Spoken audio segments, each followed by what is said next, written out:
Rad. That's fucking right I am. Why do I talk like this?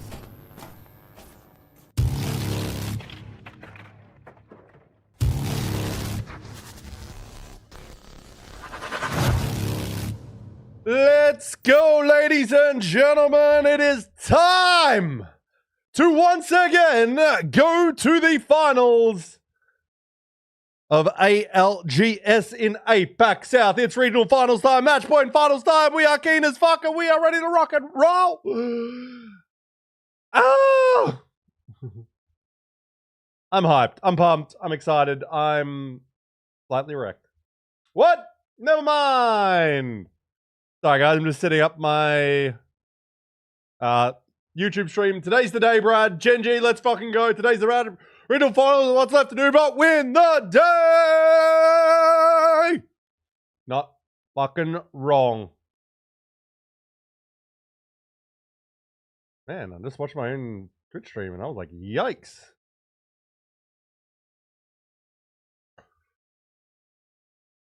Here we go, here we go, here we go. Let's have a look at the standings shortly. There's the go live post. I actually don't know why I just put that there, but whatever. We'll go and have a look at our gamers. We'll have a look at the teams.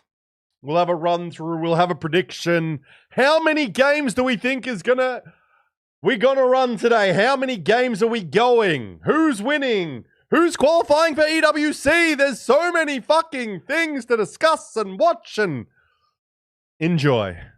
We're only a few minutes away from the start of the show.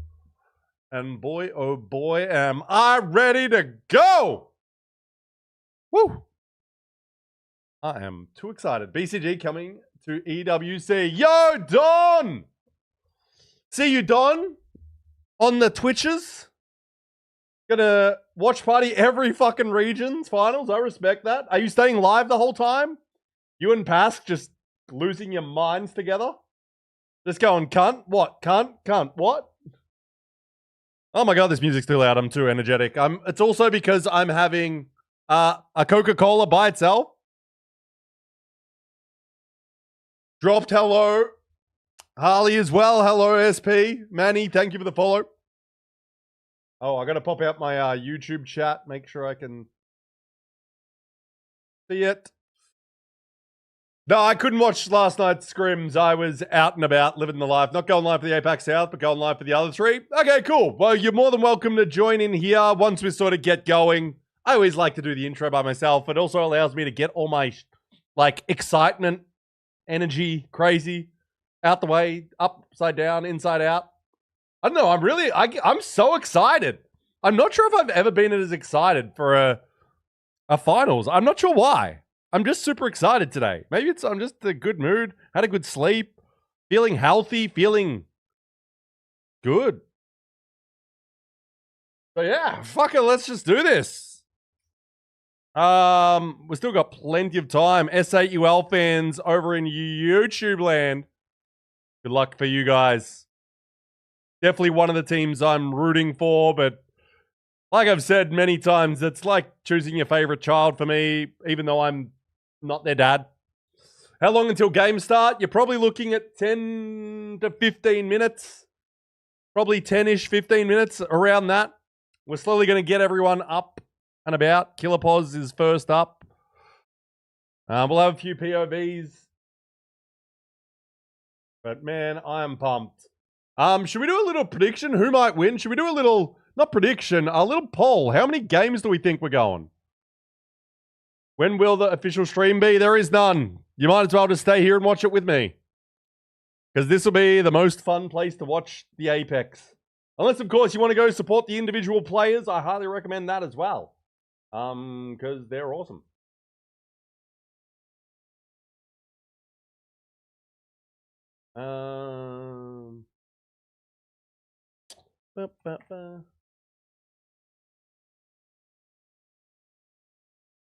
Do I not follow it? What the fuck? Oh, I do.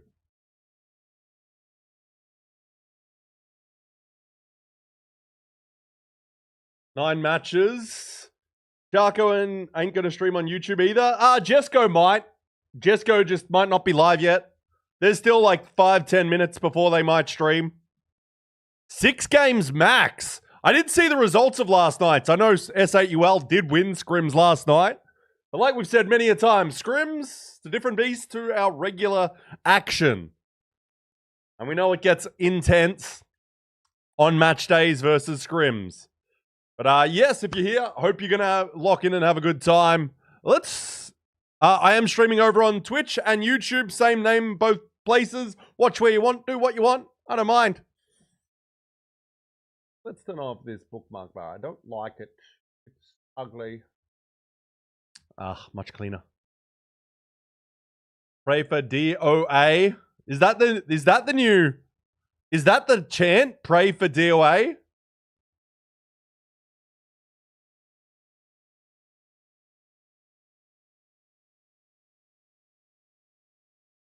YouTube link. There you go.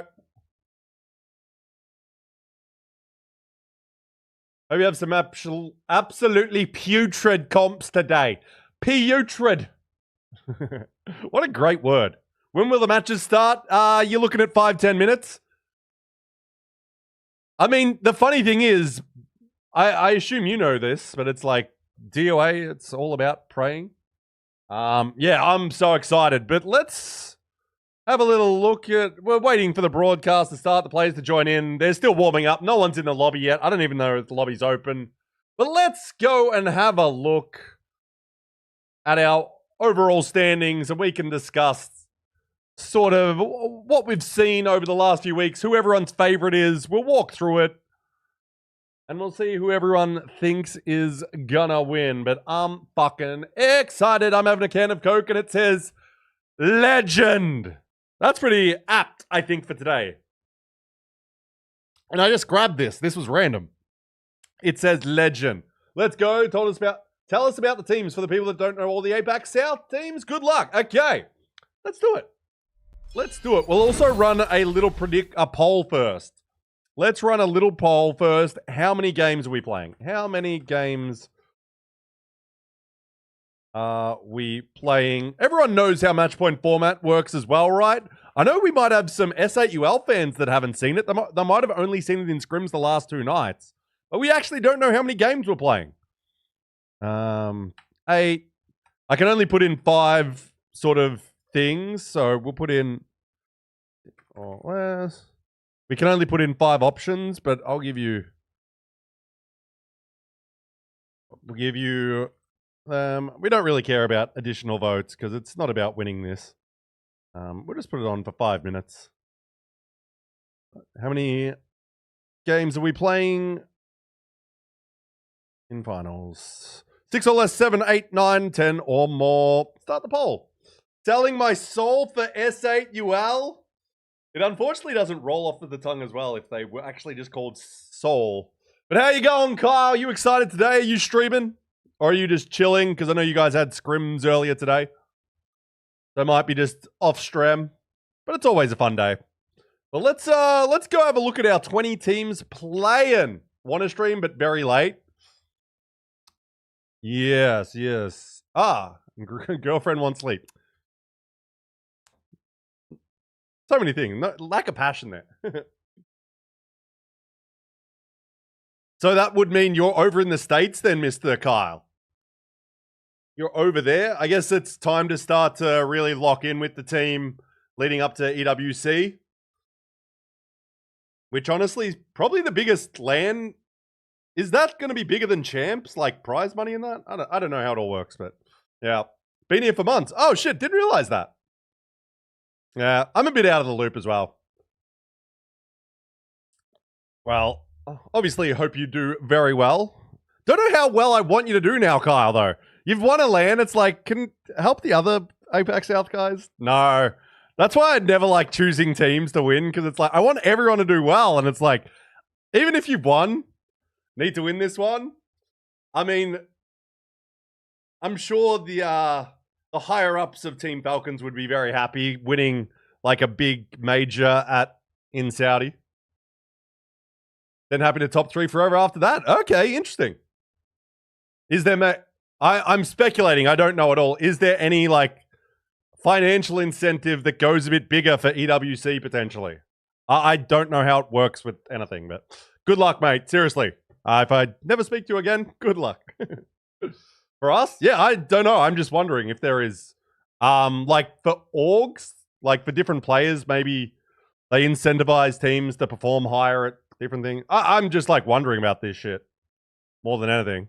Anyway, let's lock in on the fucking APAC South. Enough about Falcons and the coach that's so talented and handsome. Okay. So, we know who is kill leader in the world. It is this. Yeah, that's what I mean. I sort of mean, I guess. I don't know. Anyway. It's sort of what I meant, I guess. But I was like, oh, I wonder if there's like teams are giving bigger incentives for performing like at EWC, especially if they're like partnered orgs, like with EWC. I was like, oh, I wonder if that's a thing. Could be. Doesn't matter. Asia, my goat. Man, watching Asia over the last few years go from like, everyone was like, fucking Asia just running around shooting. Now it's like, this guy's dropping 100 kills in the regular season. Like, what the fuck?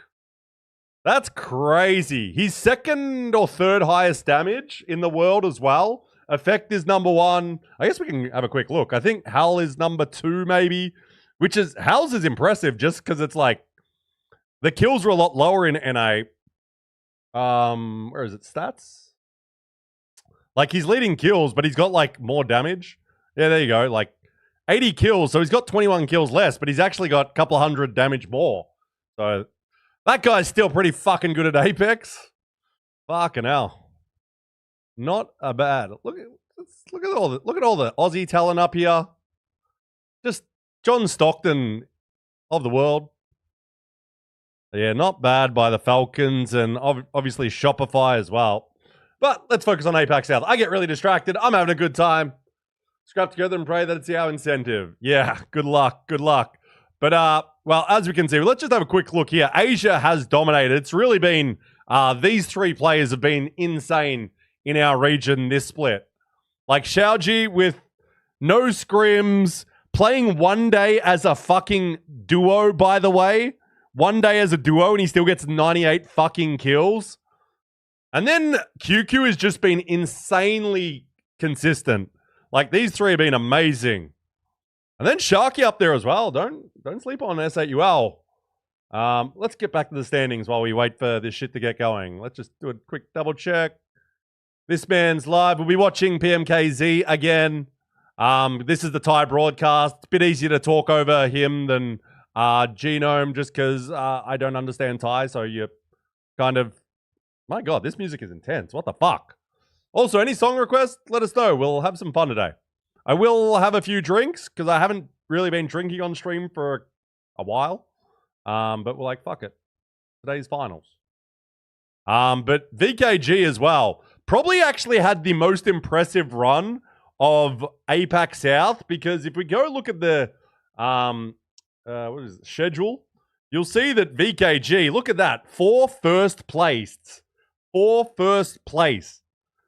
And then the only thing that fucking happened, I think it was this one, where we go look at results, and they're fucking 19th.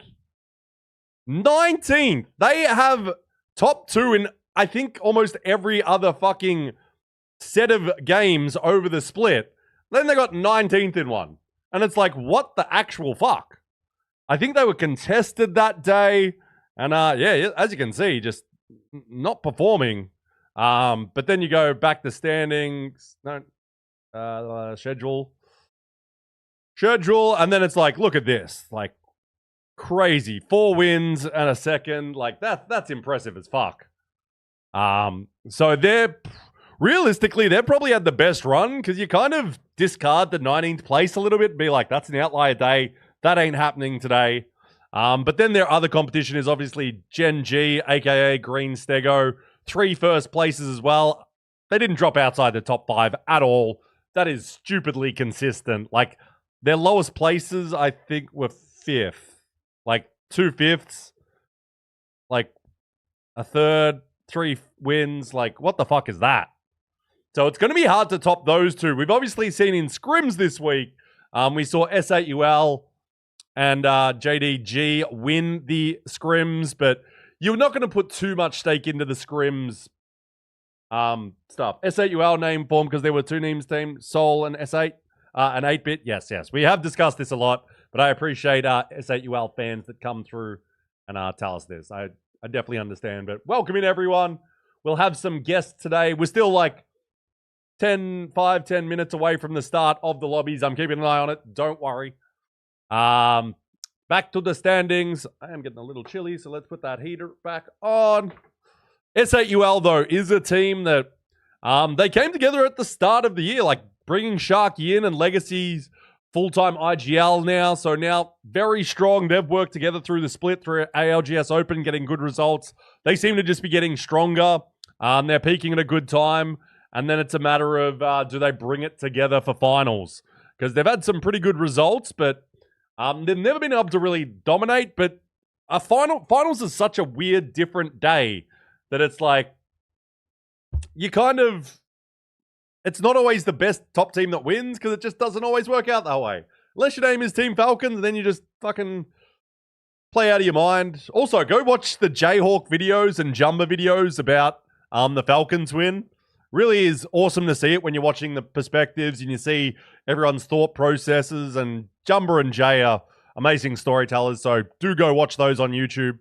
Because, yeah, amazing stuff. And it's the stuff I'd do if I had time. I would love to do that for regional finals. For like this weekend, I'd love to make a video of like how it eventually plays out. Gen.G, the former XNY squad, they've been pretty strong. They had a little fumble in there last week in 10th. Not the way you'd want to finish, but they've bounced back in scrims. They won one of the match point scrims, going back-to-back with wins. They also won the scrim nights back-to-back. But again, scrims, it means whatever. Jayhawk's amazing way of putting together the cinematics and other shots and Jumba storytelling, just top-notch. Agreed. Awesome guys as well. So passionate about Apex. Jesco is on stream. Awesome. We'll make sure to bring up his stream as well. And let's get these ads out the way. Just make sure nothing's happening. We still have a bit of time. We've got Lonely Let Gone. So this team is... So much drama around this team of Lonely Let Gone. Oh my Lanta. So much fucking drama around this team. Roy is, let's be honest, sort of brought it amongst himself. Oh, King MSG is playing. King MSG is playing because I've just seen that he is live.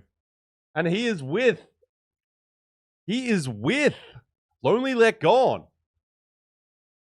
That is interesting. Let's also get a few of these streams up. Mostly because we just want the comms. Let me get a few of these guys.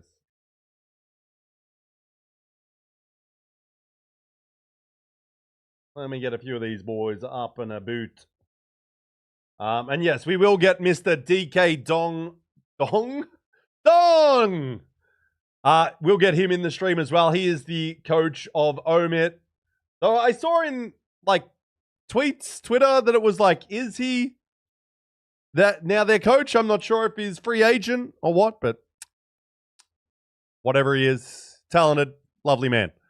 Lonely Let Gone, very strong, obviously. And then Rivals, bit of a surprise come the ALGS Open, did make it to finals, performed pretty well. Like, they've always been behind the Gen.G team as the team from Thailand that performs well, but they're really getting together now. LFT now, tragically. Sad to hear that, Don, but you're a talented man, and I'm sure a lot of people know how much you would be of use to them. But yeah, very interested to see. Honestly, I always underrate this team as well. I didn't think they'd make finals at ALGS Open, and they proved me wrong, and I was very happy because, like, they're three awesome, lovely guys and very talented. It's just, like, it's hard when you've got these guys above you, extremely strong. When can you guys start this fucking game? I don't know. I'm not in charge. I'm watching like you guys. Relax. Like, this is the official broadcast. It's still counting down. It's 4 minutes away. Relax, buddy. Relax. Oh, there's some Lonely Lemons in the chat. And then our Qadsiah, Mr. Panda's team. Pricey, player K, strafing. This is, honestly, coming into the start of the split, was the best team in our region. Scrims, previous results, talent, on paper, best team in our region. Haven't quite put it together, obviously, finishing 7th. They did at ALGS Open. Coach Nihil is now with them the last few weeks, sort of month, and is slowly getting them back on track and locked the fuck in, which we saw last week with a 2nd and 4th place finish. And honestly, of the teams that aren't in our top, like these few teams, they're going to be a team to watch. Like, if they start well, they're going to win. If Qadsiah starts game 1 with a banger, I'll be like, yeah, they're going to win. But we'll see. Like, it very much depends on their start, because I think they just need to lock in, and we'll see from game 1, game 2. Like, you can have a little game 1 slow start, but if they have 2 games, it's like, it might kind of be GG's. They're also locked in to already go to EWC, so they don't have as much on the line. Strikesy, what's going on, mate? I always love your introduction of me in my own stream. How many teams go to EWC? 8, correct? We're looking at 8. So we've got Qadsiah. Then it's the top teams on points, like the winner of today plus 6. Is it 7 or 8? I actually don't know. Don't trust me on anything. Like, is it top 7 plus Qadsiah? Yeah, that's what I was thinking. Yeah. But if Qad wins, that takes away, like, that makes it 7, right? Yeah. Even anyone who wins today instantly go into EWC. So, like, our top 20 teams down to here are in, but it's, and look at the points here. Let's really look at these points. We've sort of covered the main teams, though this is No Name's team, Killer Poz's team, former Heroes roster, very strong. We saw them in BLGS dominating, performing really well. So they're definitely a team to keep an eye on. Let me just do a little... Yep, they're getting in lobbies. The lobby's mostly going. Cool, we're a couple of minutes away. But you really look at these standings and look how tight it is. I'll bring up... Where is it?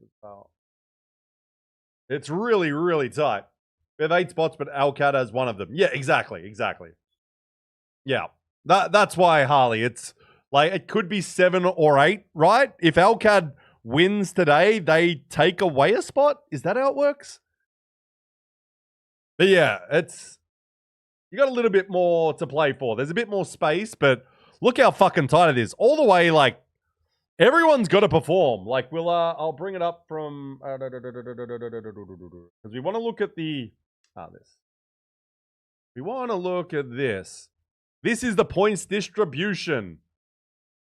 So this is the points distribution. Usually it's 25 for a win. Today it's 35, but the 35 doesn't matter too much. Because, like, you'll instantly go to qualify, so you're good. But then it's all these other placement points, especially, like, this top bunch. Like, you get 8 extra points, 7 extra points, 6 extra points, and these go into here. And when you're suddenly looking at those, like, an extra 6 points potentially jumps you up here if the other team isn't performing as well. So, like, only JD Gaming's got a bit of a lead here, but that also means they're not safe if they really drop off. Because everyone's getting more points in this finals. So it's really going to be interesting. Yeah, it's going to be a crazy one. Source Gaming, they have to be my dark horse pick. I love Metro, love Panna. Racky's amazing talent. He's been around forever in our region. This is a real strong team if they can just put it together as a team and just have a good run. They've got the experience and skill, and like, they just need confidence and a few things to go their way, and they'll jump up into EWC. We'll see. Also, it'd be great for a small org, like any small org, to make it to EWC. I know that's a big thing, because the one big thing with going to EWC, every single placement, you get prize money. So it's very big for teams to qualify. Also, the results of what we were looking at for how many games we think we're going to play. What was it? We did see 8 was the winner. Think 10 or more. A few people think 10 or more, 7, 6 or less. No one thinks that, though we've seen 2 sets of 6 in scrims. Okay, a bit more of a delay going on. Pandas is here. Fuck you. Okay. Okay, buddy. How about we chuck a prediction down for the first game, though? Let's just go who places higher. Who do we want in this one? I think we need to chuck in our top teams. Gen.G, VKG, and S8UL, and chuck in Qadsiah as well. We'll give you 4 teams for the first game. Who places well? That prediction is up. Which team is your champion today? That's the big question, isn't it? Who do I think's gonna win? Like I said, I think if Qadsiah, if they start well, they win. But they haven't been starting too well recently. We've got 1 minute to the first game, by the way. 1 minute. VKG, stupidly impressive run. S8UL, I'm a big fan of that org and those players. They are very talented. Who is going to win today? I think it's going to be Gen.G. I'm going to call Gen.G. They've just been too good. And they really have become a team that plays well come these match point days. I think they're going to really lock in and I think they're going to win today.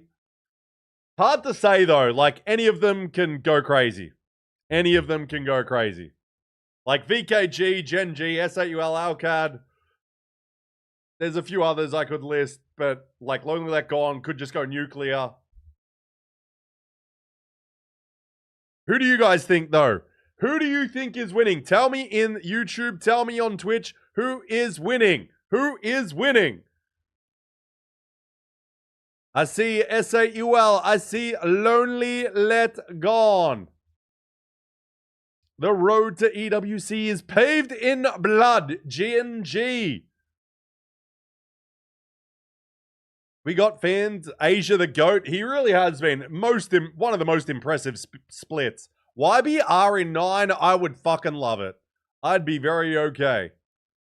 I wish Rickster was still there, but shit happens, unfortunately.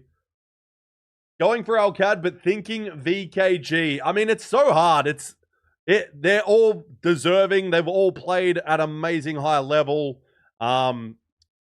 Those top few teams, it's hard to really choose. It's a little bit of throw the balls in the air, coins in the air or whatever, and see how you go. Because, yeah, they're all impressive teams. I do think it'll probably be one of those top 4, 5 teams, like including JDG. I don't think we'll see anyone probably outside of Gen.G, VKG, S8UL, LDG, and Alcad win. Whatever. If it does, I'd be very impressed. I think Lonely Let Gone. Don't know if they're quite built for winning. Oh my god, here we go! Here we fucking go. We are in. And it's game time, baby. It's game time. Sharky's streaming. Do we have their streams? Is anyone streaming over on the Twitch for S8UL? Oh, his ping's a little high here. Minimum 6 games. Minimum 6. But the team who won in 3 games doesn't play out the other one. Oh, Pandas thinks Alcad in 3.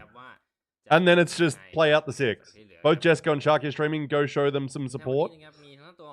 Will do. But like, I got my own watch party going on here. We'll make sure to bring them up. Can you post in the YouTube Avenged Guy? Can you put Jesco's link in the chat, please, so I can get it? That would be very helpful. Let's also go jump over. Wait, why is this not in the order I want?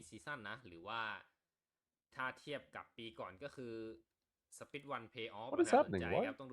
Oh. Cool. Let's hear a little comms. 120 ping in his own region. Yeah, baby. I think his internet might not be the best. But let's see what the comms are of Source Gaming. I'm really, really interested to see what their energy is like at the start. Because this is a team that I think when their passion's running high, like they're feeling good, comms will be up. It's obviously game one, so everyone comes in a bit tentative. But we'll see what they're sort of feeling going in. Because I know it's definitely on Panna to bring the most energy. He's got a lot of it. And it's like, how is Panna feeling? I think as the IGL, hopefully he instills a lot of confidence, especially in Metro as the young gamer. Raki's kind of comfortable doing his own thing. I think if you can get Metro up and about, it'll be a good day. So we'll see. We'll see.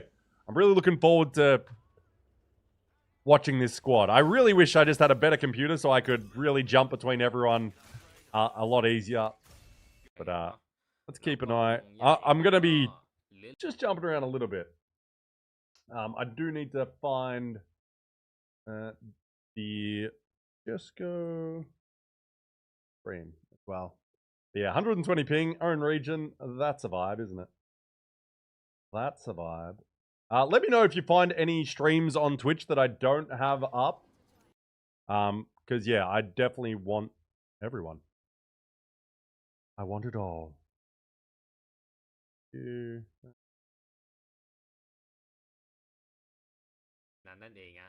Okay, cool. Yeah, let us know if any of the S8UL guys are streaming over on Twitch. Let me have a look as well. Predicting 18 games today. I want to sleep. Imagine 18 games with the bans, though. That'd be fucking insane. I would just love it for the bans, but I'd also want to sleep. You know, I'm crazy like that. Anyone else?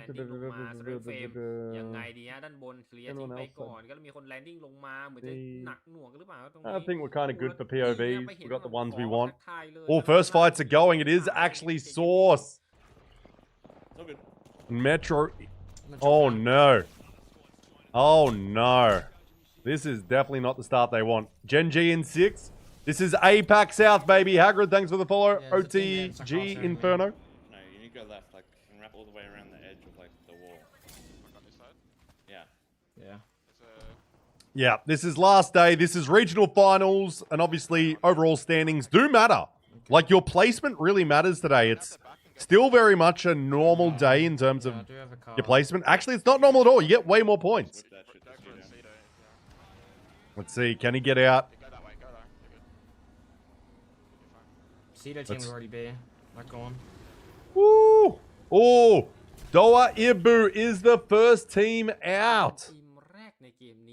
They are the first team out, thanks to Kakoi and S8UL getting some KP. Let's bring up Mr. Jesco. I'm holding. Fucking stupid cunts, bro. Whoa! Language. This is a. Hey, I have a 3x now, and that is. I'm gonna pause these ones just because my PC will like me a lot. Idiots, because you can't do it on game day. That's a C note team. I'm gonna go get the Evo. God damn, the boys are hot. The boys are hot, and we love it. We love the passion. I'm also gonna play an ad right now just to make sure our end game doesn't have any. So if you're over there. Gotta love the toxicity. Look, they're consistent.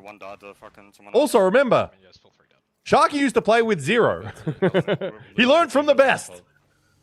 You have 2 assists, 0 kills. He learned from the best. So, Jesco on the Watson. Legacy, the Alta. Sharky, the Newcastle. Playing zone. They're locked in at Barrow. Gen's at 61. Yeah. Yeah, it is sad, but at the end of the day, these things do happen. You got to perform. I'm staring at it. Oh, Jesco, what do you got? One. I should have. I didn't even see it. Oh my. Sending warp in now. Yeah, I think we've got every POV we can get. Windows are covered. Wow. It's not as good as I thought, but And pull. yeah, which one? Okay. Back to the main broadcast, though. เฟสที่ We'll mostly be watching through ด้วยครับ the official broadcast. I wish he put some game sound on, though. Might even message him and say, hey, yo, Pete. Because it's awkward. มาที่ LG บ้างครับโรลลี่เลดก่อน นี่ก็เขาเรียกว่าในวีคล่าสุดเนี่ยคือLG บ้างครับโรลลี่เลดก่อนนะคือต้องบอกว่าเป็นอีกนี่ก็ที่ Sorry, I just had two of his stream. ครับพอๆกับตัว Love Patafon. Esports เลยคือ So no เขาเรียกว่า game audio. So we do have King MSG here joining Lonely Let Gone. แรงดุดันครับตรงนี้สแกนมาครับใกล้ๆ Moving through ไป Sido. โอ้โหเป็นคากุยครับที่ Kakoi. เช็ควงเฉยๆนะ Cool in Japanese. ต้องบอกว่า ได้รับความนิยมครับถือว่าเขาเรียกว่าเป็นตัวที่สแกนดีตัวหนึ่งของเกมเลยครับพอๆกับทางด้านตัวของคริปโตเลยนะคือไม่ต้องใช้เขาเรียกว่า ไม่ต้องใช้ร่างกายนะครับในการขยับเข้าไปเจอกับทางด้านตัวของเสาสแกนเหมือนกับตัวอื่น Thought King was banned for 2 weeks. เลย Yeah, he was, but I think they might have only made it one so he could play today. I think they changed it. I have a feeling they might have adjusted it because they were like, oh, it's a bit much. ไม่ได้ด้วยนะครับเมื่อกี้คือยิงไปเนี่ยเจ็บเองทั้งนั้นเลยฮะ So yeah, I have a feeling they adjusted it for that. This is APAC North Finals, APAC South. Made one purple, two blues. What reason did he get? It was for choosing POIs for a disbanded team. For some reason. I just like taking damage. But they just changed it. He didn't tell us why. But he's just like, I'm back, baby. Running downstairs. Yeah. I have to move now. I'm coming towards you now. As long as they go fucking north. Get a gun. Yeah, nice. 11. Oh, 58 on one. All jumped out. Okay, nice. We're good Oh, now. oh. Taking back. Yeah, I'm gonna sell TV back. but welcome in, Mr. Raider. Welcome, everyone. And Don, I'll get you in after this game. We'll have a chat as soon as this game's over. How about that, mate? You down for that? I think I grabbed them all. You down to join after this game ends? I have one. You can give us your thoughts about how this day's going to play. Game point, Brad? No, this is first game. Who is the IGL in S8UL? It is Legacy. Legacy is the IGL. Back. Kraber and play later. There's 3x down here if someone needs. Yep. I'm grabbing it. Now, I'm going to message PMK on Twitter. Someone just TP'd next to the bridge on me. Okay. Try and get them killed. Wait, one guy? Yeah. I'm gonna play the building. Who's with? Come someone. You go to him. I'm holding building. He has Okay. Solo Ash, I'm pretty sure. He's under the bridge. Yeah, can we just come kill him? Yeah, I'm peeking right side real quick. Yeah. I can't see him. I'm coming to you. Peeking? 170, 160, 160, 160. Yeah, 24. Oh. Give me kill him. Oh, Legacy's going for a little look-see. He's sitting in zone. On my ping. I'm looking for him. Directly on my ping. Oh, we got another fight going on. Bro, I get Kinda wanna charged. see it. Like, are you fucking real, you fucking alien? Sharky! Oh, it's Gen.G! Gen.G as well. Eliminated! Ah, wrong button. แรกคือไปพลาดที่เลือกที่จะ โอ้ นอกวงนาน That's crazy. พื้นที่เล่นครับโดยเฉพาะตัวของบาโรมิเตอร์เนี่ยยิ่งขับ No one left building, I think. Oh, right, you're loud. Just check and then like TP. Oh, there's a team. Is the low ground playable between like two buildings? Hong Kong? So what are they? No, They think it's a tower zone? Is it? Okay. Yeah. I think we can play bridge maybe. Is it a tower zone, boys? Who's playing from Barrow? Oh, PMK. Oh, this fucking Siemens, I know. Just try to look for a spot before like you do anything else. To play. Okay, get ready to recall me. Okay. I'm TPing back. This nut is actually open, bro. Okay. I think low-key think we just play here though, and then look for fights. Wait, I'm getting. Oh, we are? on that. What? Where is our Qadsiah? On a hot dog. กลับมาฮิตฮอตเหมือนกันนะ VKG, oh, bottom of tower. ยังคง Also, he has fixed the game audio now. It will be for game 2. He'll have game audio, so we're all good, guys. It happens. Remember, he's a solo man like me. As someone that has done many delayed one-man broadcast streams, they're the hardest fucking things to do because you got no one to tell you, and anything that happens, it's crap. I have a feeling he might be trying to fix it. Oh no, he's getting there. He's getting there. Look, it's a hard job, and the good thing is, you can watch all the action. Oh, Wolves doing some work. No, Wolves getting worked over here. Oh no.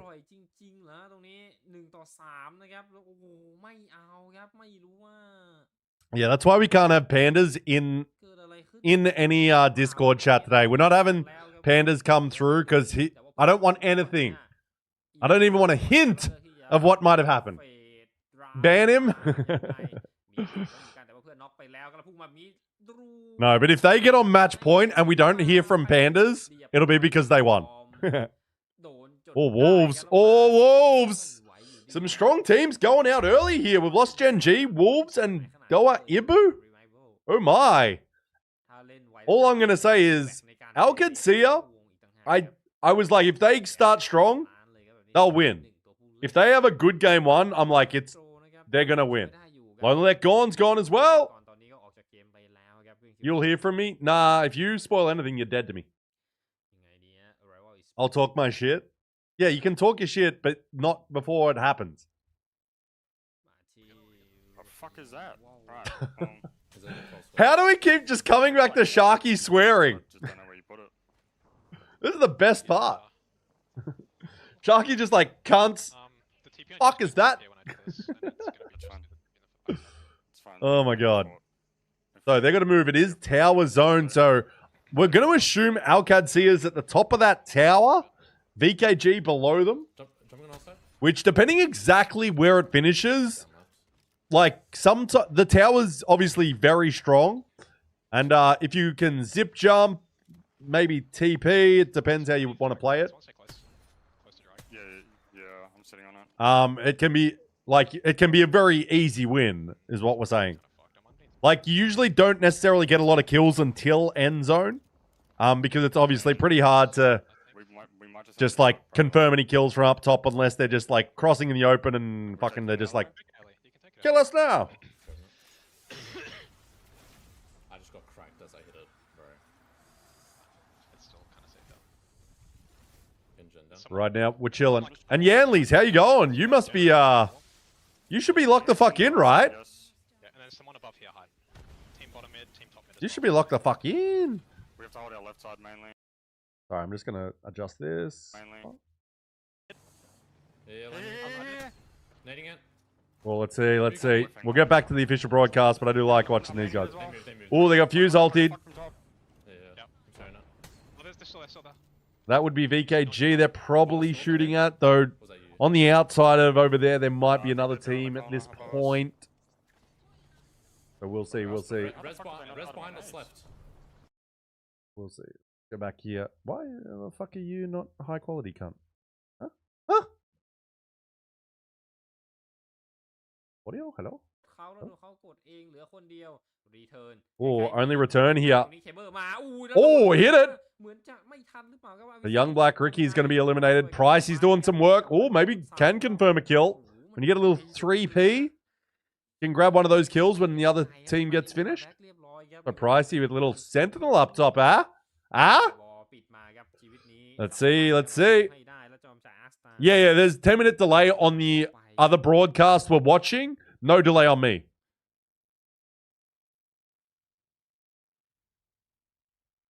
They will lag if they screen share. Oh, okay. I assumed you'd be in like some screen share shit with them. Surely they've got juiced PCs. Oh my god. Legacy just hit him with the sauce. Go back. I'm seeing it. I'm 20%. Dead. Last one. Dead! Shoot door, I'm dying. Oh my god, he's gonna die. Come through. Oh, just do it! I'm hitting Phoenix. I'm I'm gonna die to that Sharky. Ah! 5 seconds on Phoenix. My god. He was like, do I teleport this way? Do I teleport this way? Do I heal? Do I shoot it? Do I heal? Yeah, I was like, there's a second Sparrow ult there. I'm like, what the heck? Oh, VKG's eliminated as well. Oh my god. Oh my god. Who is this? Who is this? Is this Alcad? I don't know, but they're dead. Fucking what, bro? Who was that? Oh, that's JDG. Oh, they're happy. Oh, there's that audio.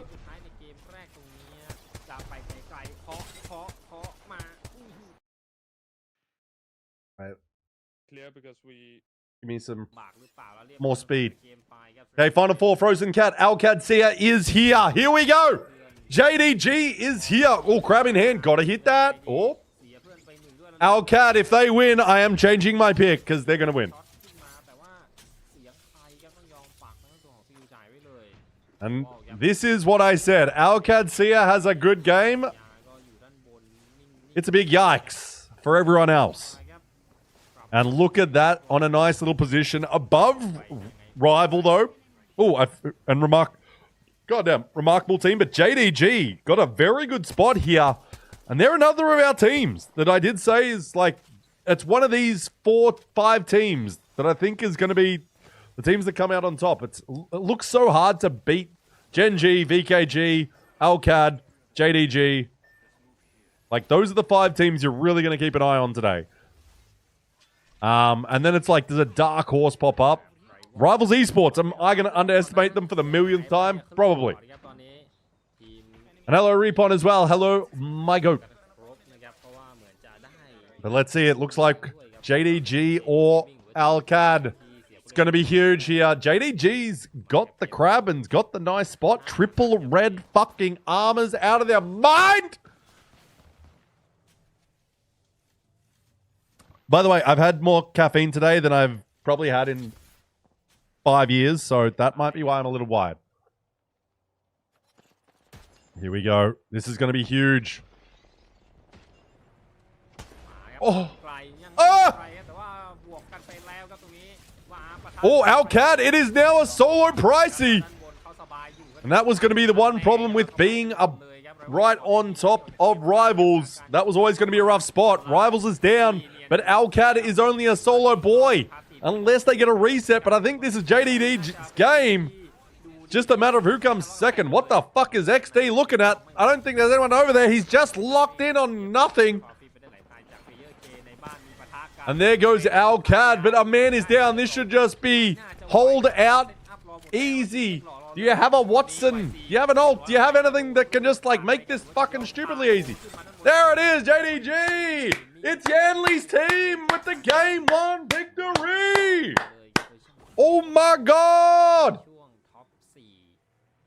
It's gonna be a juicy one as well, I think. Sparrow Band game 1, by the way, third with 11 KP. Oh my. That's a great start for Qadsiah fans. There is the scores, but look at that. JDG instantly jumps to over half the points required. Let's go look at this. Watch now. Come on. Come on. Come on. There it is, boys and girls. JD Gaming gets a nice little victory. 15 kills, 18 assists. Give me the music, DJ. Not that. That's too epic. Calm down. And then you got some big damage there. Huge amount of points coming in. That's over double. No, that's... What am I saying? Oh, that is halfway, over halfway to qualifying. You need that 50 points to qualify for match point. Having that sort of game 1, is a juicy one. So that's a big start. 6 games, JDG. But the other team to keep an eye on is Qadsiah. 11 kills in 3rd place. Huge from them. Very good start. Going to be a really interesting one to see how this plays out now. VKG, only 4 points, 2 kills in 8th. You're not going to be too worried if you're them. They're already qualified as well. as is our team that went out in 18th, Gen.G.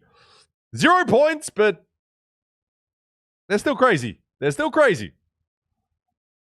But a couple of our teams down here, that's going to be a rough start for Source and Doa Ibu. We will see. We'll keep an eye. Don, I'll get you in 1 second. I'm going to make a beverage, and then I'll get you in and we'll have a little chat. So I'll be right back, guys. I'm going to grab a little whiskey.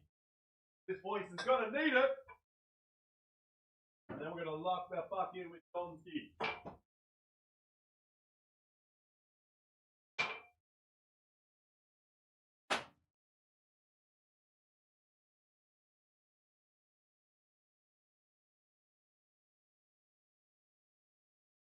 Yes, this is going to be a doozy of a day. Need the whiskey to keep the throat healthy. Okay, let us get Mr. Don in. Mr. Don. Let's put this music down a little bit more. Where is Mr. Don? No, I'm not bringing you in, Pandas. Actually, I'll bring you in. I'll bring you in for just in between games. But then I'm kicking your ass out. Hello, Don. Hello, Pandas. How you guys going? How's it going? Oh, I need to boost Pandas up, and I need to probably turn you down a little bit. Wait, why is... Right. No, we're good. Okay, yeah, I'm fucking fantastic. I'm jacked as fuck. I'm just excited. And it's also only like 7 p.m. for me, so it's not crazy hours. Lucky you. What time is it for you boys? It's only 4 a.m. over here. It's like oh, nice. Yeah, lightweight. 1:45 a.m. over here too. Oh, that's normal hours. You're fine. No, it's a great for a few hours, so it's all good. Well, great start for our Qadsiah Pandas. I am going to boot you out because you're watching those games, and I don't want to know nothing. I don't want to know nothing. Oh, no. I'm on your stream. I don't want to know nothing. But we'll keep Don around because we know he's unbiased viewer, and well, not everyone's unbiased. Who's your prediction for the day, Don? Hello, Pask, by the way. Who is your prediction for these games? You've seen one game, so you get a little extra insight. Who do you think? I'll stick to what I said before, just so I'm remaining impartial even after the games. I do think in a match point setting, I think VK will probably find a win to win the day, but again, wouldn't be surprised if it's, Gen.G or Qadsiah or S8. Obviously JD Gaming gets off to a really nice start, but yeah, I would stick with VK as my guess for now. Yeah, I think that's solid. Like I said at the start, my pick was Gen.G, but I was like, I believe it'll be one of those 5 teams that we've just listed, Definitely. the top 5. Like, Qadsiah, for me, it was just, do they have a good game 1? Then they're locked in, and I think they'll win. That was like my 50-50 prediction sort of thing, where it's like, but Gen.G was like my first one because they've played pretty well in match point. And they've always just up there. But it was like, if Qadsiah comes out, has a good game 1, I'm like, I think they'll win. So if I could switch my pick, I'd go to Qadsiah now. But JDG had a little fumble last weekend, but scrims this week, they've looked pretty good. And like, they can dominate. Like, they can be like, at moments, they're the best team in our region, where it's like they're fighting, they're locked in. Everything's grooving. They can be those guys, sort of thing. So we'll see if that continues. Yanley's is not even able to watch them live, so he's in my stream and he just jumps between streams. Imagine being that as a coach. How do you feel about that one, Don? It's like, oh, we can't watch the team live during match days. Instantly throwing up on the inside if I wasn't able to watch my own team play, because I am a nervous wreck already. So I could not have the POVs. Like I said, the open was horrible, and I wasn't even technically the coach at the time. So shout out to them for not having the POV. Shout out for being fucking useless. Yeah, it's going to be insane. I'm just excited. I said at the start of stream, this is the most excited I've been for a regional finals. I'm not sure why. Maybe because it feels like without the big boys from like Moist, like Waltzy, Zero, and all that, it feels more even. Even though we've obviously got these 5 teams that are extremely talented, it feels a bit more open. Versus like we go in and it's like, it's these teams are kind of winning it. So even though it's 5 teams, it's like, well, there's a few others that can definitely knock on the door. But looks like it's game. Like the first regional finals with legend bands as well. Oh yeah, that's also probably it as well. I just forget. I'm just excited. But game 2 is under the fucking way. Oh, I should start a prediction for this game. Let's just run it back. Let's add in JDG though to the prediction. JDG. And the leaderboard is so close tonight for who goes to EWC and who doesn't. Yeah, that's obviously the bigger thing of like how that ends up playing out. Because it's like, oh my god, you've got those top 4 teams on points that are pretty clear, like JDG. And even JDG just having that one game has almost like set themselves to just qualify for EWC because it's like they're going to have to do so poorly now to not qualify. So they're pretty much a lock-in now.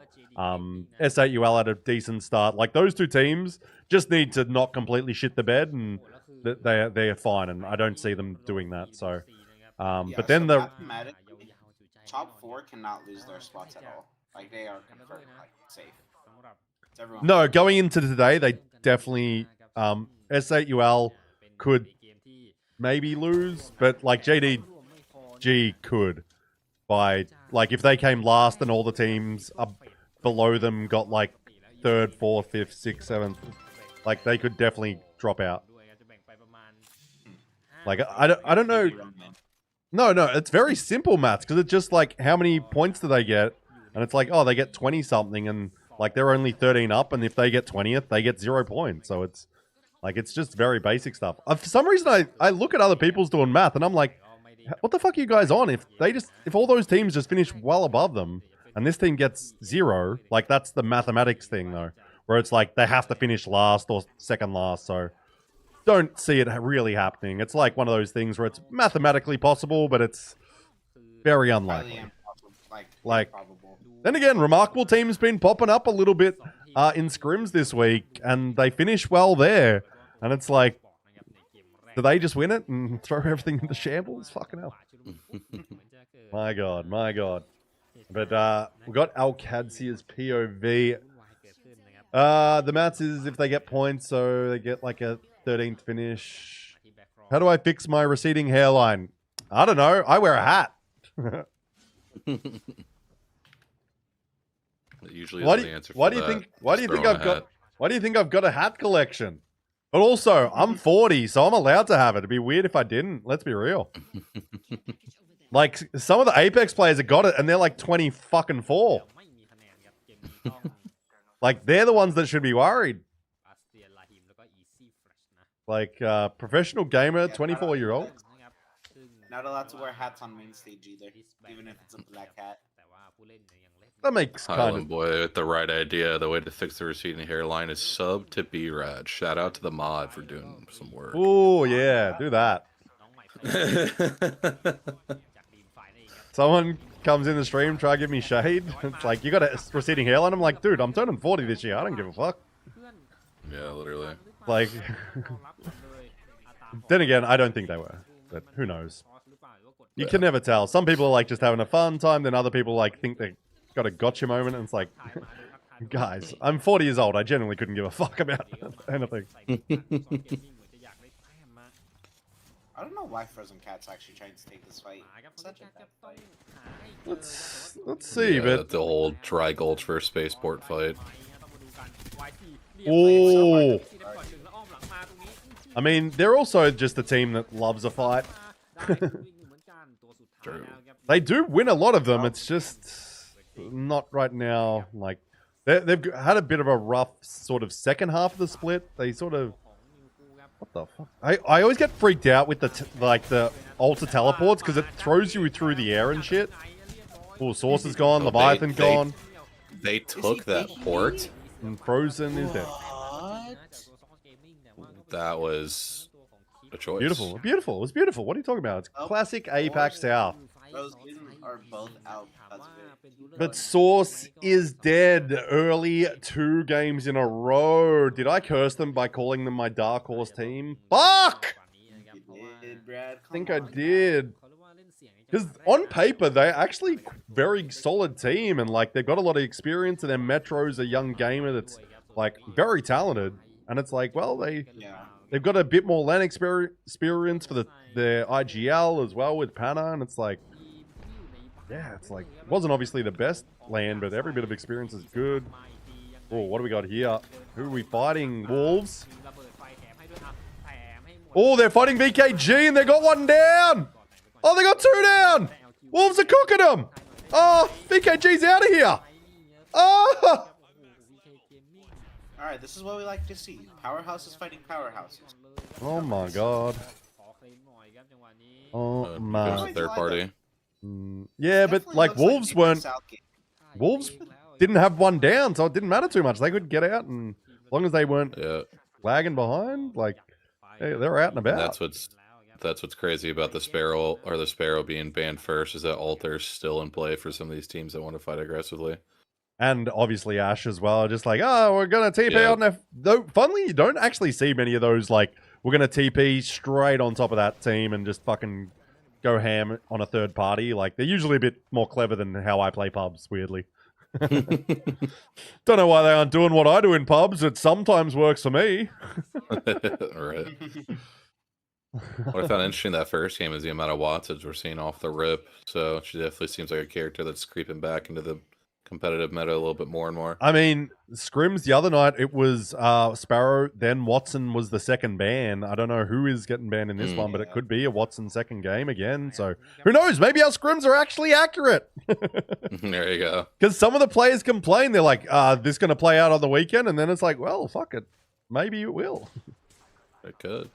I mean, it's wild to say. Like, I mean, and obviously, as soon as you get to ED, Alter's fucking out of here. But yeah, I mean, I love that we get. Maybe it's also like the players have all come to that agreement of like, how about we all just wait till E District to have the fun game with Alter, and then we'll ban. Like, yeah, I mean, everyone in APAC South signed that contract. Yeah, that'd be so easy to do. We'd only need it in like 5 languages as well. Yeah, 5. Chinese, Thai, English, Indonesian. Fucking hell. Holy shit. Okay, where are we actually ending this game? Can you zoom in the map, PMKs? Come on, do it, do it, do it! There you go. Pause. Where's this one exactly ending? Is it right where our Qadsiah and Wolves are hanging out? Oops, gone. Come back. Yeah, I think it's definitely one of those that gets to the that choke there. Is our Qadsiah locked the fuck in? Oh, we've got Gen.G fighting in a choke. Speaking of, up against Gen.G. Wait. Oh, and ALGS creeping up. Is that what we're seeing here? Are they literally just like slow walking up on this fight? Mm-hmm. Oh my god. You almost did the Jaws sound with that. Oh my god, they got turned and burned. Oh my god, LLG got fucked!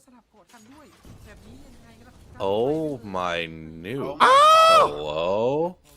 They died in record speed for a team that was creeping up.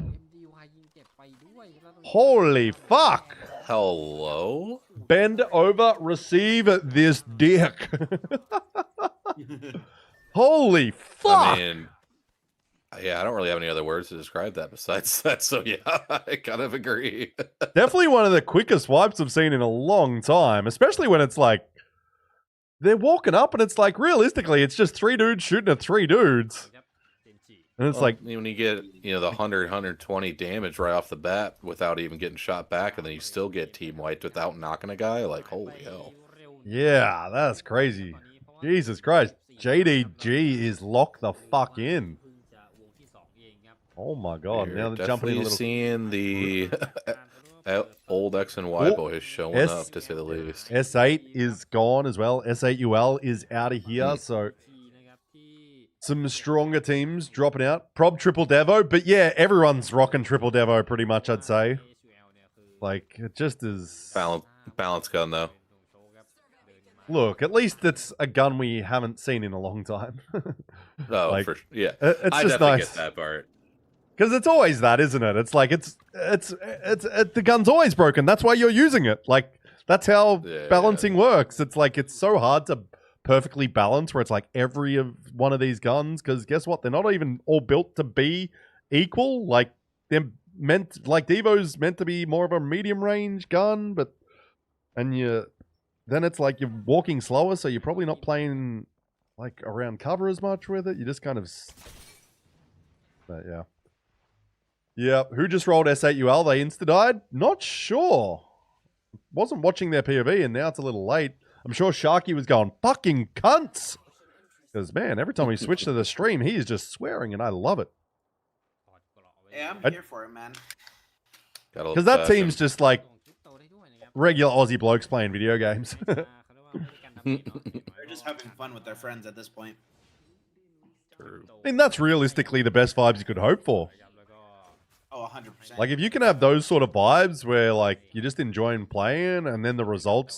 เป็นทริคที่ Well, เรียกว่า I mean, chemistry's ถ้าเกิด the biggest thing to work on when you assemble a team. So if you can get that right early, ด้วยเนี่ย then it's just like, well, we all know we're really good at this game, so let's figure that shit out. Mm-hmm. But figuring chemistry out's an extremely tough thing. I don't know how much... Like, I actually think you guys would have had it a bit easier, Don, with, like, Omit and RKN, obviously, like, with his sort of approach to, like, being a bit more relaxed and a bit more mature is a bit easier to probably deal with than most teams. So, yeah. Yeah, it just kind of ended up being like those micro decisions that they weren't really kind of on the same page that you can only Yeah. really build through playing together for so long. So Yeah, yeah. But no, it was fun regardless. So, and I got a good experience out of it for if I decide to coach somebody else. So can't complain. Well, hopefully that works out for you in the long run. Maybe you'll find something. I don't know if you can find something before EWC. I don't know how all that works. Probably can because Probably not. That's Russell usually- already happened. oh really? Because that's right, it has, hasn't it? That's yeah. Mhm. Because it's so weird. Because then it's like, oh, Pro League. It's like, oh, we roster log every week. So it's like, okay, Right. which It is. a lot of us have problems with because it's like, oh, why are we roster locking every week? So technically people can change. โดนหรือเปล่าเต็มข้อไว้ Why is my stream lagging a bit? What's going on So, with it? roster lock for this lane. I don't care. The last Let's just worry about who's playing. I don't care. อะไรครับดีแม็กดีกว่าไหมอะไร It's like semantics, bullshit. Don't care. ร้ายเหลือเกินมาที่เกม Oh, นี้บ้าง Watson up there. ล่างมาขึ้นมาตรงนี้ยังไง What do we got, JR? ออกไม่ได้ Yep, just gonna send it on a team because you're better. Yeah, that's a good play, I think. ได้เวลาเตรียมเดินหรือเปล่า This is on the ยังไงดีอะ KBG ที่แลนดิ้งลงมาหายไปแล้วด้วย Wait, is his- easy flash on the boys. เหนียวแน่นหน่อยนะตรงนี้ Ooh. สามคนเจอกับสามคน See. JDG ปะทะกับดาวิวูแล้วปืนเป็นชาร์ไลเฟิลตัดทิ้งได้ Are you guys watching PMK's stream separately from me? Is it lagging on just my stream? Probably is because it's dog shit PC. I'm watching, like, trying to watch both, but it looks fine for me. หมาอยู่ด้าน Yeah, I think it's my end. It's just lagging because I got a dog shit PC. เอาเตอร์ด้วยครับในการเจาะ Maybe I'll just load it up on Twitch outside of team stream. ครับต่อทางด้านตัวของ Might fix things. Probably got too much shit open that I don't need. ทางด้านตัวของเอาเตอร์ด้วยครับในการที่จะไป I mean, I am dual streaming, so who the fuck knows how that's working. Mm. The sun came all the way back. Oh, wow. Expect that one. เอาครับว่าด้านในมีฮะตรงนี้ต้องดูว่าจะใช้ EMP เลยหรือเปล่าหรือว่าโดนเคลียร์โดนทิ้งไป Thought we'd all agreed it would stay on the east side, but no, apparently not. And by that I mean I made it up in my head. เจอบนตอนนี้ 12 ทีม I was having many conversations with myself. Don't know about you guys. ขอบวงเองนี่ฮะทะเลาะกันอยู่ตรงนี้เป็นทางด้านตัวของ Edward Gaming As coaches and analysts, I'm sure we have enough conversations to ourselves as well. So Mm-hmm. Edward Gaming ครับ Just talk to a wall some days. yeah. I'm sure that's what it's like talking to the players sometimes. Oh yeah, that's exactly what I was referring to. Okay, wasn't sure. Wasn't sure. Wasn't sure you want to give shade to your own team. Nah, we roast each other. It's fine. Yeah, I call them dog shit all the time. It's fine. Oh, Supernova gone for the Valk ult. Where the fuck? They're taking a play out of Gen.G's book here. Valk ulting into final zone. Yay, we have 2 of them now. Ooh, they've found a spot to play. And they got the It's always a Newcastle. really tough spot. Yeah, this is... Doesn't feel very safe either. JDG is gone, by the way. That's so who's huge in... for And Qadsiah's flashing the boys. Qadsiah is sitting right smack in the middle of zone as well. They are sitting in a very nice spot.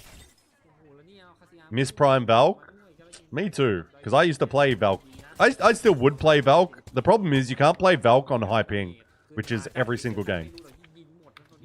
It's just not fun. Holy fuck, hello Metro! Nah, Metro, ban this man. He's not allowed to chat. He needs to lock it in. Kind of agree, actually. But also, sometimes you need, like, the moments away to, like, sort of discharge whatever energy. You know what I mean? Where it's like, you just need that mental breather. Oh, the double knock on Qadsiah there. Oh. And it's Gen.G. Gen.G, would Gen.G send that? It's not really a sendable spot right now. Next moment, Asia's on top of him, balls deep, 1v3.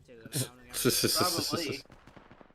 I mean, when you've got over 100 kills at this point, you're kind of allowed to do what you want, I feel like. I think he just has a rite of passage to do whatever, yeah. Yeah, he's become just so insane. It's been like, it's just a fucking pleasure to watch now, like him, like when he's locked in and just like dealing damage, like not many else in the world can do, especially in like our region. He's a fun guy to watch. Ooh, Swing back and they clear out the boys back on this side of zone. Yeah, I think Gen.G's like, oh, took that early elimination personally, and now they're like, okay, let's lock the fuck in, boys, and go for it up. Because who have they got? Catcoy's out here as well. They're going to move in. Gen.G's probably eyeing up Qadsiah a little bit because they're a bit more north, and that seems to be where Gen.G might want to rotate in. No, they're coming just straight in from the west. They are looking at him a little bit. But let's be real, they're just going to look at anyone that's in front of them and think they need to die. Mm-hmm. Which is fair at this point. It's round 5 closing. There's, everyone does need to die. Let's be real. Let's be real. I'm keeping it real, guys. Everyone needs to die that's not you. That's why I should be a coach. Right. Oh, Strafing's been re-knocked here by Xiaolin's nade this time. So many nades. Oh. Skynades actually might be the most overpowered thing in Apex, but I'm with it. Yeah, I think they're high enough sort of skilled, and they're... Oh, there goes Alcat in 6. Supernova's out as well. Looks like a Gen.G W, maybe? Probably? They've got that space at the... Oh, Dexter goes down, so I've just totally cursed them. So, there you go. They're about to die now. Oh, no. Asia just says, fuck the right off, and puts down 2 of them. Asia's like, oh, you thought you were going to send us? I'm going to put 2 of you down, and now they're dead. That's crazy that you get an initial knock, and then you push, and now you're dead. Yeah, like Asia just is like, how would you like to get... 2 of you get... Is it... What is it when you one clip 2 dudes at this, like, with 1 clip? Is it... Are they getting half clipped? Like, how's it work out? Oh, there goes Wolves. Gen.G versus EDG. I think this is going to be Gen.G. It should be. Because they're full man right on top of them, and there's only 2 up. This should be all over Red Rover. If they can fucking find him. Or Asian knows he wants to drop down on that fucker's head. He wants to drop. How is Asia not, like, deep into this fight? There goes 1. There it is. Gen.G. Oh my god, they're so back. Bro, Crazy Kong's stats that game, by the way. 0 kills, 11 assists. Who's that? Crazy Kong. Ooh. Damn, that's kind of impressive. Mm-hmm. That Wolves team is not bad. It's not bad at all. Oh, my bad. He had 0 kills, 12 assists. I missed one. My bad. That's okay. You're fucking useless, but I'm gonna kick you the fuck out of here soon, pandas, because I hate you. How about that? No. I'll probably bring you back in a little bit later. I just want Don to myself for a little bit. What do we got? So Gen.G. We want the cavalcade of people to come through. I might even jump into other people's Twitch streams and be like, yo, want to join? I want to get Balverine in here. But he's doing his own watch party. But I might just go and be like, yo, you want to jump in the Discord? Why not? Okay. Gen.G, 20 points. Only 8 kills for them. So they get on the points board nicely. 14 points, Edward Gaming in second. Wolves grab fucking 14 kills in third. So they grab 21 points. And then it's Kakoi to 10. What does our boys from Qadsiah 6? So they go up a little bit more. VKG only 1. So VKG is kind of the one that's lagging behind a little bit. S8UL only 1. I definitely wouldn't count either of these teams out. Because if it goes a little bit longer, like these games, if we jump to like 9 games, it's like they'll be back. They'll be back. JDG grabs 4. So overall, what are we at? JDG 31, Wolves 25, Qadsiah 24, Gen.G 20. So we're back to somewhat even keel. What did we see that we liked there from you two? Before I kick you out, pandas, what did you like from your boys? What do you? How do you? The kidnaps. We did 2 kidnaps that game and got both of them. Oh, really? Oh. Yeah. I do love the kidnaps are back on the menu these days. Either with if you're playing Wraith later, obviously doing the traditional style, or the new style with Altar. It's like fun that we've got those back on the menu. I like it a lot. I will say, Altar kidnaps are way more satisfying just because how tricky they are. Yeah. It's also, they're obviously like shorter ones, so it just like kind of happens and there's something that's like, versus like some, usually like a Wraith kidnap, like it'll happen and it'll be like, I'm kidnapped, and then it's like, and now I'm about to fight for my life. Versus Ultra, just like, I'm dead, I don't know how. I'm on the other side of this wall. Yeah, Ultra kidnaps, you have to pretty much punch them right away so they can't insta-take Q up. Yeah. If you can't get that, it's kind of fucked. Jonathan, what did you like from that game? Anything spectacular? I mean, the spectacular thing was ALGS exploding into dust in about 5 seconds.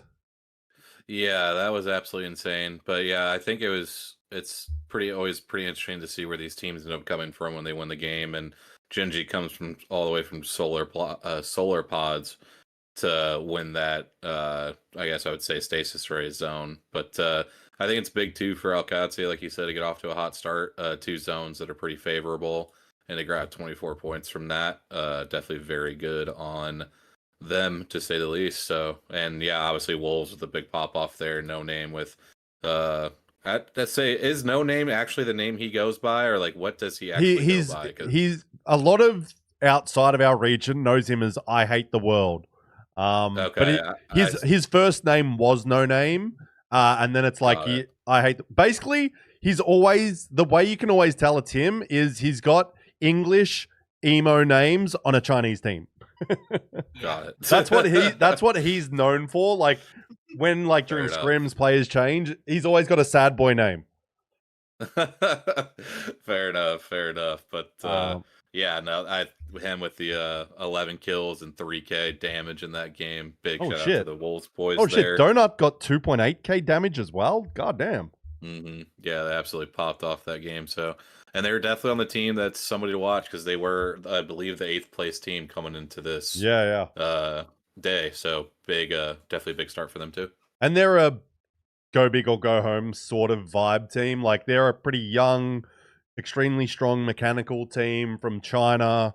And these guys have all joined this year. They've all previously been on different teams and sort of had moments where they're like insane. Like you watch them and like they have these insane 1v3s.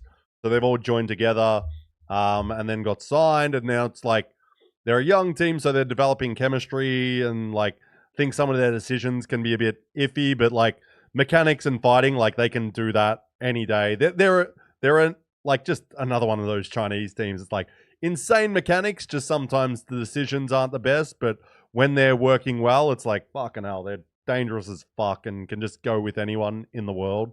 But sometimes it's the decision making and the more mature stuff of like winning games that can avoid these teams. But Gen.G has become the team to sort of that came in initially as just like that strong fighting team from China that no one knew, and has slowly developed into like a more consistent team that can place high, not just get those massive kill games that they're formerly known for. But they can still drop those, obviously, because they're like, fuck, well, we can still shoot really well and we'll run the fuck at teams.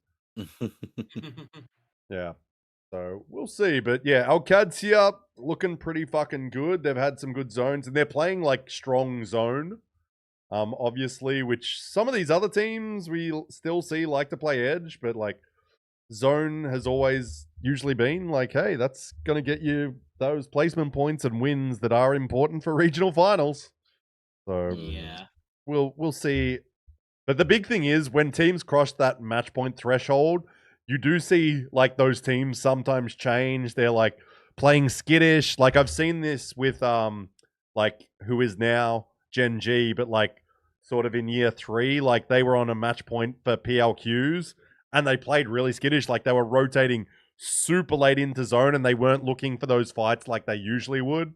And it's like, you're not playing your normal game, and like you want to play what got you there. You might need a little adjustments, but I remember watching it and just thinking, you guys are just trying to win, but it's like by not fighting anyone till final zone, which they dominated every fight, but then it's suddenly you're on your back foot and not something they're used to. So we'll see how it plays out, but we still got a couple more, at least one more game until someone hits match point. Do we think Gen.G will be first team or Wolves or Qadsiah? Who's getting there first? I would say Wolves and then us will be match point. JD might have a stumper game. They only need 19 points. Realistically, they're the only team that can get it in this game because like 25 points for Wolves again would be pretty hard to get again. And you guys need 26, so you're probably not getting 26 unless just like you have that sort of perfect game because that's a massive game. But we'll see. Are we starting up? Yep, we are. Let's fucking go. And Panda, I'm going to boot you out because you're banned, by the way. Panda, get out of here. I'll bring you back though, and do appreciate you jumping in. But go support your team and go be extremely, extremely biased and hate on Arv because that's what he does best. Okay, we're back. Game 3, people. We're on to ED, and is it going to land on City Hall and land on fucking Qadsiah? Let's see if that happens. Pretty big odds. No, EDG, but LLG, EDG, Source, VKG get nice zones, so that could be a start of maybe something for VKG if they can get a nice spot early. We'll see. JD are killing. Oh, I haven't paid out prediction for fucking game 2. Who won that game? Who was that? It was Gen.G. And no one put money on them. I'm taking your points. Fuck you all. We won't run it. Actually, let's run a prediction for this game, but let's do something different. How many teams in final zone? What number should we split it at? Should we split it at like 8 teams and like 8 or less and 9 and above? What do you think? Yeah, I think that'd be good. Okay. 8 or less. Because we always get a lot of teams in zones on ED. Mm-hmm. So let's go with 8 or less or 9 or more. How many teams in final zone? Prediction, I'll give it 10 minutes. Why not? Because we've got plenty of time. Spencer, game 2 ban was crypto. Wow, crypto. Okay. Thank you for that information, Don, because I would have been like, yeah, it's one of the legends that they played last game. It's the one that got played the most, even.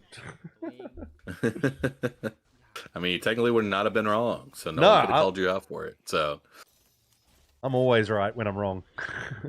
There you go.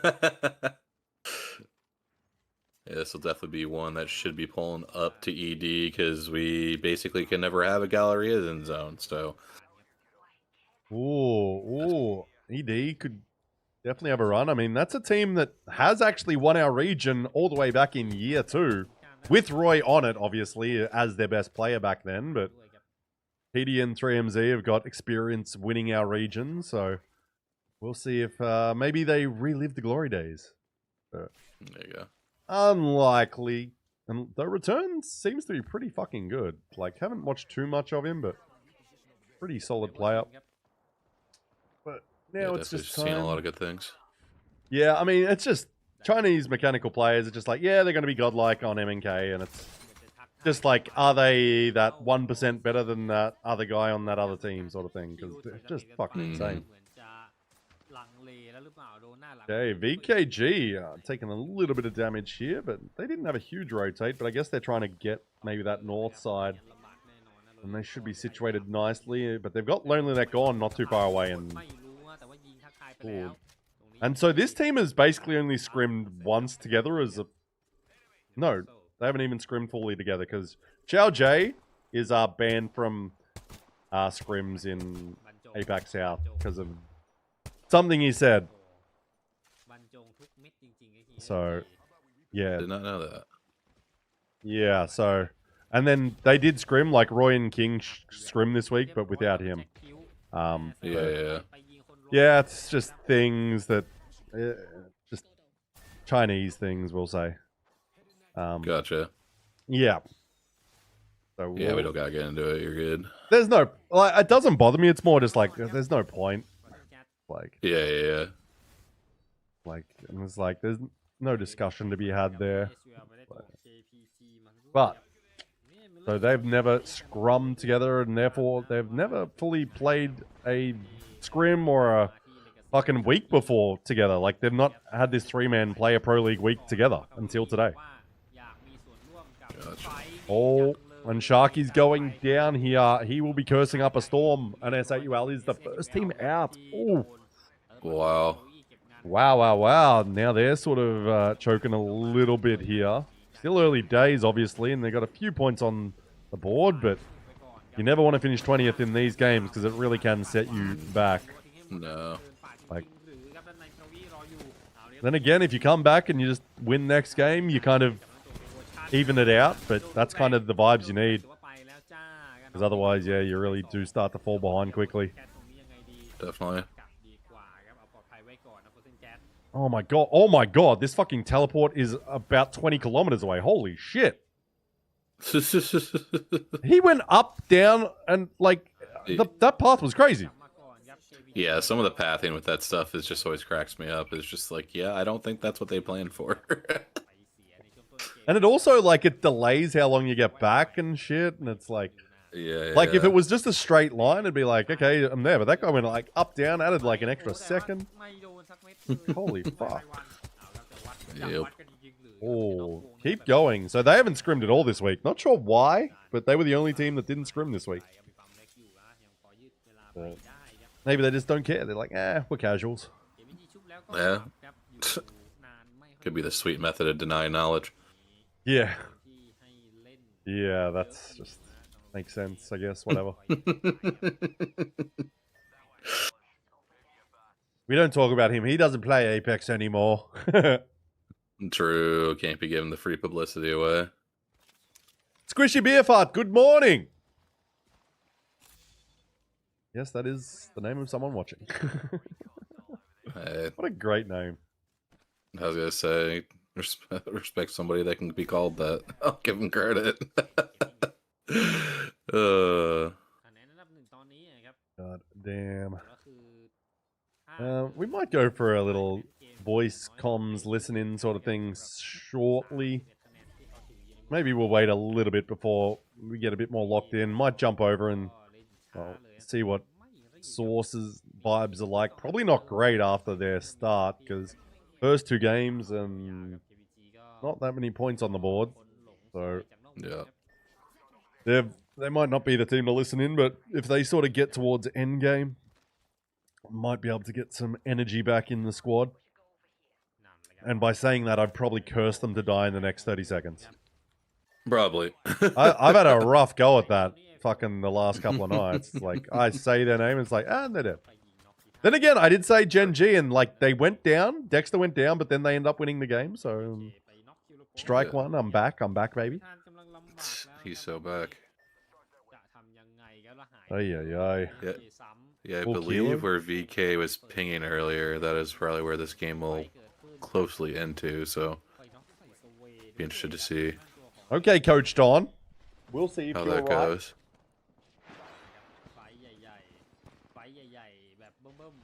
But the good thing is, whenever that happens, you just be like, yeah, I said near. I didn't say exactly that. Exactly. No, I didn't mean right where they pinged. I mean, like, just around the corner. Like, come on, guys. I couldn't control their ping. Oh, big swing here. Oh, Bear Claw versus Doa Ibu. Neither team leaving a mark on our lobbies just yet. Oh my god, don't drop in. Oh my god, Lahim just threw by landing in fences. Oh my god, Yeah, Lahim. that was Oh my god, Lahim. You do was a not. tough go of it. You just don't. Put all 20 of my channel points on over 9. Oh yeah, there's 3 minutes left in the prediction. 9 or more. Holy shit, there is 53,000 channel points on the line. No one thinks 8 or less. I mean, technically it's 3 and 3. There's just someone put 50k. Who was that? Ace. 50k on 9 or more. Jesus Christ, son. Just flexing. Just flexing on it. Islander boy, you getting on 8 or less? Oh, he's got lots of points. Also, guys. Oh, fuck. Who was it, by the way, that subbed earlier? My apologies. I didn't even thank them. I gotta scroll back. Where the fuck was that? That was Cookie TCG. My apologies. 46 minutes ago. Like, we're just talking, yapping. Cookie, if you're still here, thank you for the sub before. My apologies. That is a horrendous streamer moment for me. Yeah, too locked in on conversations and excitement. But yeah, guys, every 5 subs or even 4 subs maybe today, we'll do a drink spin because it's a Saturday night, so I'm gonna have a few drinks because why not? There you go. Yeah, so if we get a few subs, we'll have a bit of fun, but nothing too crazy. Just having the whiskey now because I've got that sort of like sore throat, and I got the honey whiskey, so it's just nice.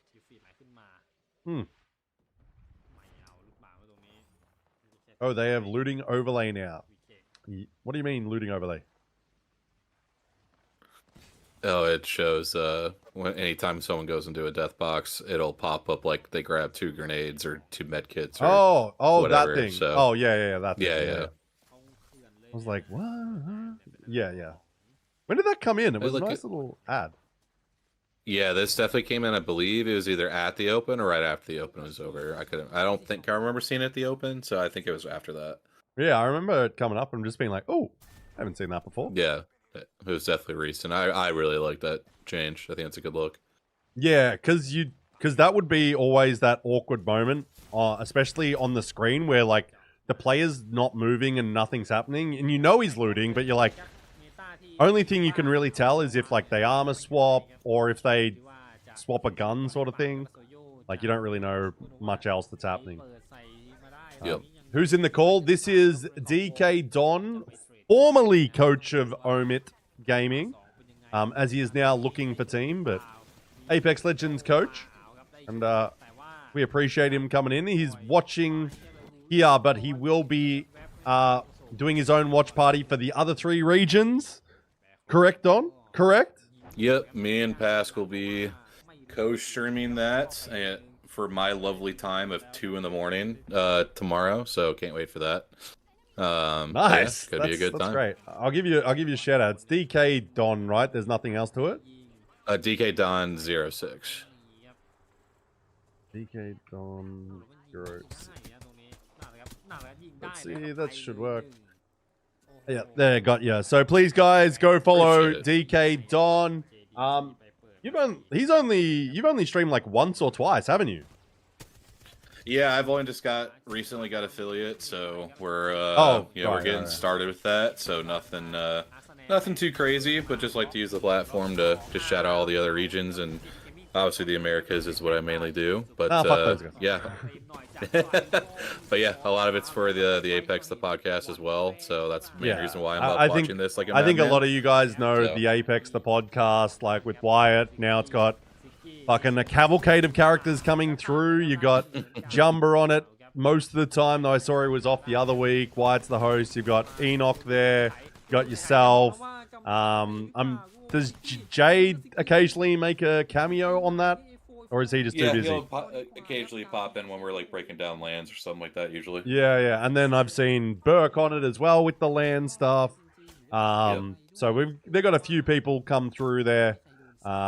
Weirdly, I haven't been asked. I'm not sure why. I think the DMs got lost or something. Not sure what happened. Blame Wyatt.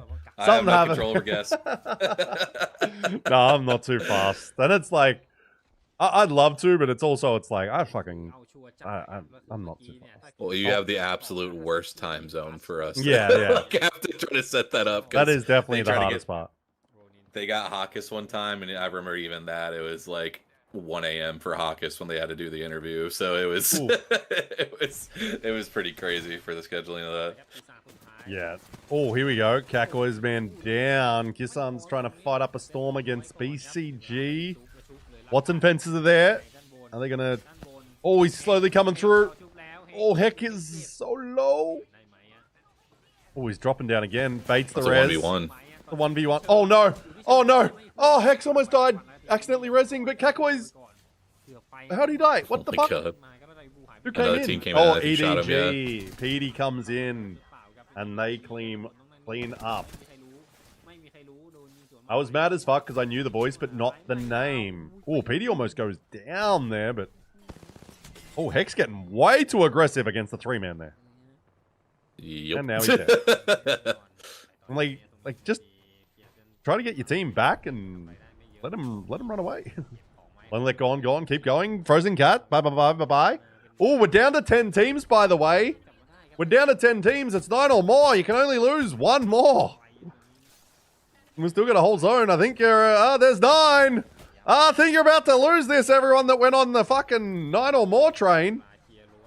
Leviathan. We need no one to die in zone 5. It could happen. And by the way, it will be the start of... like, when the zone closes in final zone. That seems right. It doesn't matter. It's down to 8. Source Gaming's dead. ED Gaming. So... wow, we didn't even get to... Man, I can't believe there was... Ended up being more people on 8 or less, but more points because of Ace. So, Ace, you lose. We are down. Pay that one out immediately. We'll put up LLG go down early because this is a zone that they definitely could have capitalized on with it being an ED zone. It's like I actually think with that team, they're a team that operates better when zones away from them because they're not patient and they're not wanting to sit in zone and just like poke out for 15 minutes. So I think that like patience doesn't work for them, it would seem. Pricey, I love you though. Please don't kill Panna. Yeah. Sure. That. We'll try to get on that for you. Don't know if Press you'll pick up though. Yeah. They were talking shit during scrims as well this week to each other. Like friendly shit, but it's like very specifically to each other. Yeah. Or Gen.G's alive here in our final zone, but I assume our Qadsiah... Oh. I didn't say their name. They're not dying. EDG is, though. To be fair, there was 2 knocks before you had started saying anything. So. On my screen, there wasn't, but... I think you've just got a better connection or something, because like you're always seeing things like a second or 2 before me, which actually works out really well. But, yeah, I was like, as I said it, I was like, pretend I'm not talking. Hey, Gen.G, Alcat, it's just Pricey now. So now it's, he's got both banners if he can find a Moby, but I don't think he can, unfortunately. So I think he's going to be rocketing a PK 30-30. Though we did have one night in scrims where he fucking ratted like a demon. And, yeah, he... clear it. Yeah. Yeah. I don't think this one's going to be as easy. He's right at the center of zone, but surely someone finds him there at some point. Yeah. Like, he can't really go anywhere now. It's just a matter of he's hoping other people are killing. Oh, Young Black Rookie's still out here, so one of our lower place teams. But Gen.G is still out here, and if they go back-to-back, man, they have a dog shit first game, then go back-to-back victories, you'd be like, well, shit. VKG is out there, though. Their first time getting to an end game.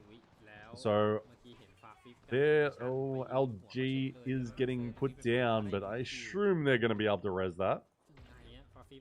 I don't think Gen.G is going across zone in fucking the final zone, but, you know, crazier things. Yeah, that's definitely going to be in the zone that the other common end zone Oh, for this spot. Zicky's got a Crave. Zicky's got a Craver as well, and he's just putting them down. Oh, and they've cleaned up rivals. There goes VKG. I think we might be seeing a Gen.G go back-to-back. They're sending it. Oh, Asia down. He needs his boys to get in just so he doesn't get thirsted. I think he should be fine, though. Yeah, rivals, VKG gone. I think they're going to reset. Ooh. Oh, Pricey's doing some demon work. Oh, he's got to hit this PK. Oh, he's getting the free placement points at the very least. So our Qadsiah are at least third. Gen.G's got the full reset. MDYB's eliminated. They're going to heal up and then be ready to just fight whoever's in front of them. Young Black Ricky. Oh, there goes Pricey. Oh, and Gen.G's just ready for this. Okay, 3v3, and I'm putting my house on Gen.G because if they lose this, it's going to be the craziest thing ever. And they've already got 2 down. And it's over. Yeah, I gotta say the fucking back. The Newcastle ult, so right underneath them might have been a bold choice, I have to say. Yeah. In hindsight, not the best, but you know. Yeah. Hey, gotta appreciate the effort. Yeah. I mean, sometimes as well, those crazy plays can work out because it just doesn't enter the opponent's mind that it's going to happen. It's true. How did that work? But Gen.G go back-to-back, and the team that I picked goes from fucking, what was it, 18th in the first game to back-to-back, so should be leading this, and they're fucking so back. Let's have a look at these scores, because definitely. That's crazy to have like 18th or whatever in first game and then win-win, and they're on 43 points. Our Qadsiah does jump to second, though, with 35. Let's have a look. We need that data. Man, that's crazy, though. Crazy. Gen.G. 11 kills, so they're not going like crazy. They're just taking smarter fights, it would seem, and no third parties allowed. Yeah. And Pricey rats himself to third, so they have the 4 kills, and Pricey knows how to play when he's by himself. He's very good. Because Pricey, it feels like Pricey's, so many rats die basically without shooting their gun. And you never, like, unless you just find this ultimate spot in an end zone, it's never going to work out. So you just got to put out some shots and, like, keep players away from you. Sometimes you just need to play as big as possible for a solo so that, like, you can, even if it's like, oh, you're shooting, exchanging, but a lot of teams aren't willing to send across a zone. So it's like, oh, if you can just keep them back a bit. But if they're like, oh, we want to take this spot, and you're just ratting in a corner, they'll just walk up to where you are, and then it's like, oh, we have to kill you now because we want to play from here. So it's like, yeah, he's third place as a rat is basically as good as you get, unless you get those godlike plays where it's like, oh, now he won. Right. Yeah, usually we'll see one of those teams decide to end the solo just to guarantee themselves the placement points in second at a bare minimum. So, but yeah, third place as a solo, you definitely take those. And like you mentioned, like as a solo, being able to kind of play bigger than as a solo is definitely important to hold your spot. So, yeah, big kudos to Mr. Pricey. He do be good at the Apex. He's a smart bloke, so looking very nice. But let's have a look at the damage. 3.6k damage to Asia, by the way. Yeah, what the fuck? What the fuck? That is fucking insane. Man's almost dropping 4Ks in fucking... Like, that's more than my best game ever in, like, any setting of an Apex. And it's like, he's doing it in finals, and it's like... yeah, you obviously damage farm a bit in like these sort of games, but it's like, holy fuck. Oh yeah, definitely. That's crazy. Okay. Yeah, I think I've boys. definitely been mostly impressed with them with obviously like the wins will definitely boost the placement points, but like obviously we know them as like a very kill heavy team, and the fact they're getting these wins with, you know, not a crazy amount of kills, like I think definitely shows their you know, progression as a team when these match point finals come around. You can kind of play for the placement a little bit more. Yeah, I know. Positioning versus just killing everything. Yeah, because whenever you see those teams that live off just those huge kill games, that's not what wins you like Pro League. That's not what wins you LANs. That's not what wins you regional finals usually. Like you can have those games, but you almost want it to just be like a natural thing versus like when it's like, oh, we have this one-off 20 kill game. Like that's what the old XNY squad was, where it's like they get that record setting like 37 kill game or whatever it is in PLQs, but then they don't even qualify because it's like, okay, you just had one of the biggest games ever and you didn't qualify. Like that's such inconsistent. Like I think the next game they went out 18th, and it's like then it's like a 15th after it. I'll be right back. I need to grab some Panadol or something. I'm coughing up a fucking lung, but entertain the people or something or other. I don't care what you do. Sounds good. I'll be right back. We got a little bit of a break here anyway, so you're good. Oh, goodness. Let's see here. Got the classic altar ban for E-District, and not a surprise by any means. Definitely figured that would happen.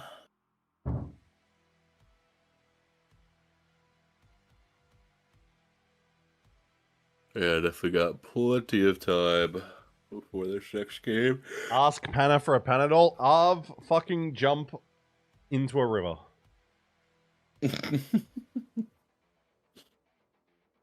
Should we get Don doing some casting? He's going to do his own watch parties. I think he needs to do some casting. The funny part is that Pask will probably do most of the actual casting. I'll be a little bit more of like the secondary analyst kind of thing, and then as soon as the action picks back up, go back to Pask because he's casted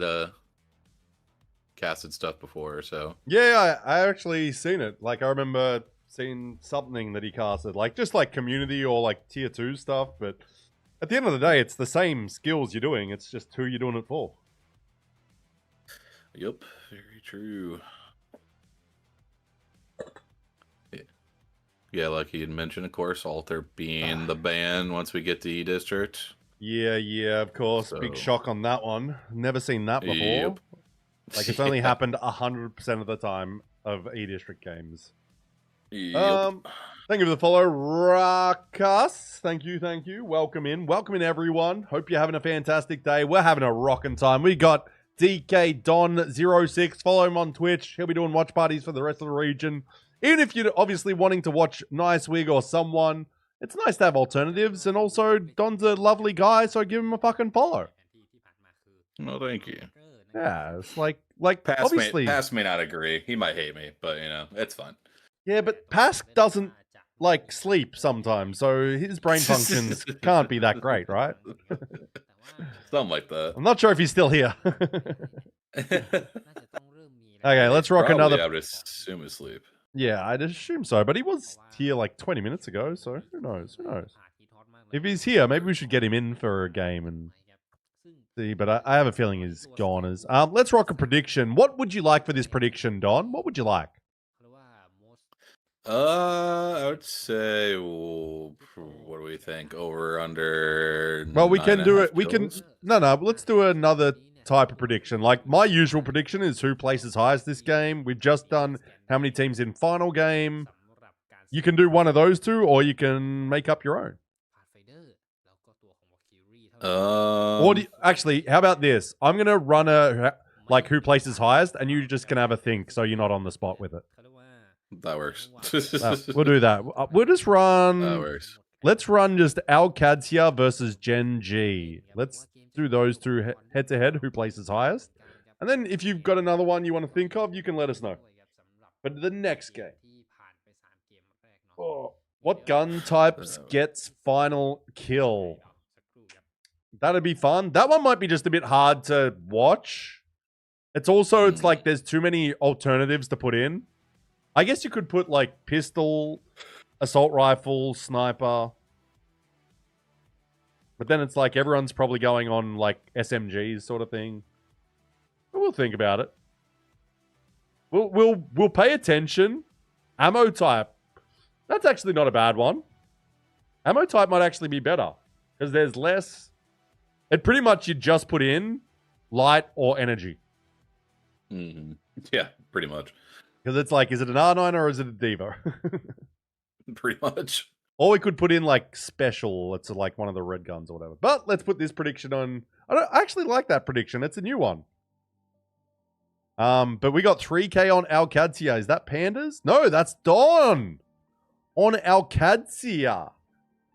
Anyone? I would definitely go on Gen.G. They've obviously got the hot hand right now with back-to-back wins, but Qadsiah's been placing consistently well. Oh shit, who just put 30K on Gen.G? It was Matt for chillin'. I thought it might be. Well, it's on the line now, Don. It's on the line. There you go. Oh, man. Yeah, so right now, looking at this, it looks like Edward Gaming would be getting the last spot if all things ended right now. So definitely still very close in this top 10, 11, 12 teams overall. Yeah, there's like, you don't want to be slipping, and unfortunately, Source Gaming, the team that I'd hoped would be doing well, has slipped a little bit away from the pack. But at the same time, like, one good game can bring you back, because like, we are seeing those same teams, and it's still kind of early days as well. Like, at the end of the day, oh yeah, it is still fairly early, but Source is way at the back. But BCG is also way at the back as well on 4 points. So two of the teams in that conversation. But like we said, it's like you have a first, second place game, and suddenly like you're well into it, and it's like, okay, let's do this. Definitely. And with the elevated points of regional finals, even getting a couple spots definitely can jump you up pretty high. Yeah, it's like everything really does matter today. It's like a huge, like you don't want to be dropping 1 or 2 games, which is why it's like rough. But early days, you're okay, but you don't want to start to let it get too far away, or else you're saying goodbye to EWC, unfortunately. Correct. What's your plans for EWC, by the way? Just going to be watch partying yourself, or? Yeah, so Pask and I are actually planning a full-time, no-break stream. Oh my god, for the you're doing entire that bullshit weekend. again. So that seems stupid. Yeah, you know, I will probably sleep more than he will, but I will definitely be there. The games actually work out really well for me. I forgot the Saudi Arabia times actually aren't as bad as I thought they would be. So it's like 8 and 10 a.m. I think is the 2 different times. So I actually might be able to get a little bit of sleep, unlike Japan, where I was going to sleep at 7 a.m. So because I was up and watching all that when champs happened last year. So I was just in Japan, so that was the best ever. Oh yeah, no, if they end up ever going back, I will definitely not throw, and I will actually go. So I'm hoping they'll go back eventually. So I'll be surprised if they do. From what I heard, it was just like so much work and quite expensive. But like, if they do go back, it wouldn't be the same as well. Like, I don't think they'd put on that crazy level of production. And like, Sapporo was an interesting choice, but it ended up being an amazing choice. Like, the only problem was it was like the place was a bit out of the city, but it was pretty easy to get to for most people. Yeah. Like, I know I fucking love Japan. Like, I'm sure Pask is the same, where it's like, just send me anywhere in Japan, I'm fucking happy. Don't give a shit. The food's amazing. I'll do whatever you want me to, whatever. Okay, we're going into the next game. I'm actually going to pull up Source Gaming, but just the first, like, minute or so. See what their comms are like. See what the energy's like from them. Then we'll get back to our friend PMKZ, because it's just easier when you can just watch one stream. Definitely. Well, yeah, they got a favorable POI here starting at height, so if they can potentially get a zone that potentially pulls to them or something they could get rotated into pretty well, they definitely should be hopefully have a decent game, but we should Who are your dark horse teams that you like in the region? I think I asked you last week, but I've forgotten. Who do you like that's not in that sort of top handful of teams? Oh yeah, I was just say outside of like the big names, I've just been really impressed with Rival Esports. I definitely think they've been the ones that have impressed a lot of people. Just because obviously they don't necessarily have all the names, you know, that some of the other teams have. That, you know, kind of a lot of people have seen at LAN, and obviously we got to learn a little bit more about them at the recent ALGS Open with how well they did. And I've just been impressed because a lot of times these teams, you know, when they do well, you know, at a specific event, or if they do well to start pro league, like they might fall off once they start getting notoriety, but they've been hanging tough. And again, especially mention all the names like the Gen.G and Qadsiah, VK, S8. Like there's a ton of really good names on those rosters, and if you can be anywhere near them in the standings, you definitely are doing a really good job. So they've definitely been fun to watch. Yeah, I mean, even though they're just outside of those teams on points and like they made finals, it's like I'm definitely one that still underrates them, even though I know them and like I've met the guys and like I know who they are very specifically, versus like a lot of viewers even in our region, they're not like those well-known names, but I still underrate them. I'm like, they won't get to finals at Open, and then they go do that, then I'm like, they might not make EWC, then it's like, then they're going to turn up probably today, and they're doing pretty well. They're not like... Let's have a quick check of the scores in the chat. Where are they sitting? They're sitting on 19 points. So, again, they're just outside of those top couple of teams. And it's like, they're probably going to EWC because they're just trudging along in that sort of spot. And it's like, they're a team that can easily win a game. So, we'll see. Probably the team that's, like, underperforming a little bit is this Leviathan team, because they've got, like, Pros, and Killerpos has been sort of the best player in our region at one point. But now they're sort of just on that edge of making EWC, and they're sort of sometimes struggling, sometimes just getting enough points. Haven't seen them really come out and dominate a game. So they'll be sort of one I'd like to do a bit better, but at the same time, I'd love everyone to do well. I'd love everyone. Gamba time? Yeah, Gamba time. We got almost 40k channel points on this prediction. It's only one person on Gen.G. That's Matt for chillin'. We've got 3 on Qadsiah. And Player Kane strafing a dead. Nice. Okay. Might need to end submissions there. Because suddenly everyone wanted to go on fucking Gen.G. because our Qadsiah is dead. Well, fuck. Yeah. Sorry, Pandas. I'll take the blame on that one. I bet on Yikes. Matt for chillin' wins. Not too many points, but... yeah, Kano just like, Gamba time chat, and then he's like... fuck. Refund? I'm sorry, man. That's just... That's why you don't gamble, kids. in VK with a big win against a remarkable team there, so yeah, fight for them. I mean, we might as well throw another prediction up. Give it a couple of minutes. How about we chuck Gen.G versus who do you want? Gen.G versus VKG? Should we just do... Yeah, screw it. Let's do it. Let's just give it 5 minutes on this one. Off to the casino. Be right back. Okay, calm down. Yeah, after that. Okay, another prediction. It's Gen.G versus VKG. And you saw VKG get a nice little fight to start the game, so they've already got a little momentum. Is that Donnie right here? That is Wombaticus. It is Mr. Don. It is me, once again, the babbling American at 5 a.m., so... Well, to be fair, I talk way more, so totally fine. And I'm as loud as an American, pretty much. So... It's not bad. I love this potty. Oh, his potty. I thought you said body for a second. I was like, that's kind of a crazy statement.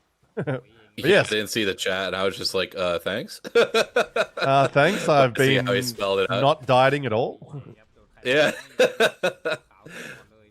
I love his body too. Yeah. Nice. His body of work, though, is what you clearly meant to say.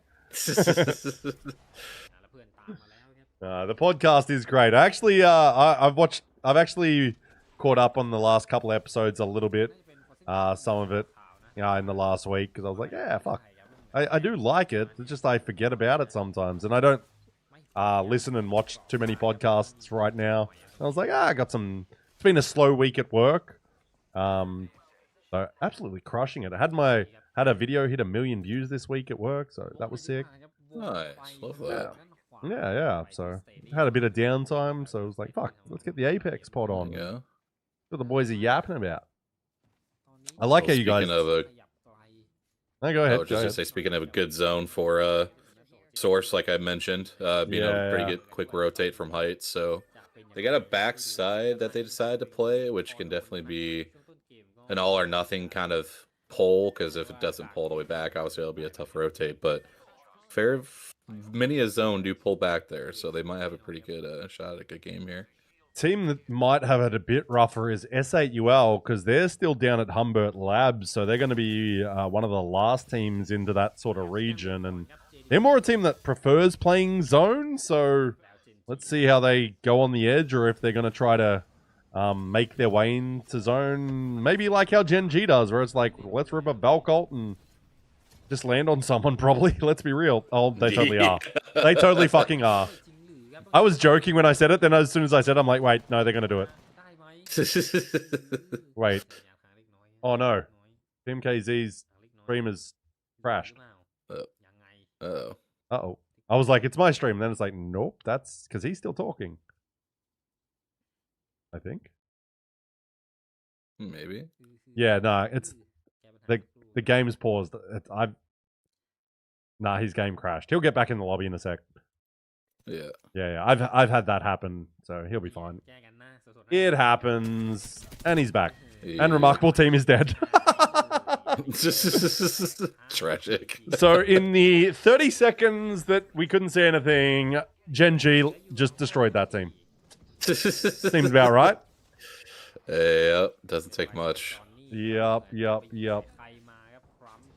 Oh, money on VKG? Matt's gone on VKG. Switched. Okay, Matt. I think VKG's making a little comeback here. Both teams got a bit of momentum going. Oh, Gen.G's got a bit more because they're taking down JDG. At least YC. What else can I rhyme with? Things. Nothing, apparently. Orange. JD was just, I believe JD was trying to get the res in zone and did not go well, clearly. And now that they've got the Valk, like, you can't escape them because, like, they can evac tower and still use Valk's ability to hunt you down, or they just rip a Valk ult and hunt you down. Like, it's just a matter of do they want to hunt you down. But JR, fortunately, the good thing is JR ran away from zone. Because if he ran towards zone, they would just land on him. They would be like, nah, don't give a fuck. But, yep. So he's going to get a reset, you would think, for JDG at least. Oh, goes for the Wraith Kidnap. Doesn't get him, I don't think. Doesn't get him. But went for it. I respect that. Keep going, gaming. KH going for the Kidnap of the Wraith variety.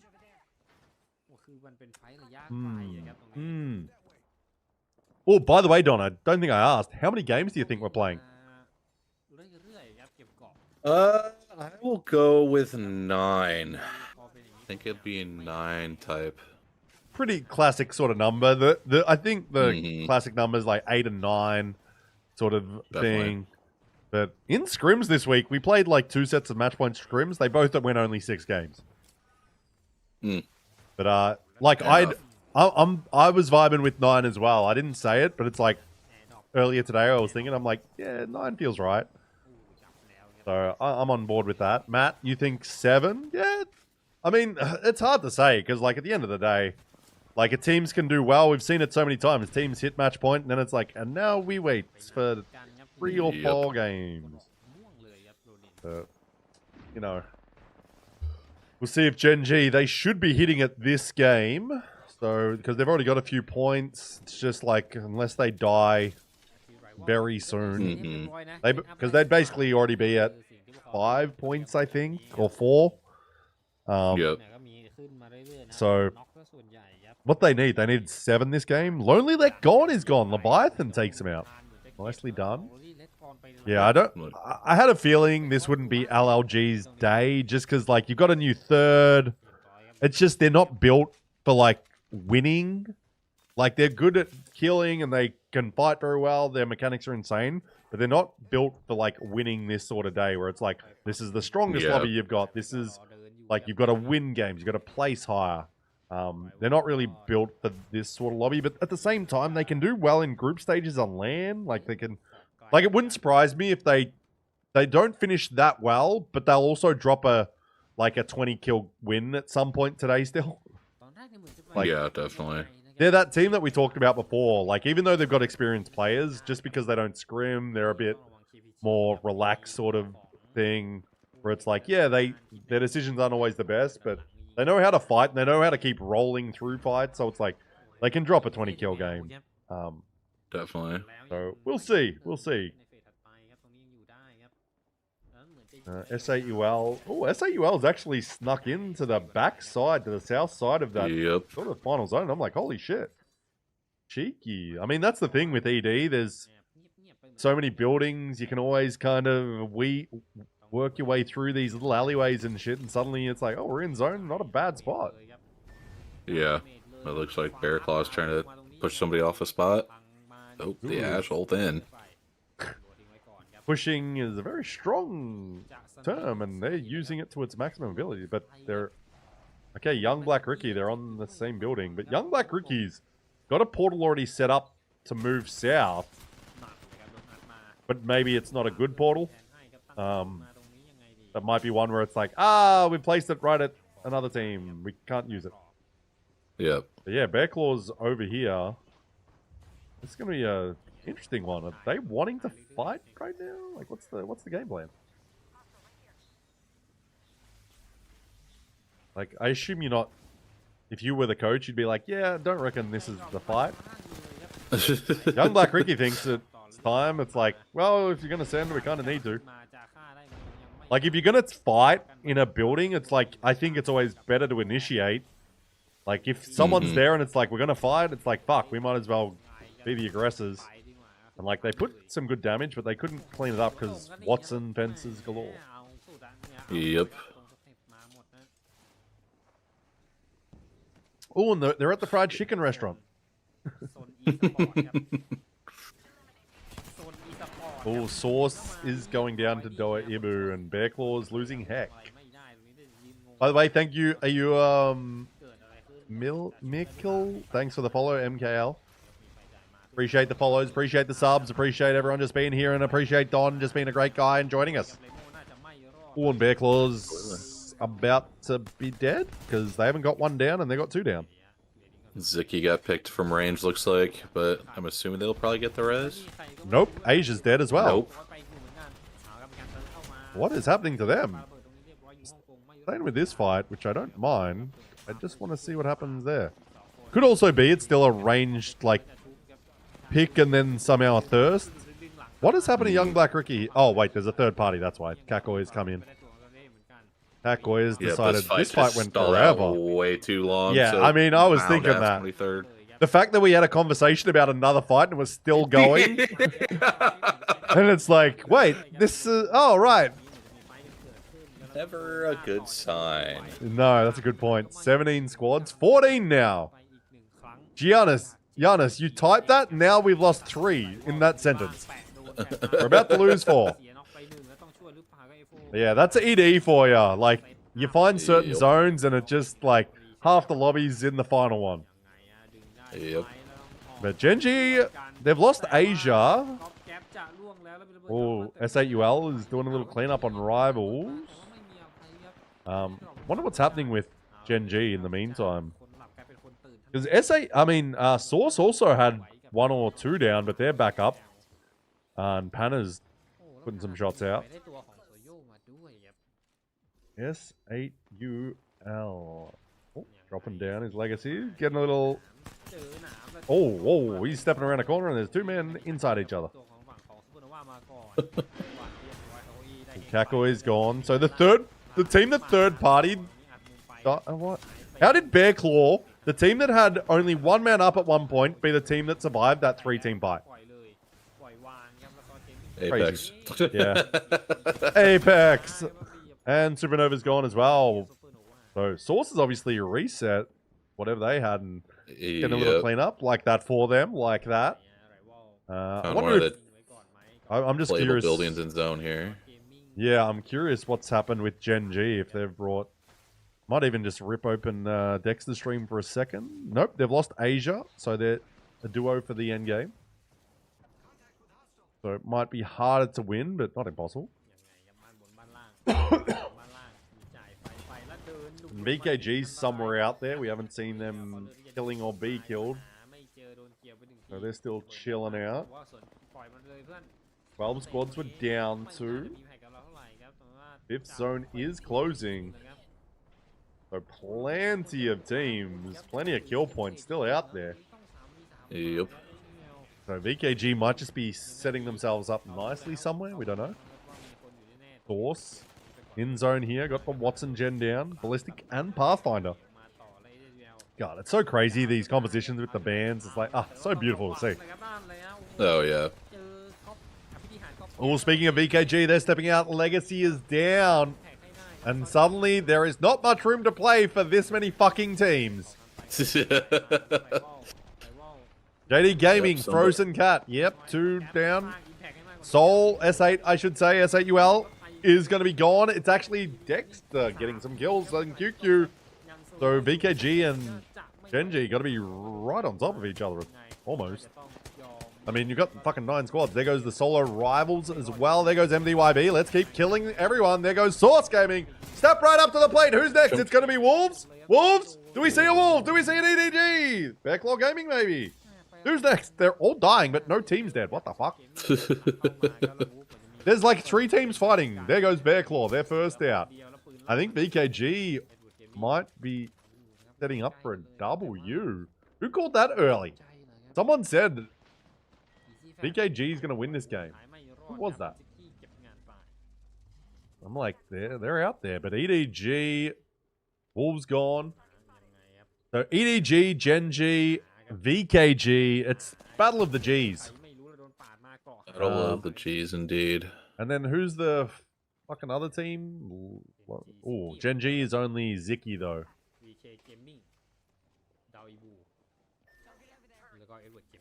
Done a good job, though, recovering some extra points, so that definitely should put them on match point, like we mentioned earlier. Yeah, just the placement, for sure.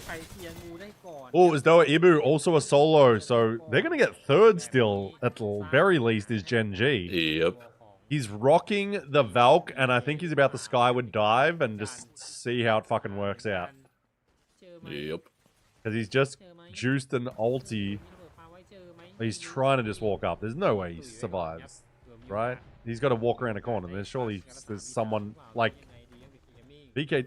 Like, where the fuck is he? I think he's going for the I'm just going to be real quiet and not shoot play. There he goes. I just saw him take off. Oh, he did? Yeah. Problem is, he's just going to land at some point and be like, they haven't really done much yet. Fuck. Yeah. I've seen that happen before where it's like, this is a great plan. I'm going to go skyward dive. Oh, wait, no. Balloon up. And he's probably going to try land on it? And I would assume so. I'd say he's still up. He's going to get second. Surely, unless there's a big stall in this fight. Or is that him land? Oh, here he comes. Nope. He shouldn't be peeking. Now he's dead. Oh, he got second, though. He got second. It's EDG. Man, that's actually kind of huge, because... Absolutely. Like I mentioned, they were on the cutoff right before that game. I mean, they were obviously over it because they got some kill points and they got placement. But, like, the fact is that, like, they're now just looking at trying to make sure they secure, like, top spot in the region to get maximum prize money. Like, realistically, that's what they're locked in on now. Like, even if they don't win the day, if they get second, unless VKG win, they're good. But obviously, they'd want to win because it's just good to fucking win. But Yep, and Pandas did mention to me that if Gen.G wins match point final, they would actually be, based on their champs points they would accumulate from this pro league, would overtake Qadsiah in terms of like the seeding for the region. So it'll be very interesting to see. Why Pandas is hate watching them because he's like, I don't want them to go over us. But right now, that's well, they're looking pretty fucking good. They grabbed 14 points that game, only 5 kills, but like we said with Pricey when he got that third, now they get second, and it's like if you can do that when you've died a little early, and there was a lot of teams in that like 5th to 6th zone, like that's pretty fucking nice to just keep on adding those points. Edward Gaming grabs 20. They didn't have too many before. Third, though, for VKG. They finally get a good game of 16 points. Doa Ibu, 4th, but only 5 points, 0 kills to them. That's unfortunate. That is unfortunate. GG's early night over in 4. We've played 4 games, Matt, and it's not over. So, no? Maybe over in 5? I was tired at 5 a.m. Yeah, you okay, Matt? But that also means Gen.G wins the prediction because of the quality ratage. True. But over in 5, that's a good point. Does Gen.G lock it down now? Wolves, 13 points. They're not going to be far off match point. I don't think they've quite crossed, unfortunately.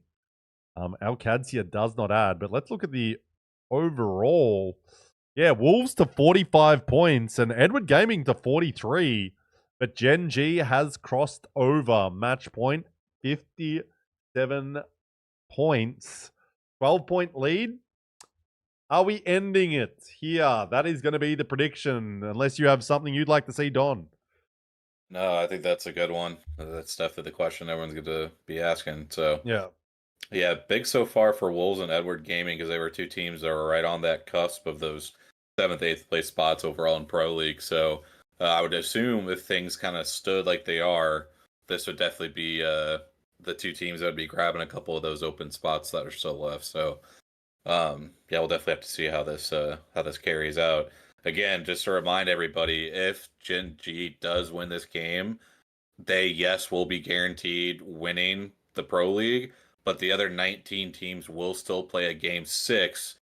So then that way, all of the placing and everything will still be, on an even ground where everybody got the 6 games to accumulate the points that they needed to. So yes, that is a good point to say because, like, in the prediction, we're saying yes, they win. Gen.G wins. No one more game. Like we're referring to like, is it over sort of thing? Because we do have a winner. Like Gen.G also doesn't play that game 6. They actually are taken out, and we play a lobby with 19 teams. So it is a little different as well. Because it's like the best team in the lobby is not in there suddenly. It's like, okay. Yeah. Like this changes things a little bit. So yeah, but for the prediction's sake, is it over this game?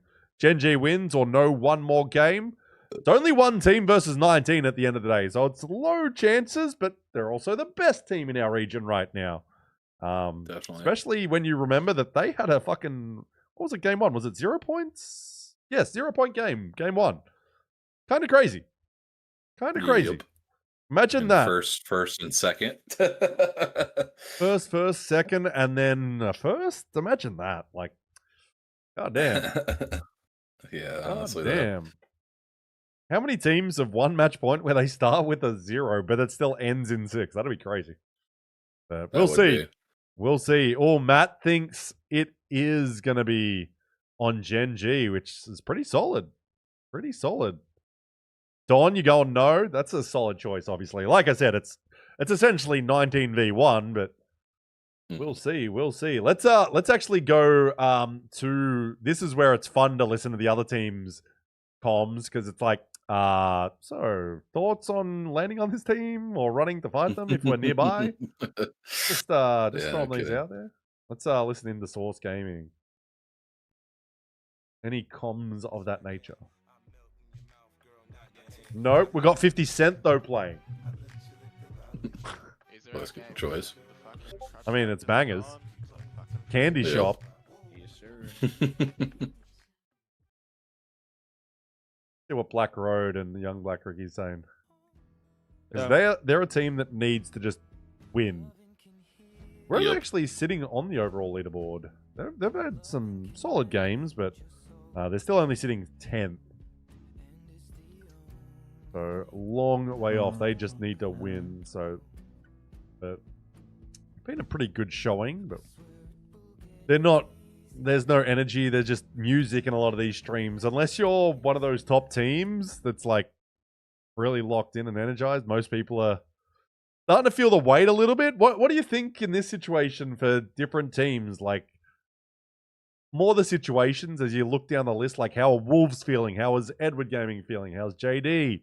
JD Gaming, they started hot and then they've kind of slowed down. Qadsiah is probably the only team that's kind of chill because they're like, well, we're playing well. Friends in the Discord right now, boys.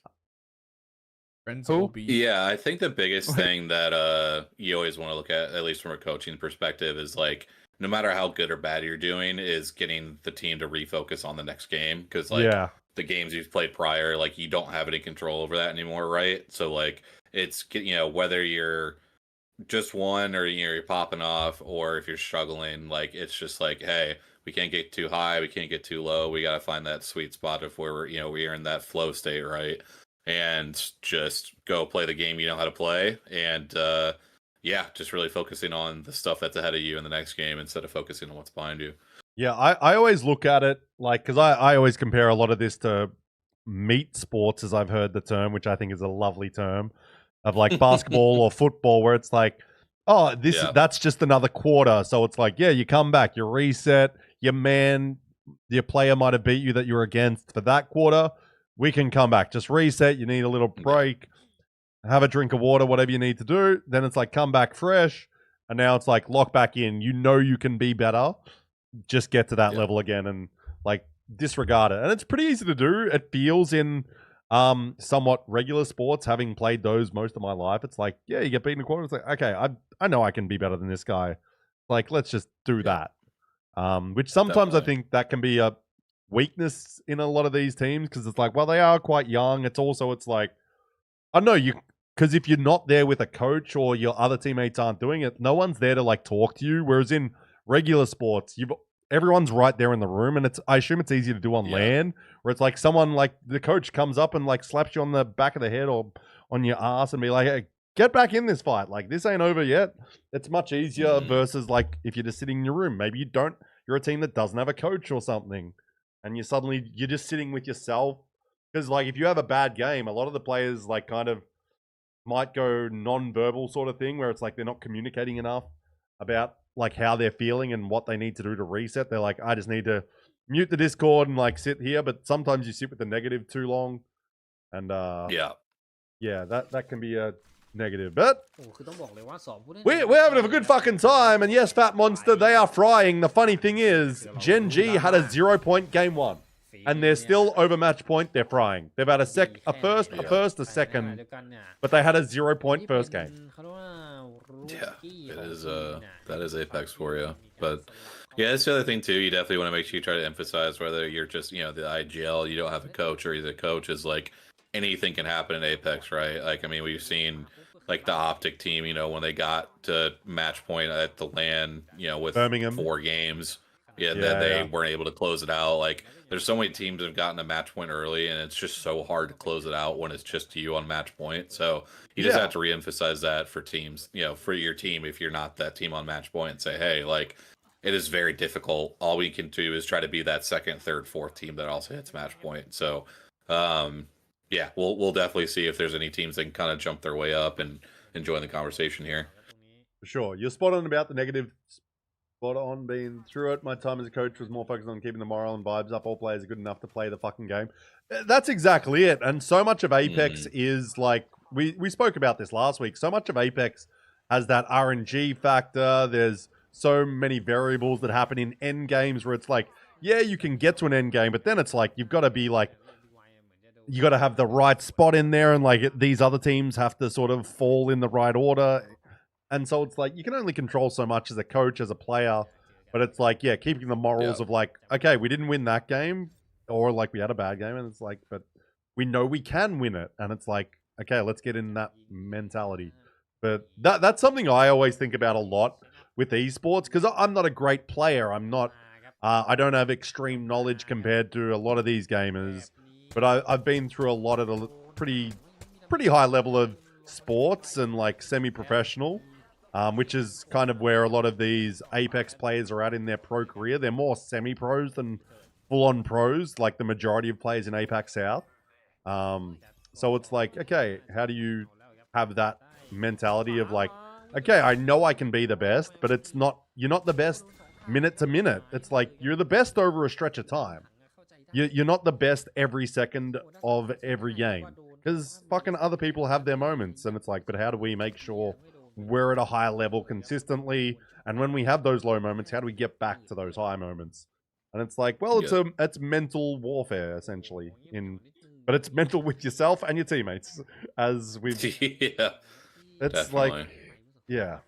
And like, yeah, you get angry at other teams for their stupid plays or whatever you want to say, but it's like, it's all on you. Everything that's happening is around you and your teammates. So it's like, having that chemistry is good. And like, that's a big thing. We say the term IGL, which means in-game leader, but it's like, oh, if you're a real leader of a team, it's more than just like telling your players where to go. It's like uplifting them when they need it or keeping them humble when they need it. But it's also like, that's part of being the coach. Like, that's why it's like a bit more of a partnership than a traditional coach in a sport where it's like, here are the plays you do and blah, blah, blah. But I digress. Let's get in the fucking game 5. And there's my little monologue for today. Yeah, we saw S8 get an early pick and a kill, so that's definitely big for them. It looked like, Ooh, I who was it on? believe that Frozen Cat, right? I believe that's the name. They're having a bit of a rough spell. Yeah, but I believe they were able to retreat back to the back corner and potentially get a res, but should be able to this early. Yeah, it and looks like they have, because we're back to a full lobby on top. Yeah, of and 60, S8's so. not one of those teams that makes the rash, like, let's instantly send, unless, like, they're right next door, but I doubt they were. But here we go. Game 5 and our first potential closeout. Seeing a dry gulch zone, which have not seen a ton of these, so that'll be interesting to see how this plays out. Let me. I don't know. We'll see it soon enough. I was gonna go look at POI draft, but I'm like, we'll see it soon enough on a map pull up. I can't be fucked. This is the joy of watch partying. You don't actually need all the info all the time. That's for like official streams. Oh, we got Young Black Ricky versus Bear Claw, and Bear Claw is gone.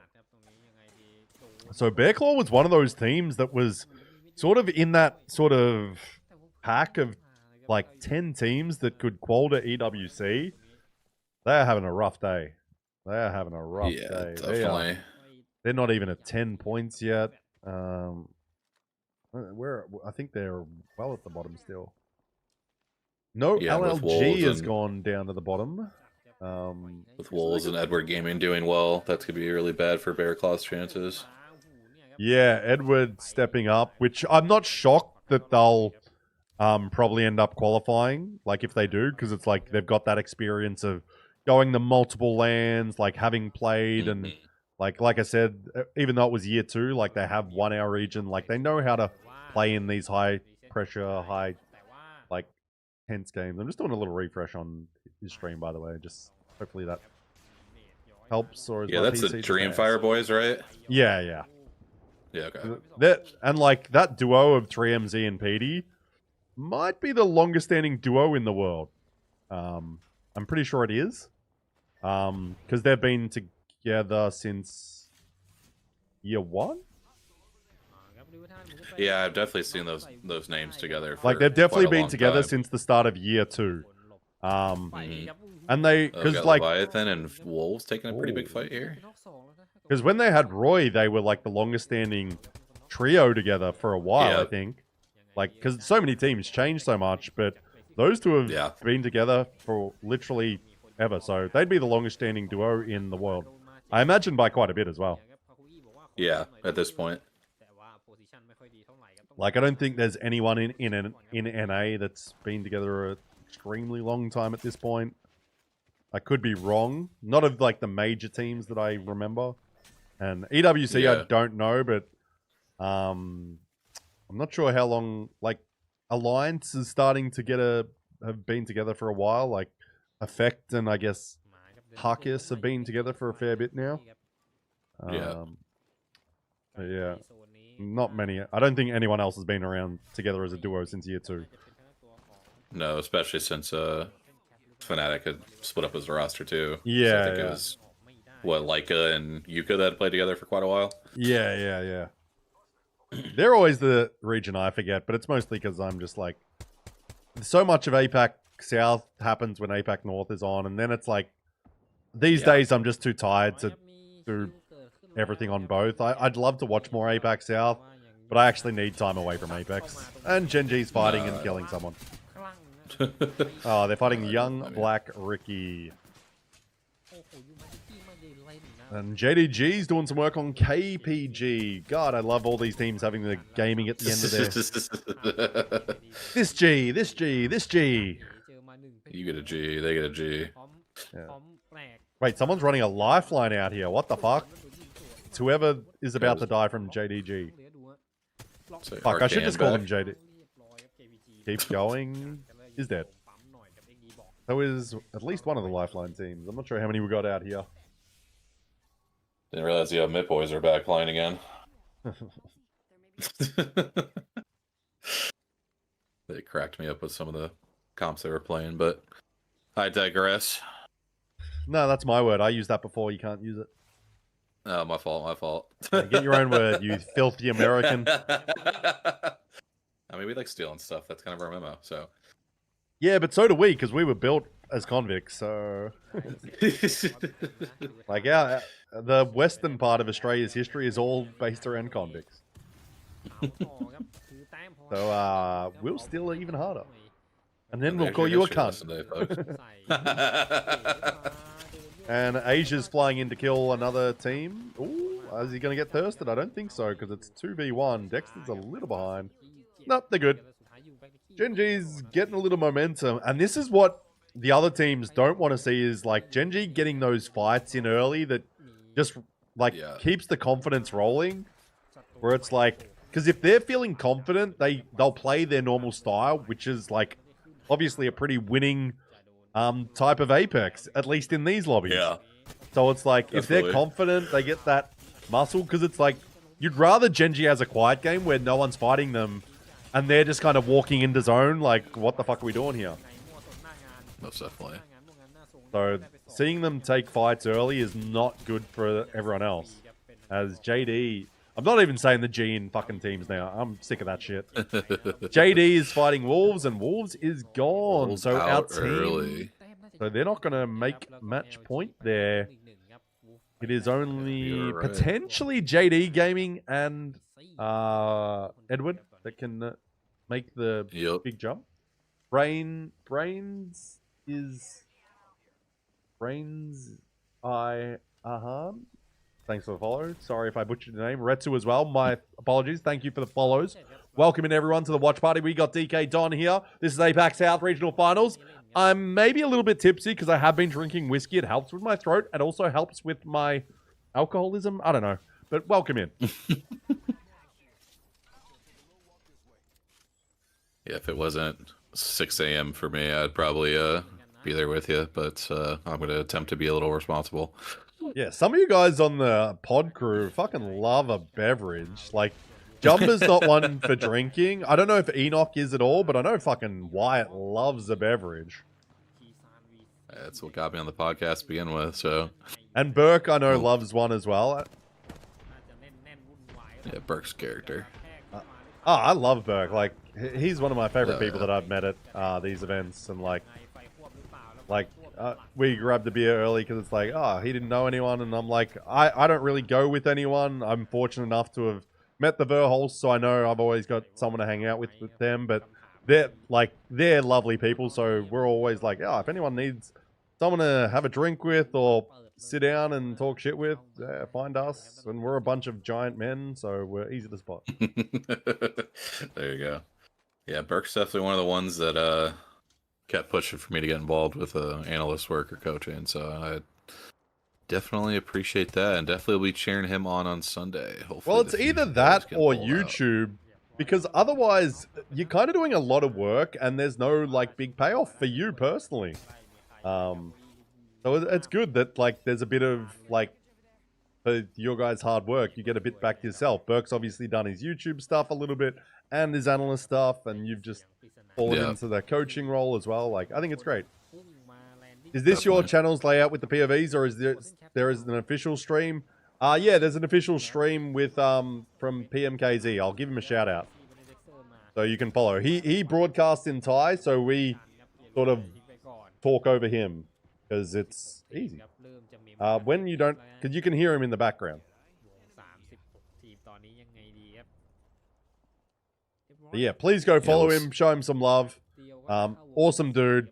He supports my stream as well. He comes through the watch parties or like scrim streams. Awesome dude. Passionate caster. He's doing his one-man show. He's not getting paid, so make sure to give him some love as well. Yeah, we'll see if Gen.G is able to make their rotation in here. They were on the production yard side. This obviously pulled into Dry Gulch, so we'll see if they end up getting a spot in here. Dexter's been put down, but he's getting res. I mean, man, they'll have to fight their way through. How will they manage? But no, this might be a bit harder to get a W. Definitely. Definitely not going to be an easy one, but at the same time, they're fighting well. But, and Asia's buying some time for Dexter to get a res, though Ibu's out, but there's still 15 squads out there. And they're slowing down their rotation, which might even just be enough to put them in rough spots in the near future. We'll see here. Edward Gaming's got a nice little bit of high ground here. So they've got to make their move into the end game sooner or later. No, we don't know who's exactly out there in that. I don't even really know this location too well. Broken Moon's definitely the map I know the least about.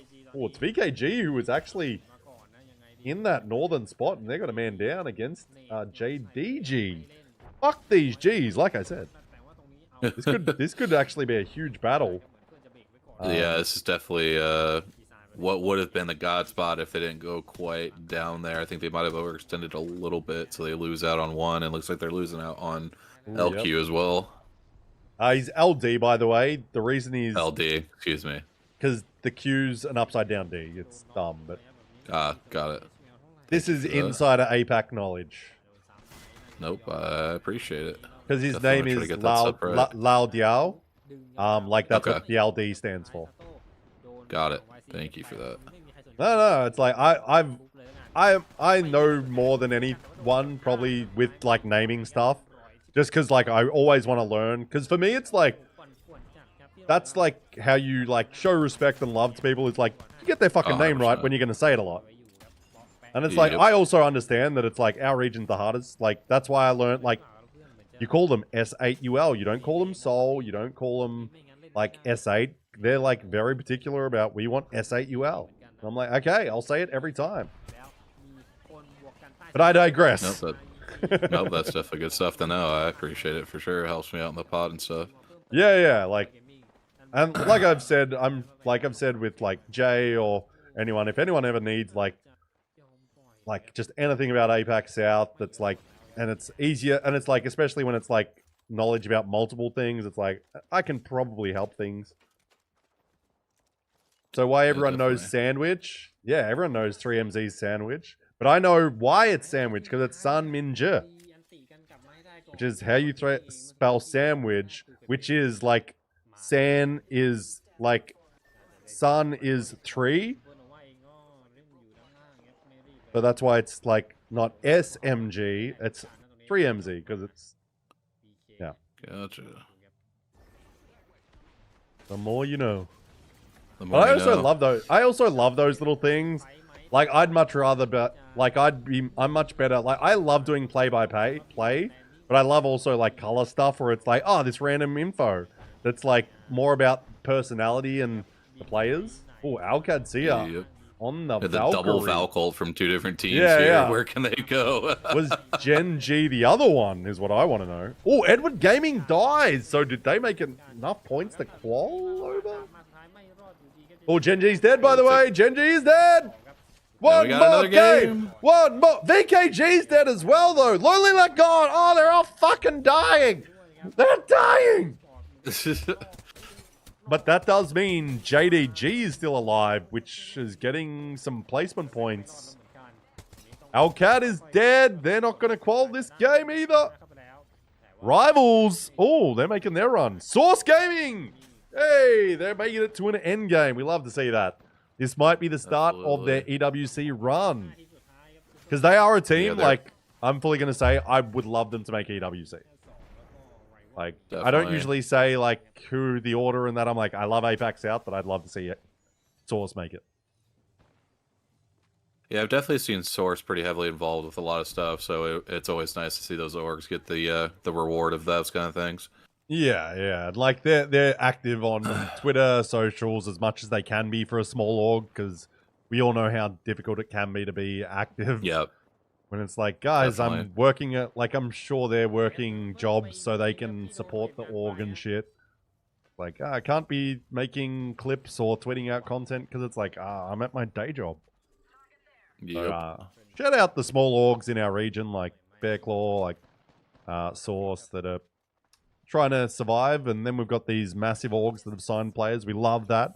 We love as well, though. I love when the big orgs sign and are active about the teams. Like S8UL has been crazy. Like, their fans are insane. So I love that. Absolutely.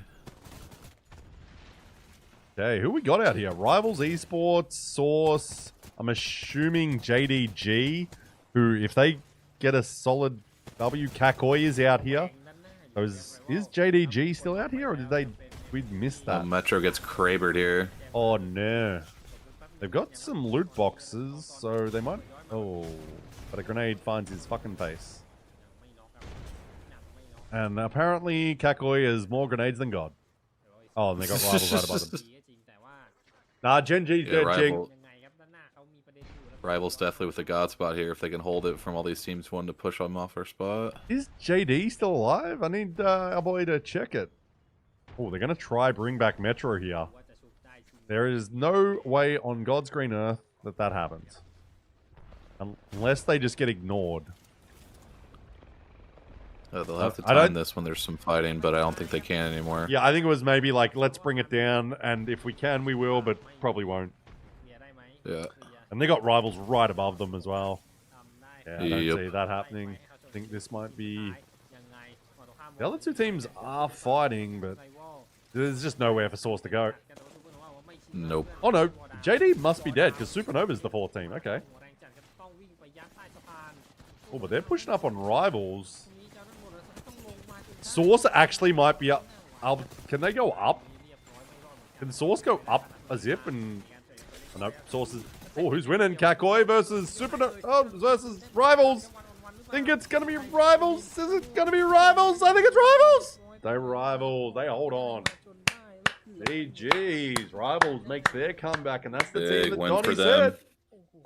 That's the team Donnie said. It's like they don't have the big names, and I was saying even I forget, but there's a win, and that's their push up the leaderboard to just like keep on in that EWC range. That's big. That's real big. Okay. Let's go look at the scores once again for Game 5. But that, ladies and gentlemen, means one more game. Oh, JD Gaming, 49 points. Oof. That is always brutal. No matter how many times you see it, it's always like, ooh. 1 point off. Just one more kill or something. Just anything. But we have so many teams in, like, for this game can easily qualify. Like, we could easily go from one team to fucking, like, 5, 6 teams having a shot. But this does mean Gen.G has another free shot at it. For one more game. I can't see, like, JD Gaming, 49 points. They need 1 point. Surely get that. Wolves, 5 points. Maybe they'll get that because they didn't need that many more. Actually, no, they needed 5 last game. So let's see. But Rivals, that's a big one. Jumps up to 44 points. They're now only 6 points away themselves. Edward Gaming, 44 points as well.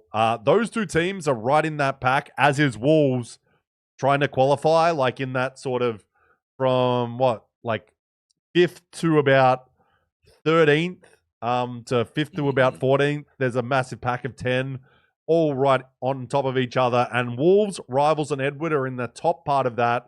So if they keep in this spot, and say if Gen.G wins next game, they'll be going to EWC, and that'll be a GG's for a few of the teams below them, like Source Gaming, like Bear Claw. S8UL, little struggle going on here. As they're down in their best 13 day so far. But they should still be safe down there. Like, they don't want to keep dropping, though. They don't want to get into that 0 to 1 to 2 to points range. They want to make sure they only go up from 13th. That's for sure. Leviathan, though, is another one that was they've had a little struggle day. 14th right now. Lonely Let Gone, they're in that group as well, and they're down in 16th. So that's probably a big one that could actually change, because they've got a lot of experience. They're sort of big names, well known, but it's they're struggling today. Yeah, interesting. Yeah, the race for this 8th overall spot in the Pro League standing is going to be tight, because Source Gaming just worked their way back up into the conversation. So it's going to be very interesting to see when this ends, who grabs that 8th spot. Yeah. We do have Remember as well. We can actually bring it up that on the Apex website, the standings do change live. So right now, it's Gen.G, VKG, JD Gaming jumps to 3rd, S8UL, Wolves, Rivals, Qadsiah, and Edward Gaming. Lonely Let Gone has dropped down to 9th. But they're only 3 points behind Edward Gaming. And so is Source Gaming, only 3 points behind Edward Gaming. There's now a bit of a buffer between a few of these teams. But we'll see, because it's obviously using placement points, blah, blah, blah. But it's Edward, Lonely Let Gone, Source Gaming. Leviathan's still in the running, even though they've had kind of a shocker that they didn't need to happen. They're probably the 4 teams. MDY Biz, there's a 4-point buffer. So, I don't know. Keep your eyes on Gen.G, obviously. But they're pretty much locked into winning our region. It's just a matter of, do they win the day now? Because we're going to run back that prediction. We're going to just completely run it back. Is this the final game? Yes, Gen.G wins. No, one more game. Because no one else has gone to match point. Do you think we're ending at this game, Don? Thoughts? Feelings? I do think we'll go one more. I think we at do least again 7? with at least 7. Yeah, I just think that once we kind of get that second wave of teams that start hitting match point, I think that's when we'll see it. But I just that's think when the it's fun really really begins. Let's be real. Oh yeah, it is. When you get sort of 4 to 5 teams where it's still, it's not obviously not the majority of the lobby, but there's a few teams that can win, and everyone's kind of on edge a little bit more. And everyone knows everyone, and suddenly it's oh, is that this team? But right now, it's all just is that Gen.G? Let's fuck them. Yeah, kind of. Especially with how much these players obviously play against each other. Do they know the skins that they're wearing? Do they know the comp that they might default to? Which was what makes the Legend Band thing so fun to watch, is because it's harder obviously to do that. We saw at the Open how easily it was for Falcons to be lost track of in that final 3-4 teams there at the end. I mean, it helps that they do play the spot for a while, then they move away and no one's looking. Jayhawk's video about it is such beautiful storytelling. Oh yeah, dude, I getting to know him now. I sometimes will get to see a preview of stuff, and I'm just bro, this shit's gonna bang. It's gonna be so good once you release this stuff. He's just insane. As someone that does video editing, has made them for years, and has done content for years, and really I understand how much work goes into it. It's crazy the work him and Jumba put in to make these videos and tell these stories, because it's obviously we're very lucky that we have Timmy that does the VODs channel, so it makes it very easy to find shit because it's all nicely like cataloged for us all. But it's still like you got to go find these moments. You got to then find like, oh, when did the caster say this thing? Oh, when did this player say this thing? Like you got to rewatch the games a few times and be like, okay, mark. Then it's like, then you got to piece it together. You got to write a script that really tells it well. So it's like, this is telling it so that everyone like knows what's happening, and it's good for both people that are new to Apex, but are also like, they know their shit, like sort of someone like us two would. So it's beautiful stuff. Like I've told Jay this like myself, where I'm like, you're the like your shit's like you're the goat of Apex content, because it's like I know exactly how this shit's made, like, and it takes so much work. Like it's just beautiful storytelling, the editing with the music, and the fact that there's no fluff. Especially at the end, where it's like so many videos on YouTube, like it gets to the end of the story and they're like, hey guys, what do you think of this? What do you think? And it's like Jayhawk's just like, nah, we're done, bye. And I do like it because I'm like, yeah, I don't want to watch.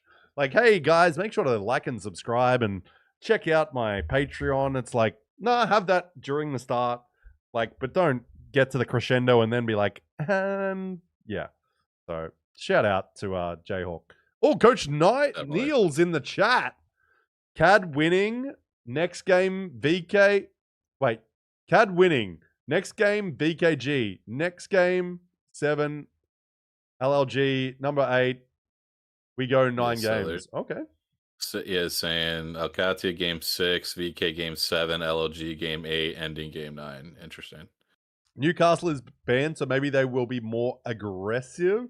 Who are the bans? Let's go see that again. Just to update us, we've got Sparrow, we've got Crypto, we've got Alta, we've got Ballistic, we've got Newcastle. What would the comp that you would get your team to play with those bans? What are we looking at?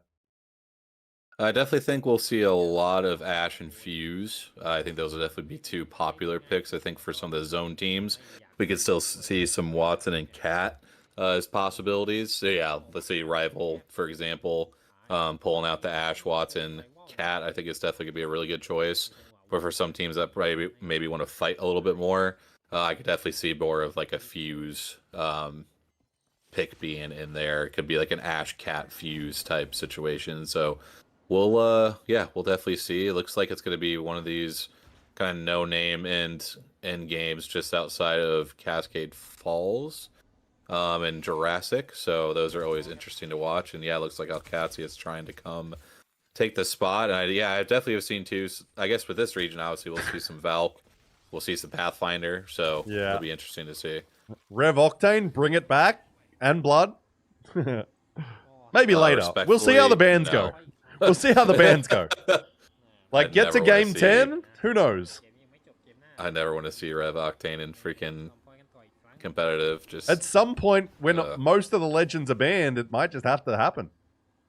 Yeah, it'll be interesting to see in these settings, especially like EWC. Like if we do get a full class that's banned, like we haven't seen that yet, it does reset the first ban. Let's just hope in one of these regional fucking finals we get like a 12-game, 13-game, 14-game series, so we can see the weird comps come out and. Like, we don't actually see the resets. It's like, oh, we're on the last of every legend, so it's fucking, like, these wild comps that no one's played at all. It's just like, fuck, I guess we're playing it live. We're doing it live, people. Right. Well, I think the nice thing is that outside of, like, the Assault class, because I think that might be the only one we could see, which even then, like, there's not a ton of teams around the world that are playing Mad Maggie, right? So, like... There's a few in our probably... Yeah, that's again another reason why I love watching these guys. I've gotten to love Maggie as a character and kind of wish. Oh, Maggie's so fun to play as well. So, like it just I'm waiting to see. I'm waiting to see. We saw it last week. Remember when we had that LLG one against Gen.G on Storm Point, where it was like, what was LLG running? They were running Mad Maggie, Pathfinder, and someone else that has movement buff. Yeah. And it was just like, okay, can we see a lobby with just that comp? Yeah, no kidding. Like, everyone sent. It might have been Ash, potentially. But it was like one of those sort of compositions where it's like, yeah, there's nothing to hold spots with. You just run at teams with this comp. Yep. 100%. Also, this is game 6, so it does mean we're at the point where it's like, we just keep rolling. We don't need to worry about, like, oh, one more game without the leader. Yeah, because if Gen.G wins here, it's over. Yep. Wraith. Yeah, I think it might have been Wraith. Yeah, you might be right there. I think you definitely could have been a Wraith. Qadsiah sitting. Oh, I need to see the whole thing. Not that it matters, because I can just say whatever I want. I'm not in the lobby. They're like, yeah, that'll be fine. Great spot. They're playing it well. Oh, then they're dead.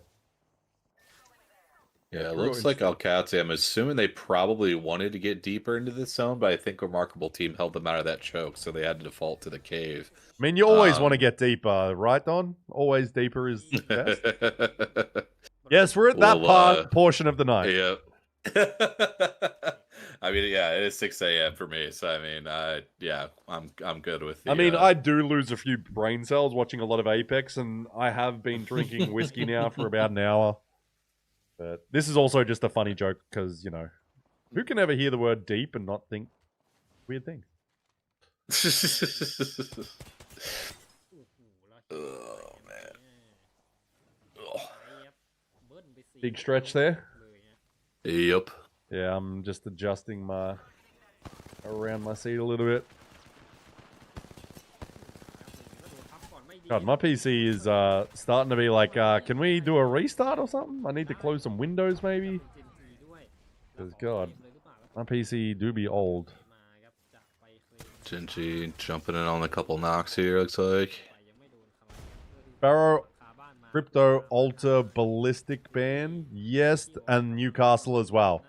And Newcastle. Yep. Prediction will be over in a minute, by the way. Is this the final game? Does Gen.G win, or are we going one more game? It is game 6. Gen.G is the only team on match point. Yep.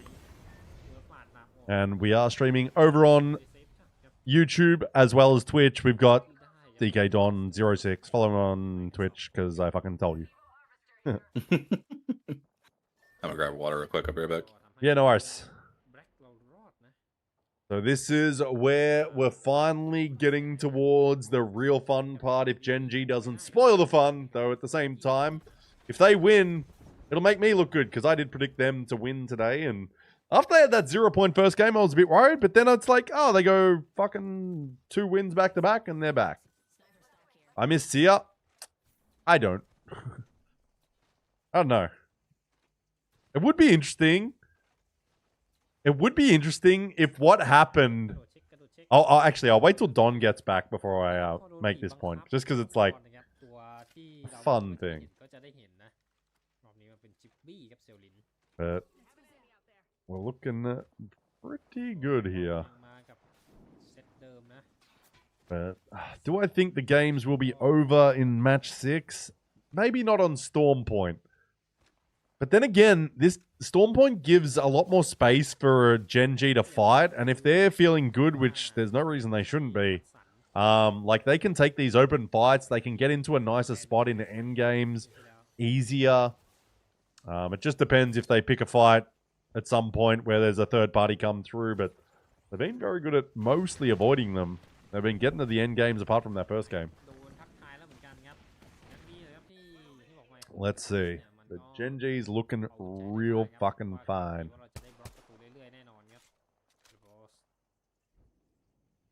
Okay, round 2 closing in. I'm going to have some water as well.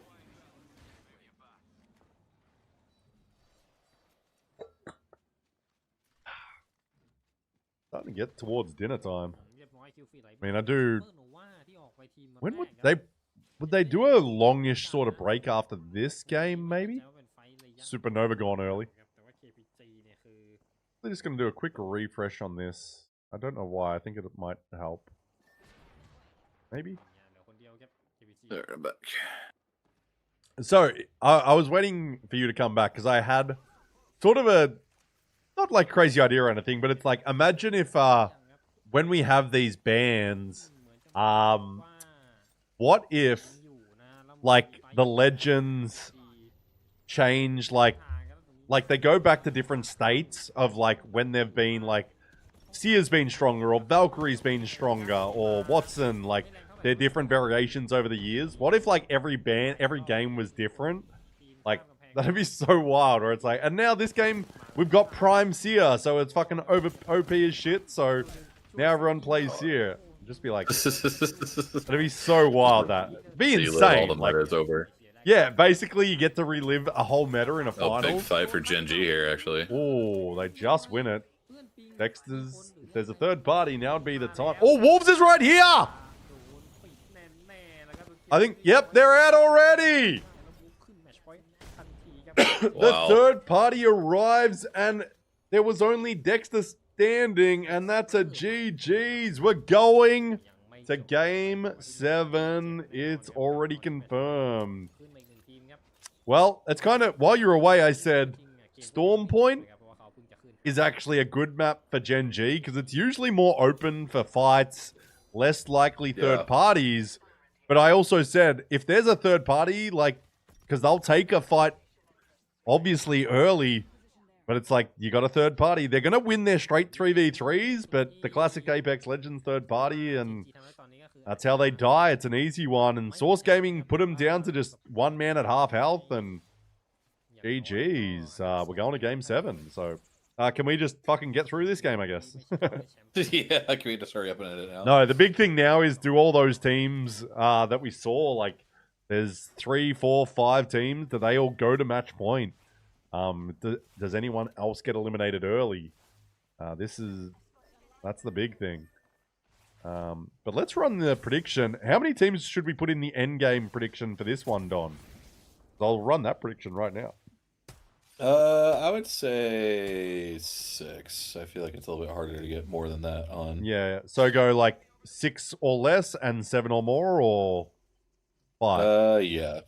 I think that'd be good. Okay. We're going to run another prediction if you wish, people. How many teams in final zone? 6 or less, 7 or more? I'm going to end it in less than 10 minutes, though. But I'll give you guys a little bit. Probably to... like when Zone 4 is closing. So get involved. Get involved if you would like. Oh, we already see 6 or less from Ofiri. So hope everyone's having a great time watching here. I know me and Don definitely are because we're sluts for some Apex. But yeah, I hope everyone else is enjoying. Ooh, a little frozen cat TP. Oh, straight onto a team. That's a bold strategy when you haven't shot them. And they're about to die. They're gonna die. And that was the decision. That was a decision. I like to tell people. Dude, there's some time watching my team watch the Mid Boys. I was just like, choice. You've gone robot voice, by the way, but it might be on my end. I'm gonna disconnect and reconnect, and maybe if you do the same, it'll probably be fine.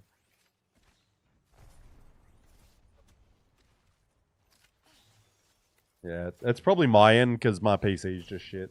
So okay, I think it's fine now. And it might have been just like one of those weird moments where things. How did I go from 400 Brad points to 16k? Because Gen.G is already dead, Arv. If you bet on that one. So get in on the next prediction. It's up right now. Excuse me. Yep. Hello, Dane. With JD making top 15.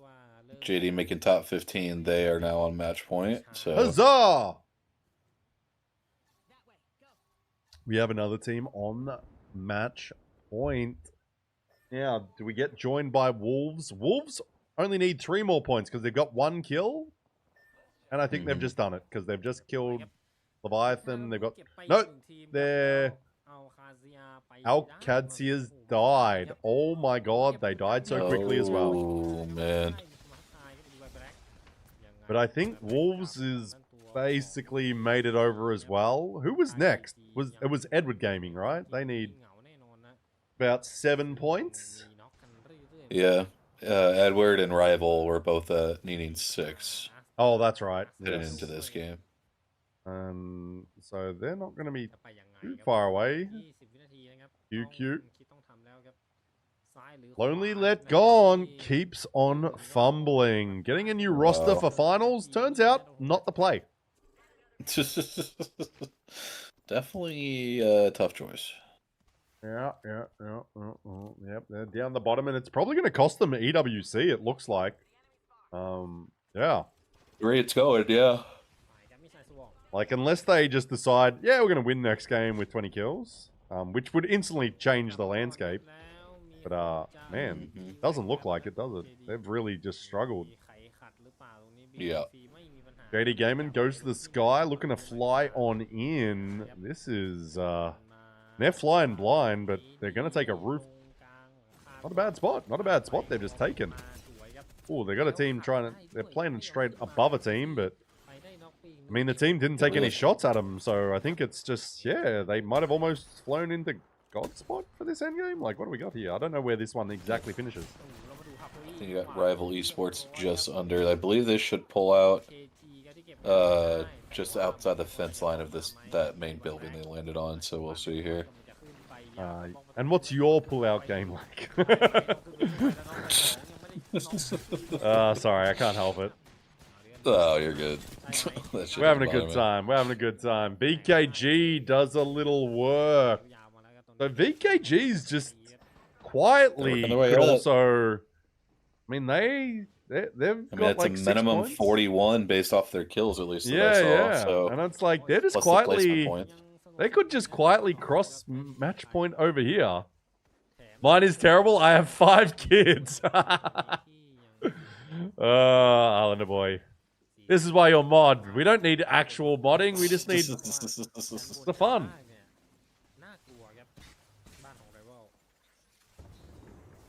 I'll let you go how my... Oh, no, I'm not going to say that. Fucking hell. Man, you have like 2 whiskeys and you're like, let's make all the dirty jokes and make too much intimate conversation. S8UL. I'm worried for them. Not like for making EWC, just like to not have a big finals. They've got like a rough spot here with the Watson fences. Whenever you see like Watson fences like this, it doesn't insert confidence into me. Especially being on blue shields late in the game, it's always tough. Yeah. Hello, Bob. By the way, for everyone out there watching, there are discounted gifted subs on Twitch. Just saying. Just saying. And every 4 subs, we'll do a drink spin. Or we might just have a shot of, like, sake or something. We might just have a shot of sake. BKG, oh, they're into a rough spot here, but they've got a fuckload of kills. They've got at least 7. And they got some good placement points, and it looks like, oh, Doa Ibu. Yeah, I mean, they're not far away. Oh, Jesco's stepping out. Oh, S8UL might be going down here. Wolves is going to be crossing, so we're going to have at least 3 teams match point next game. Oh, there goes S8. VKG, I think, is going to... JD, did they qual? What would JD So they probably, I think, yeah, JD was the one that only needed 1. I think VKG's going to do it as well, because they've just got enough fuckload of kill points. Crazy kills. Yeah, they definitely are with that. Yeah, holy shit. We're going to have, what? It looks like at least 5 teams suddenly? Maybe 6? I believe so, yeah. That's crazy to go to 1 to like 5 or 6. Like, Rivals is here, so they've made it. VKG's still alive with at least 11 kills in 3rd. Yeah. 6 if I did my math right, so. Yeah, I think, like, I'm not doing any math. I'm just going with vibes, and I think 6 is right. No, I'm actually quite good at math, so I can do it sort of just without thinking. Edward Gaming's here, so they're crossing. So we're going to have JD, Wolves, Rivals, EDG, and VKG. 3 teams final zone. Good comms, good comms. That was 6 or less. Good comms.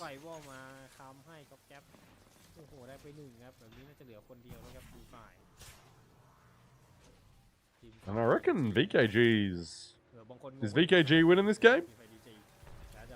I think they've just got that momentum sort of thing going, but... Yeah. Rivals, like they've got double reds, they've got fences, though obviously Rivals does as well, got one red, but they've got that momentum thing where like when you get like that many kills, you're just feeling good and you just win fights. Definitely. Always support your local Aussie, appreciate it, Bob. Really do. Let's see, Rivals kind of going back to back here, potentially. Like either way, suddenly next game's gonna be fucking fun. Yeah, we're gonna get a ton of action in the next game. Oh. Here we go. Rivals got to jump off. Oh, nice cat wall though. Needed it. Oh, why is he getting aggressive? He didn't. What? The man like throws down a cat wall, but he got cracked, and now they're just dead. Oh, nice beams of flow. Oh, is this a 1v1 or is this 1v2? No, he's dead. But VKG wins, and that is putting them over. Fucking hell. They've just kind of like been going through the motions, and then they're like, oh, that's right. By the way, we did win 4 of our fucking match days, so just reminding you cunts who we are. Holy shit. That is a game from VKG. And ladies and gentlemen, let's just go to those. Yep, that was a game. Yep, they've gone to 2nd place. Holy shit. So we've got Gen.G, VKG, Rivals Esports, Wolves, Edward Gaming, JD Gaming. 6 teams on match point. Holy shit. Kakoi is only 4 away. Qadsiah is slowed down. They had a great start. They've done the opposite of what I've said. I was like, they've got a great start. They're going to win. But we're also not over yet, ladies and gentlemen. We've still got at least one more game. We've got 6 teams. We're going to run that prediction again. Is this the final game? But suddenly we've got 6 teams to choose from. VKG wins. Yes. Rivals win. Yes. Fucking Wolves win. Yes. EDG wins. Yes. EDG wins. Or no, one more game. Ladies and gentlemen, there is 7 options in this prediction. I tune in, and of course, Cad is slowing down. Gen.G to win it next. Thank you for the follow, Cavanad. But there is a prediction going up. Is this final game? You've got 6 teams to win, or are we going one more fucking game? Sorry, I'll tell them to step it up right now. That's what Coach Neil's here for. He just like listens to Twitch chat and then is like, you know what, guys, that's a good comp. Dan always says communication is good and is very important, and you know that's why he's in a Twitch chat.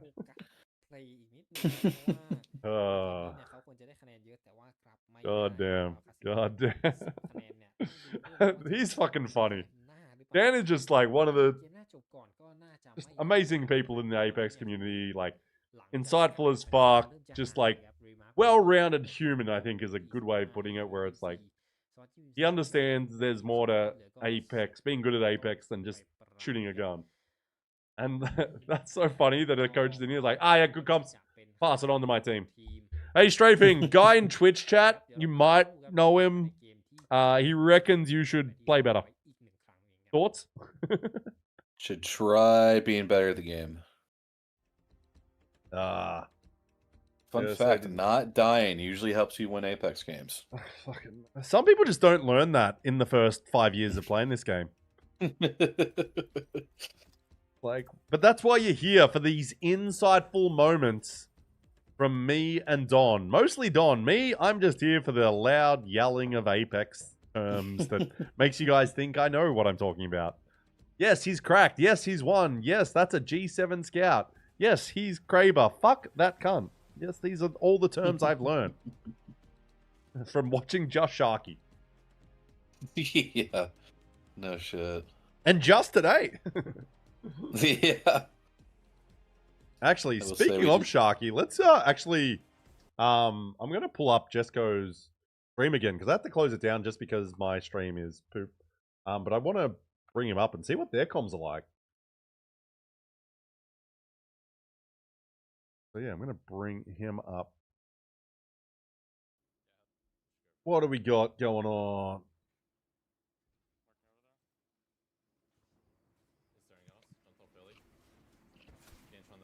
Rejoin the boys. Went from 21st in Pro League to 7th on our first weekend. Can't complain. It was all you. Dan, you just said strafing. Stop being shit. IGL good now. What's the building team doing? Going to be an interesting one because we do have Watson now banned, which Ooh. obviously a lot of teams from the start were leaning on early. So Yeah.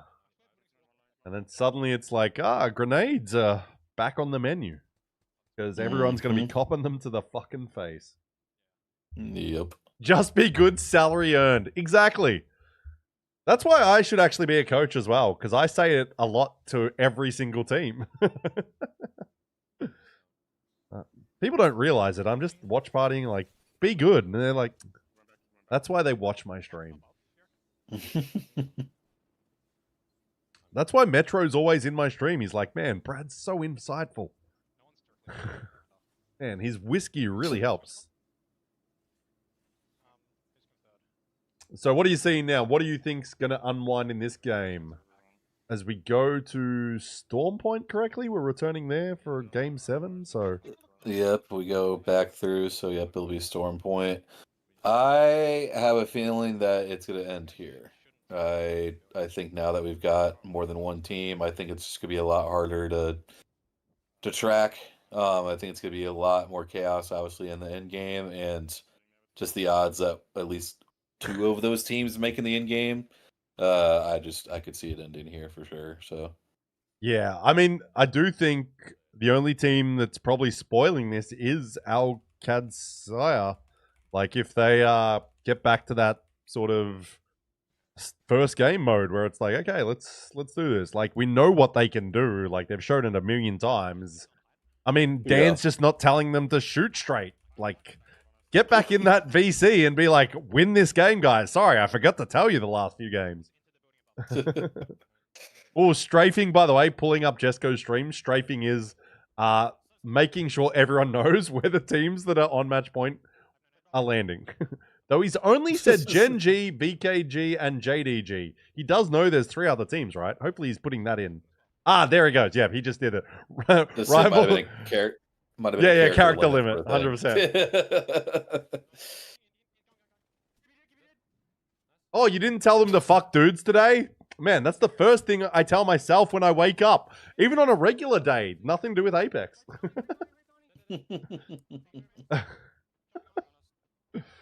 I love how, like, Dexter's in the game chat being like, why are you saying that, bro? Yeah, you gotta fuck dudes in life. It's a metaphor for fucking dudes. I love how snipe down. It's just beautiful. On Pride Month, yeah.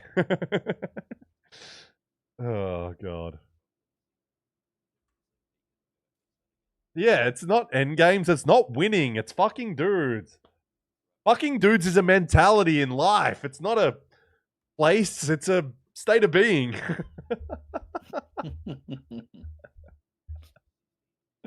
Holy shit.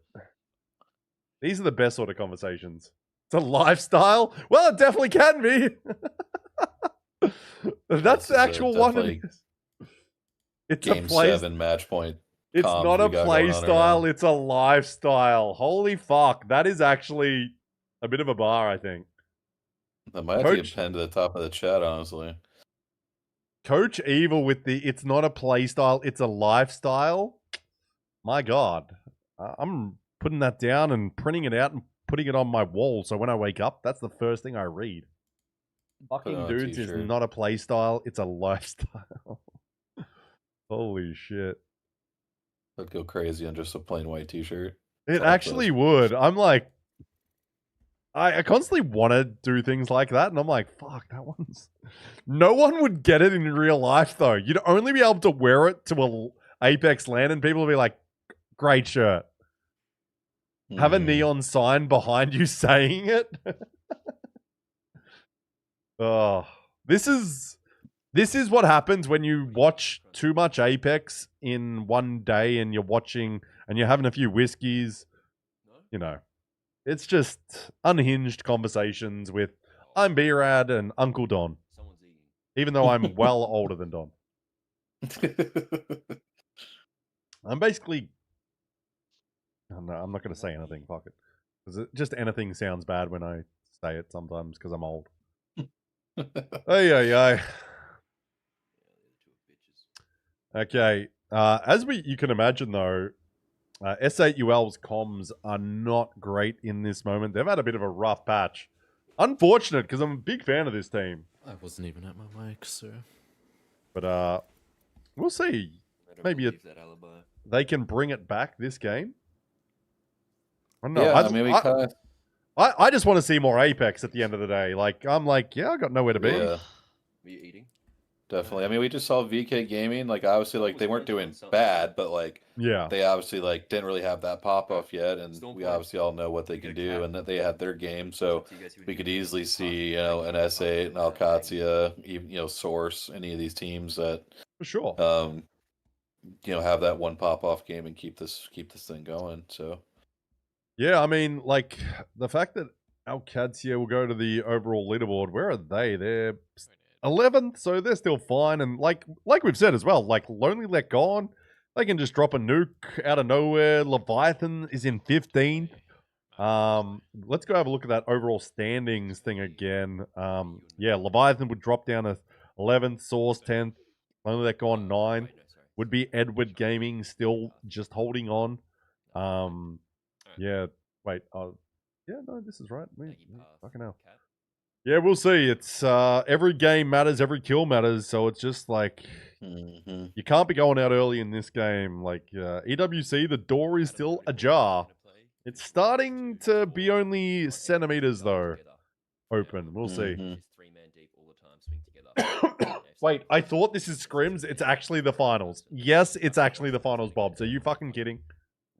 Bob, you are so locked in. You're lucky you're subbed, otherwise you might get timed out. Yeah, I agree. Bob, lucky you're subbed or... Whew, the things we'll do to you. If Legacy calls something, guys, just fucking 3-man do it together. Ape the fuck out of everyone in this. Well, Rogers is giving a bit of a speech to S8UL saying, listen to what the fuck Legacy is saying. Just do everything he says at this point. And you'd hope they're always doing that. But I do think sometimes you just need to remind players of their roles and, like, how this game is played best. Like, whether you agree or disagree, counter-calling can be the problem sometimes just because it's like, look, when a 3-man runs and just shoots at the same people, at the end of the day, this is a shooting game. So, yeah. We'll see. But here we go. Yeah, there's always two things as a coach, like, whether it's baseball or Apex, that, like, I would try to focus on telling my team because, like, you obviously don't want to overwhelm them with information. So yeah, I usually just pick something like play loose and play fast. Like, that's usually something like that, I would say. They usually kind of help remind them of the basics because, again, that's they're all me good when I'm enough at talking this to my level, mates right? going out to a pub. I mean, boys, play loose, play fast. We'll have a good night. Buy me some whiskey shots as well. Yeah, basically the same as an Apex stream, weirdly. Weirdly enough. That's definitely good comms. I'll give you that one too. That fits. Boys, lube up. All right. Well, we might have to pull back on that one. We might, yeah. That's only after 10 games. Oh boy, oh boy. So here we go. The prediction, it ran out. We've got every team has some points on them apart from EDG. And then still the majority is on. No one more game. Get a table on height. It's actually good comms. Actually good comms. To be fair, I'm 6'7". I'm always on height. That's how I roll. Very fair. So will our Qadsiah or be our savior? Has Dan gone into the into the team VC and been like, so I was in Brad's Twitch chat and someone said we need to fuck dudes, lube up, and win the game. Thoughts? That's the gameplay. This time around. Yeah, it's like, well, you haven't fucking won a game while you listen to my actual input. Yeah. So you think VKG this game? Yeah, I think I'm gonna stick with VKG. Back to back. You know. We've seen a lot of back to back, like ending of scrims this week and ending of like match point format. We've seen it actually a few times where teams get that roll on. Yep. Gen.G, you hope. I mean, I hope because it makes me look like smart because I called them to win today. That's the only reason, though. Like, hey, never a bad reason. I mean, the big thing that actually is it's not a huge thing, is that we do actually now have on hand is like a fight for that top spot. With VKG suddenly jumping up to second. It's now like the top two teams are 1 and 2, and like if VKG wins, they'll take number 1, and it's only a prize money difference, and I think it also means that Gen.G doesn't pass Qadsiah in like the EWC standings, but for right now, all that matters is we'll just see a difference. For us, like regular fans, it'll just be like, VKG wins APAC South or Gen.G wins. But right now, no one's winning. We'll see what happens. The team that was closest to match point without being there goes down Cacao early as our first team out. Ooh. Do you say cacao, by the way? Oh, it's kakoi. Kakoi, my fault. Because it's literally a Japanese word. Fucking... They're not going to let you into Japan. Hey, we got time to learn. Yeah. Get on that Duolingo vibes. I'm on close to 600 days streak on that. Yeah. Kakoi. Because kakoi means cool in Japanese. Like, oh, kakoi desu ne. Kakoi desu. Kakoi. I know it's like you say kakoi, but I'm an Aussie guy. Give me a break. Like, I'm not going to say everything perfect all the time. When I'm in Japan, or when I'm at my favorite sushi restaurant in Melbourne, which only has Japanese people at it. Nihon jozu desu, doesn't it? Oh, arigatou gozaimasu. But also, you've basically used all my vocabulary. And it's done. I got Josu'd? Damn! I got Josu'd by a fucking Aussie guy that didn't even know we were watching finals.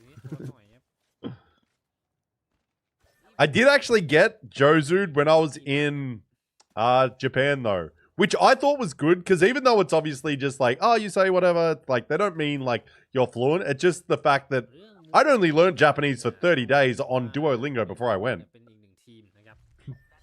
They're so nuts.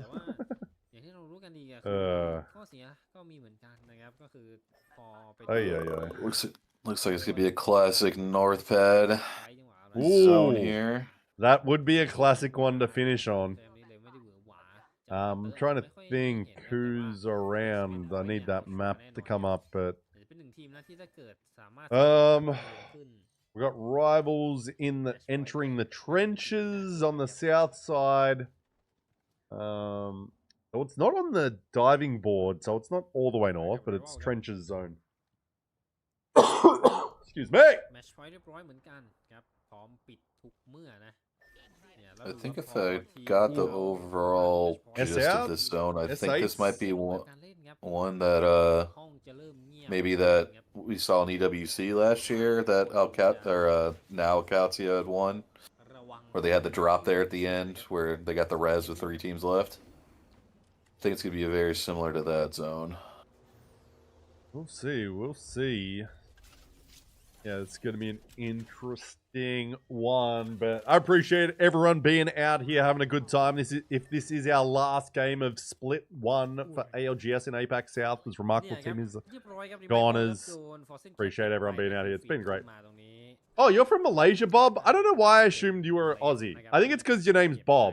And, like, that's an, มาต่อยังไงดี like, very Aussie thing. ไว้ครับแล้วโดนทับ I literally, there was no reason for me to think you were Aussie, apart from the name Bob. หาไม่เจอหรือเปล่าครับความอยู่ด้านบน What happened to 10k from the trash performance to top in EU? สามทิ้งไปครับ Wouldn't have a clue. อยู่ไหนเลยครับ Forsen Cat I'm เคบอกว่า I don't watch EU. ท่วมจังเลยครับพอร์ตมาแปะไว้แล้ว To be honest, my biggest answer with that is just you have 3 very experienced players that know how to play the game and have all put their egos aside and said, hey, the only way we're to fucking qualify is if we make this shit work. Yeah. And they went out and did the damn thing. So that is the quick version of the answer to that one. Papa I Shui? mean, No. Papa Shui. I've done one Shui on stream, and I can't even remember why. It was... Be careful with your words. You know what Bob from Malaysia did in NYC? God damn. Sentry. That's true. Bob from Malaysia. Man, how good was Thunderbolts, by the way? Shout out. It's never too late to drink. No, I am drinking. I just don't want to do a fucking Shui. ไม่นานนะว่าห้องเงียบสงบเป็นพิเศษครับ Plus, I'm drinking straight whiskey. ดูวงกันหน่อยดีกว่าครับวงไฟ Ew, whiskey shoey? ด้านซ้ายบนนะครับ Nope. ขึ้นไปตัวของ Okay, That's diabolical. out the It's the back, only way we've to got young Black Rickies out the back of the grab cannon. S8UL's in the guts. We've got LLG right on the edge north. Qadsiah's fighting on the west with Wolves. We got the IMC. VKG. Edward is a little south. ใครจะผ่านครับพร้อมเรียกเก็บค่าผ่านทางได้ทุกเมื่อครับ What brand? This is just like an Irish honey liqueur. It's not like a fancy whiskey. It's just the Dubliner. จะ This one. ชุบเพื่อน It's not bad. Like, I prefer honey ones because, like, if you're going to buy, like... And it also means there's less alcohol in it than a straight whiskey. It's a little sweeter. It's also nicer on your throat, which, like... คุยแล้ว Like, they're a bit easier to just โดน drink. ไล่หรือเปล่า And, like, I like a sweeter whiskey. So, fucking, you're just cheating by getting honey liqueur whiskey. Honey whiskey liqueur, whatever. ไปวิ่งมา but yeah. กับพอร์ตมา It's a simple one to drink. ดีแต่ว่าพอร์ตไม่ไกลก็แล้วโดน Like, if I'm going to impress someone, I've got other whiskeys, but this is my... I'm just watching Apex whiskey. Let's put it that way. เมโทรเก็บไปกระสอบเกมมิ่งไปต่อครับ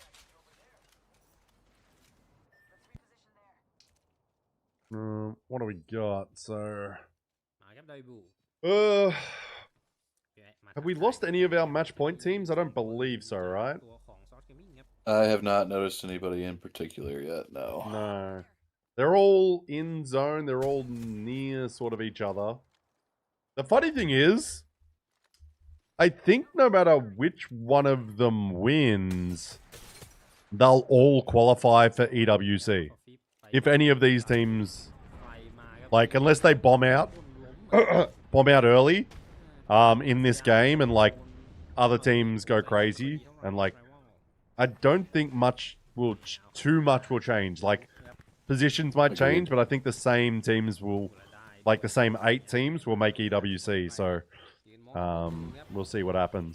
ไปรอบไปอีกทีหนึงฮะ Definitely agree. แล้วมีโอกาสโดน Because they're all obviously high in the points, and they're already in that middle sort of bracket of teams. Gibby Path Cat team is a combo. Oh yeah, what was the last ban? Was it? The last ban was the Watson ban. Oh, that's right, the Watson. That's why we're seeing Fuse back on the menu. Yeah, Gibby in this economy is wild. Yeah. And we got Gibby, Pathy, and Pat for Qadsiah. So, can they save us and give us another game? I would love it. Be nice, but, you know, They're It in quite the all good predicament, things though. Do must they come go to for an that end. red bin or not? I mean, you got bubble. You got bubble. I reckon that's there. Probably. Oh, JD is fighting S8. Man, S8's just not had a day today. No. They've got smoked. They didn't even put one down from JD. Jesus. S8UL. Luckily, they should be fine. Still going to EWC, but boy, oh boy, not like what we thought. And also just not what you want to be taking into... Source Gaming is out. That's not good for their fans, who happen to be me. Strafing going down to a nade. Oh, and that's LLG. Maybe LLG is going to be the saviors.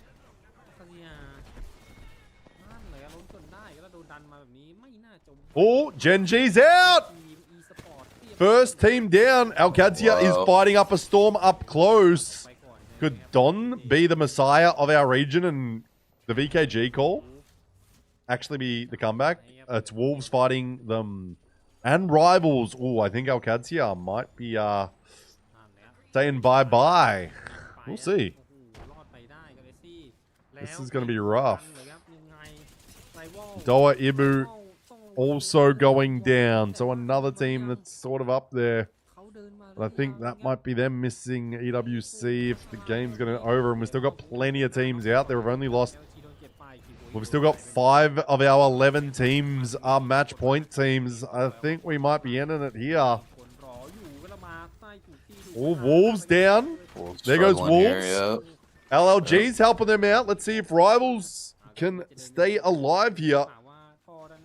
Oh, LLG, though, I think might be going down. You're cursing them all. We're all cursing them. There goes Player K down. Roy puts him down. LLG. Oh, I think these two teams are killing each other. There goes LLG, but I think Alcad is maybe going to reset. JD Gaming is still out here. I think this might be coming to an end, ladies and gentlemen. Because there is too many teams and that are too good out here.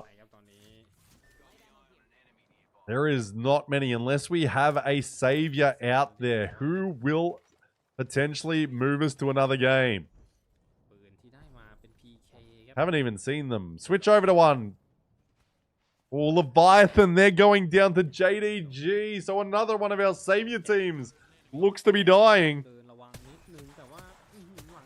Oh, JR goes down. Leviathan out, but does anyone third party that fight to remove Gen.G? I don't think so.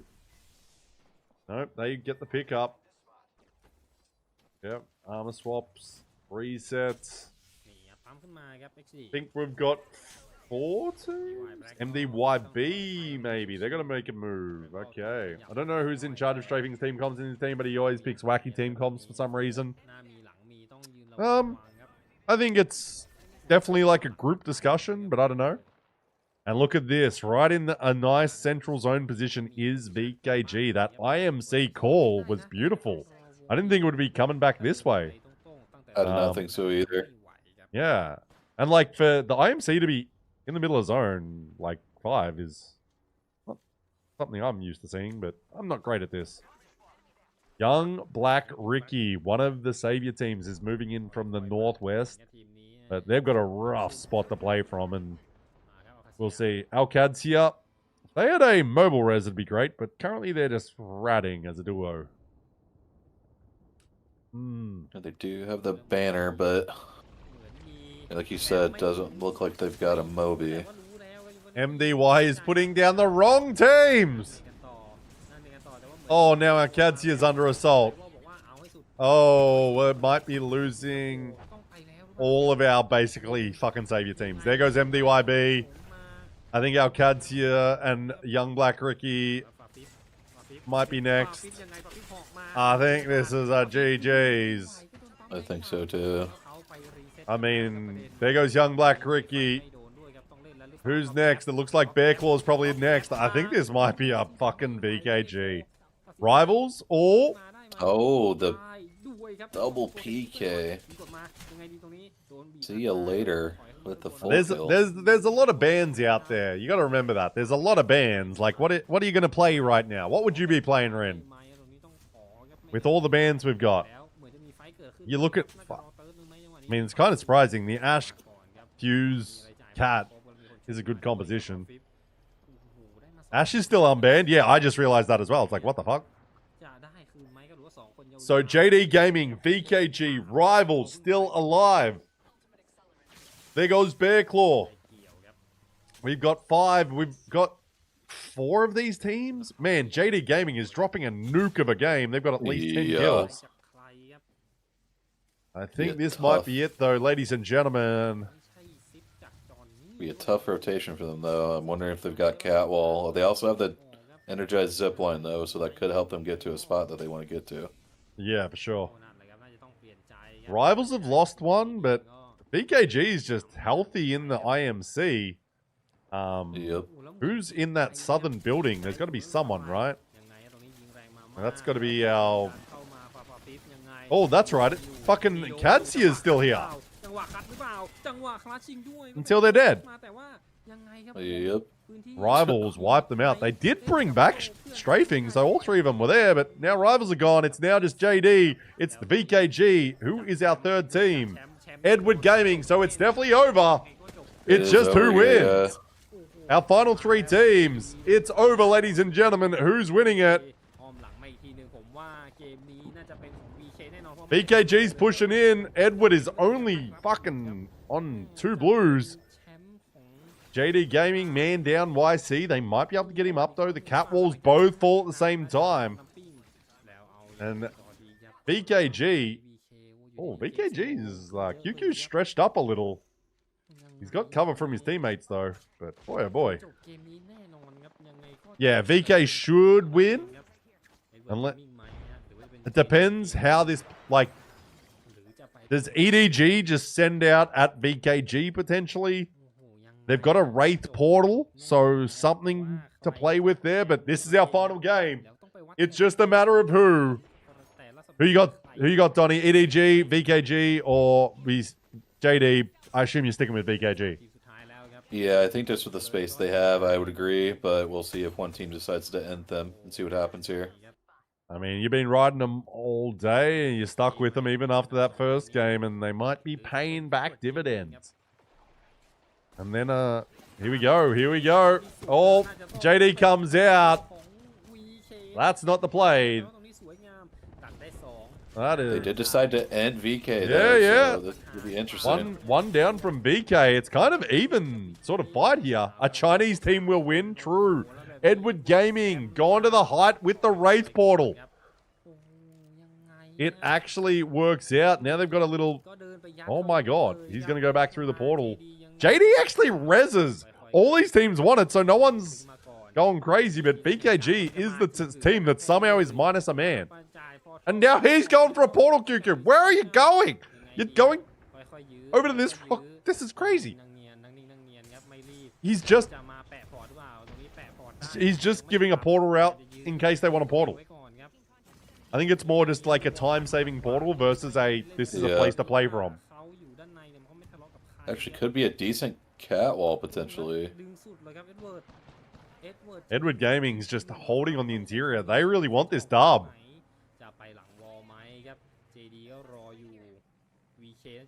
I mean, it depends how long. I always forget, like, I wish there was a counter on the catwall, like it showed you, like, how long is left on it. Just so, like, you know. Oh, they've got the head glitch as well. Oh, but the Ash movement is nice. Edward Gaming's gone. Is it JD or is it VKG? It's JD Gaming! They do it! Gaming. In 7 games, ladies and gentlemen. In 7 fucking games. We have a winner! The fucking G's. G fucking G's. Ladies and gentlemen. VKG, by the way, will take your top spot overall. Where is this thing? We're over in 7 games. Go over the fucking... Why can't I go to the match page now? This is so cool. I love how bad this fucking website is. There we are. And they had a 17 kill game, by the way. Holy fuck. That's a way to end it. Yeah, they absolutely fried. Man, we said how, like, oh, you don't always have these games, and then they come out and do it twice with big games to carry them over. They kind of made me look stupid. I hate them for it. But JD Gaming, 29 points. VKG, 14. Edward Gaming, 7. Rivals have a solid 13. Qadsiah grabs 5th with 7 points. But overall, it goes to JD Gaming. They get the most points as well with that final game. They jump up to 82 points. So they get the most points. They win the final game. They locked it down. GG's. Absolutely. JD. Who was that paid it? Mr. Raider. JD Gaming wins. VKG comes second. Rivals Esports third. Gen.G actually drops to 4th. Edward Gaming 5th. Wolves 6th. Qadsiah 7th. Kakoi jumps with 8th, but that won't be enough to get them. But yeah, I don't think we'll actually see too much in the change. I think the top 8's still the top 8. Let's just double check on the standings. But yeah, it still really didn't change. It's VKG. They take first. Gen.G second. JD Gaming jumps to 3rd. S8UL doesn't go too far. They only finish at 4th. Rivals Esports jumps to 5th. Wolves to 6th. Qadsiah finishes 7th. They're already qualified through, which means Edward Gaming is 8th. And they take it by only 2 points over LLG. But LLG has a rough day and they fall out of the top. So that's the only change, really. LLG moves out.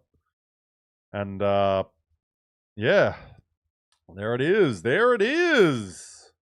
Our first region out of the way and our first official 8 teams qualled. Yeah. GG. Explain to me. I want to scream, but it is what it is. Metro, it's understandable. Like, you're allowed to scream and say, fuck this shit, because God knows when I've competed in professional sports, I've said horrible things to people I love. So, understandable, especially right after it, mate. I was rooting for you, but unfortunately it just didn't work out. It just didn't work out. Explain to me how this works for EWC. It's basically just our top 8 teams are going to EWC. That's all you got to worry about. I wouldn't worry too much about anything else right now. Top 8 teams from BKG to Edward Gaming are going to EWC. That's the Esports World Cup in Riyadh in early July. Thoughts on the day, Don? Thoughts on the day? I mean, again, I think these were obviously the teams I think we're going to be heavily involved with, who might end up taking the match point. They've played well all split so far. And yeah, it's just, again, a lot of fun to watch. And I mean, we only had the 7 games and we were still even seeing some crazy comps at the end. Yeah. So I'm really excited to see what that could lead to the other regions if we potentially play out a little bit longer. But yeah, overall, again, I think it played out a lot like how we thought it would. A lot of aggressiveness.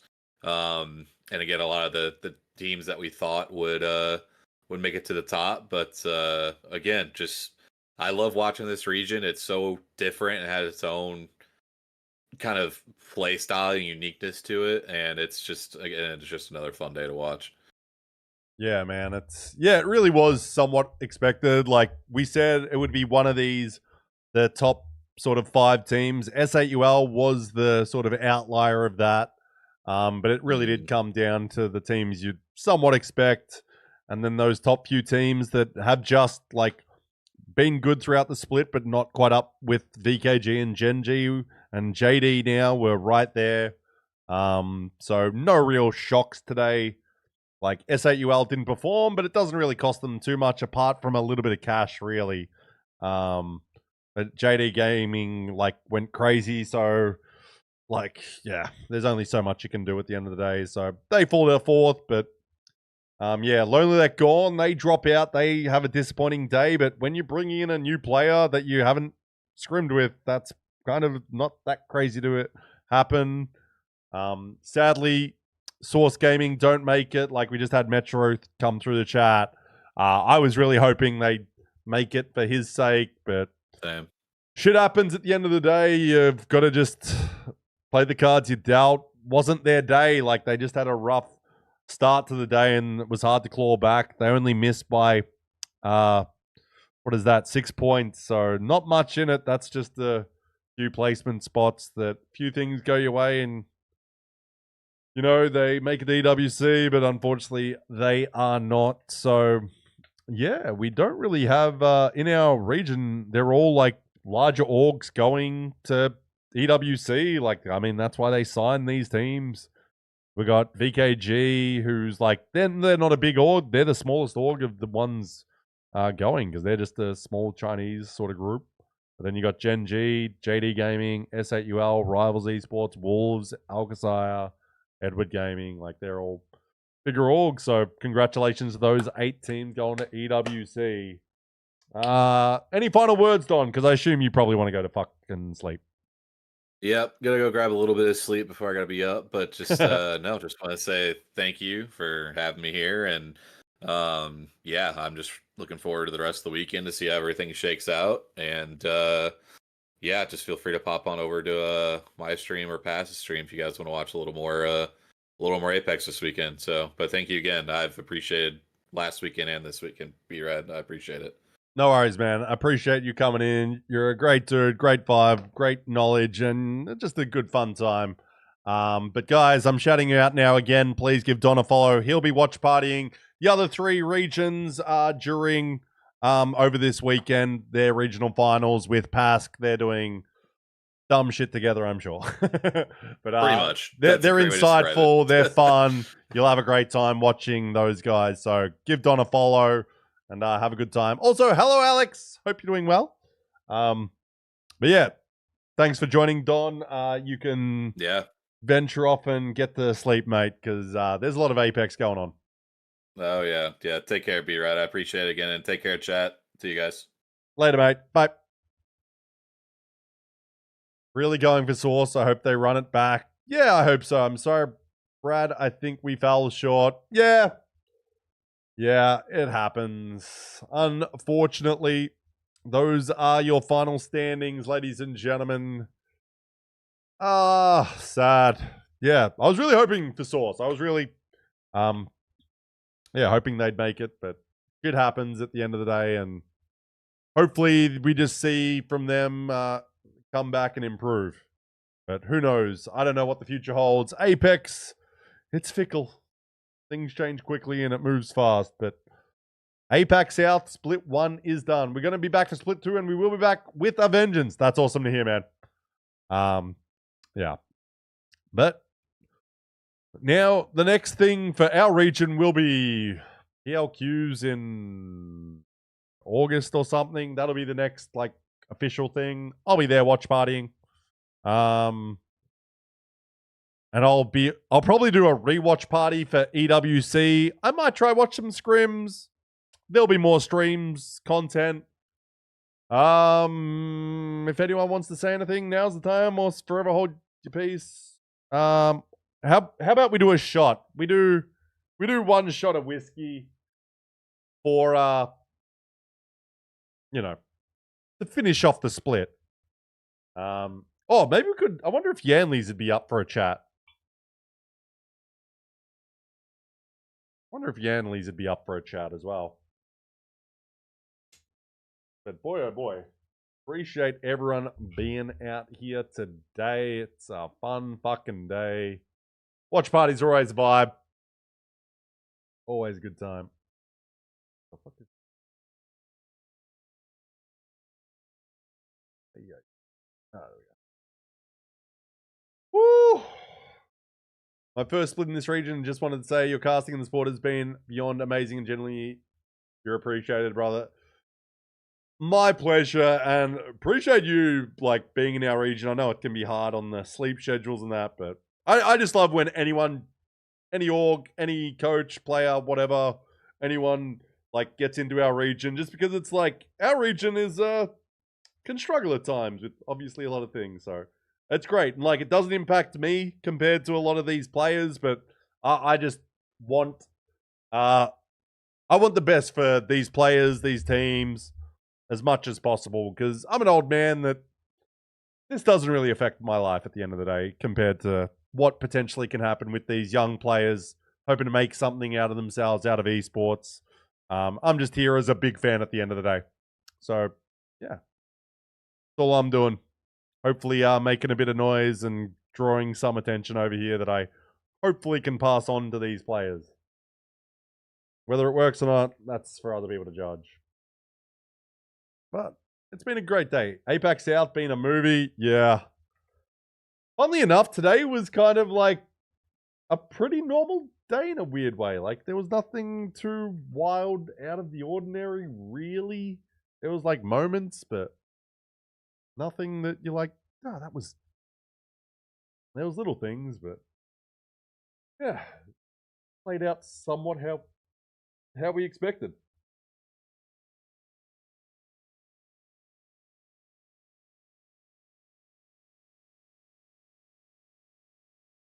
Ay, ay, ay. What a day, what a day, what a day.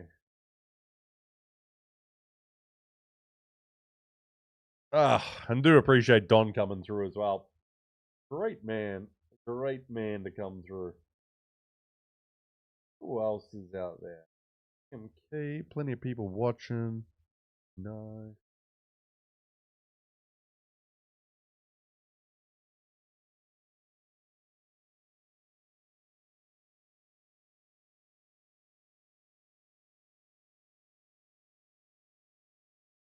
I am somewhat exhausted. Well, there are the final standings. I'll probably make a final post on Twitter. That last end game was the most confused I've ever been. The region known for inting get triple resets in the last 3 because it's all match point teams. I mean, you somewhat expect that. PMK's interviewing Gen.G as well right now. That's awesome. The Thai caster interviewing the Thai teams. Unfortunately, there's not much point of us watching it because we don't understand Thai. But I'm glad they're doing something. And unfortunately, I can't interview the winning team because I don't understand Chinese. Unless we get Yanleys in. Could DM Yanleys and be like, yo.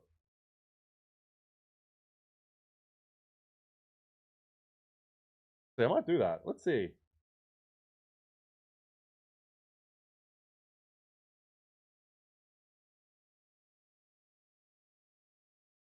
Let's see what the coach of our winning team is up to. Fuck is he?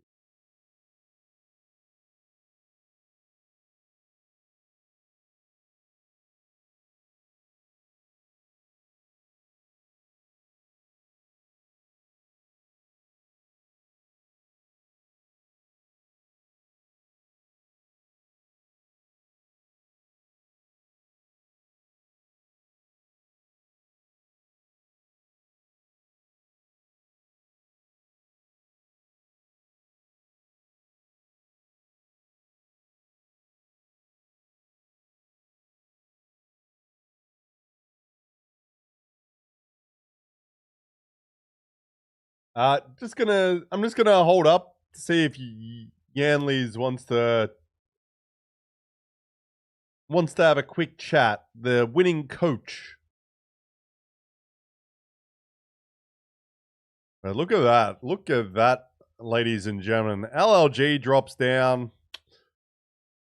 Getting a new player in is always going to be rough on your fucking finals, so we're not that shocked. And, yeah. Good time. Yeah, the resets in the final zone. Is there any clips or anything from the day we need to watch from anyone's stream? Can't think of much. If anyone's got anything, let us know.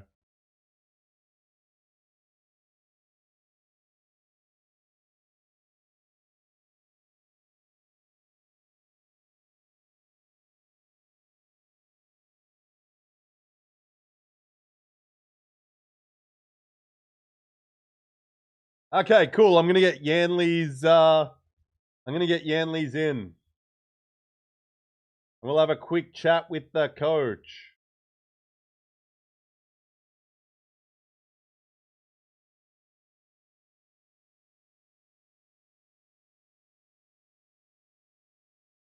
Follow Keith. Thanks for the follow. We're gonna have a chat with the winning coach. We're gonna have a chat with the winning coach of J.D. Gaming. It is, but he's having a big piss. But should we have? I'm gonna pour a shot. We'll have one shot of whiskey. Oh.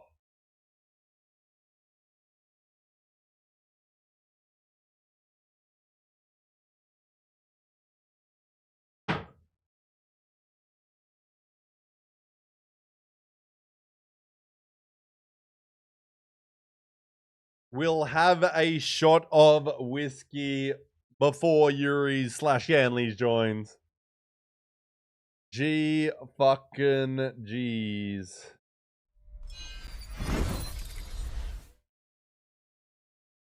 Oh wait, where's my... Wait.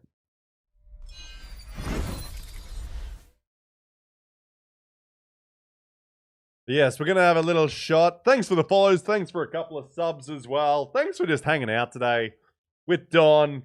I had so much fun. Like, we'll have one last shot to send off split one of ALGS APAC South. Been a banger day. Ay. Man, Apex is so fucking fun. Apex is so fucking fun.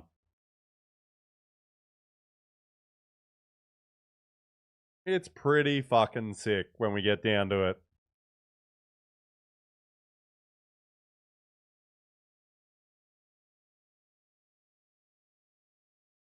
X.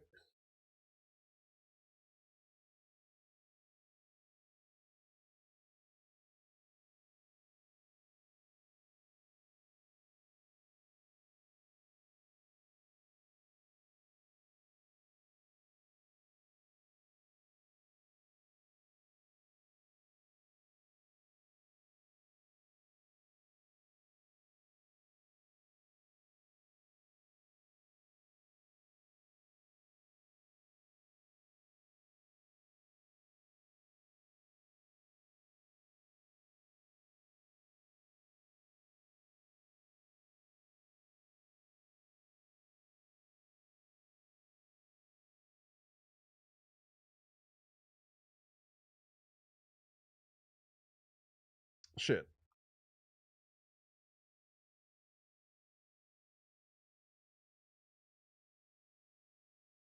Cool. Okay. What was I doing? All right, moving this. Score.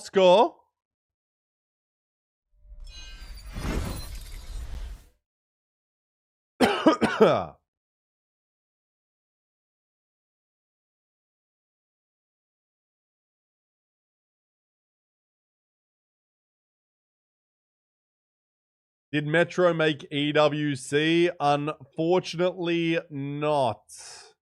Unfortunately, that's a negative.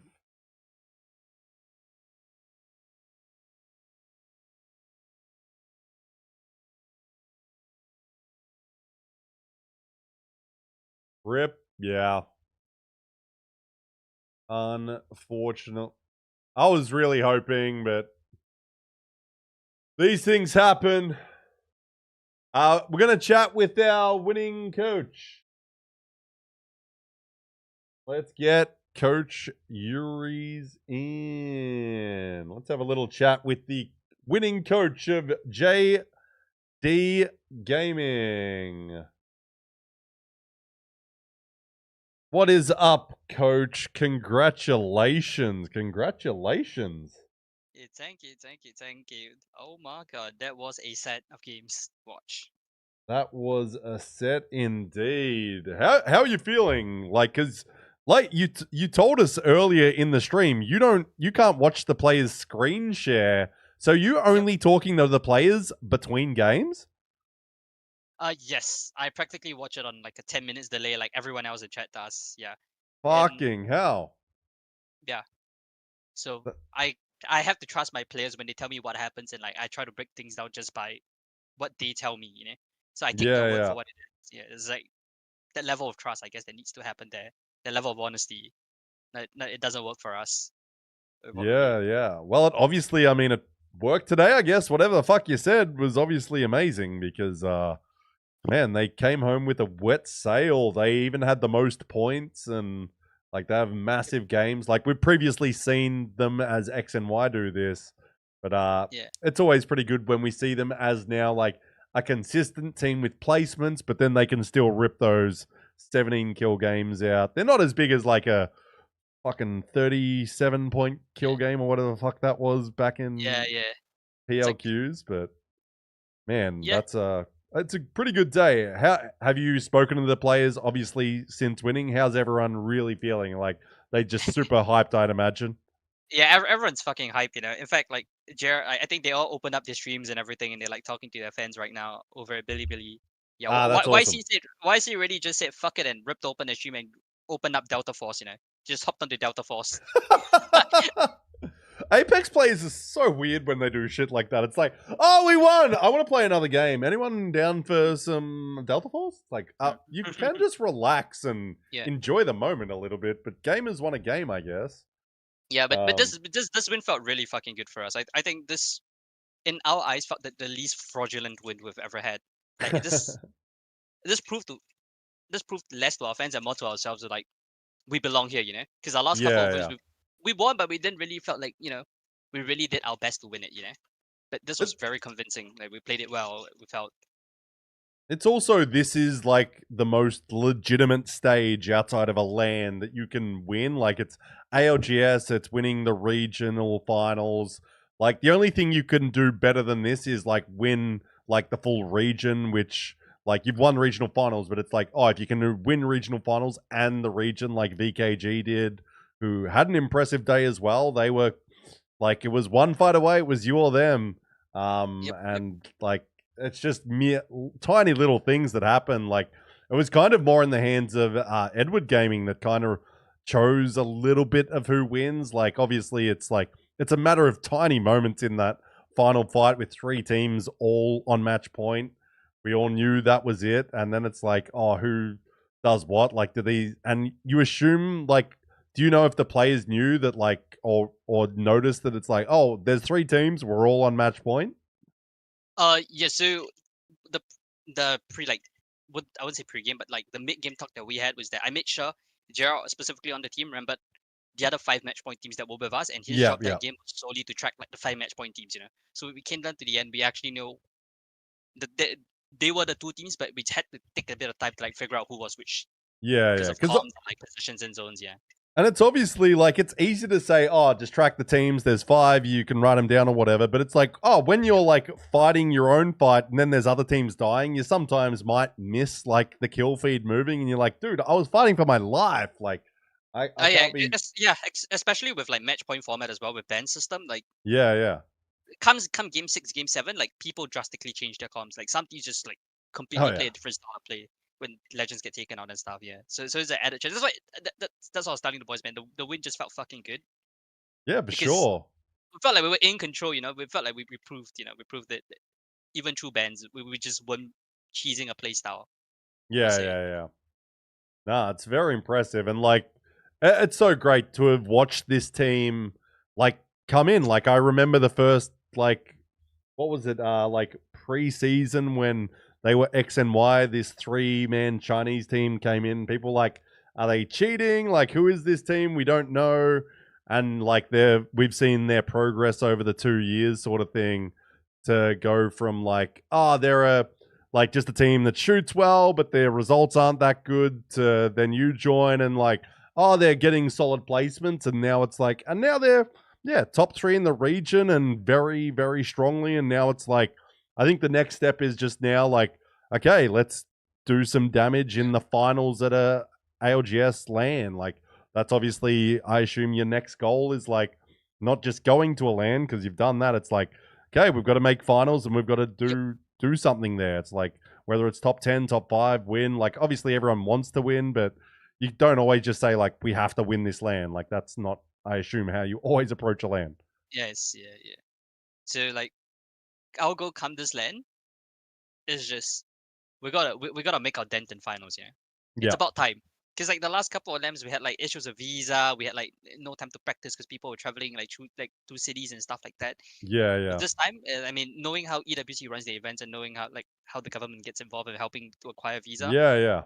it's gonna put a lot, like it's gonna take the stress off the players, and I think we can focus more on playing the game. Because our For last sure. couple of LANs, like we only at most had like a week and a half of practice, you know, like not accounting for the fact that we play in like off hours of the night, you know, people having school and things like that to make things harder. I think this is, I would say, the first thing that we actually have time on our hands that we can actually use. And you've also got, like, I don't know too much about JD Gaming, but you've got a sizable org behind you as well. Oh which yeah. takes JD Gaming is one things- of the titans, one of the OGs of Chinese orgs. Yeah. Playing in So League of Legends, Crossfire, those stuff.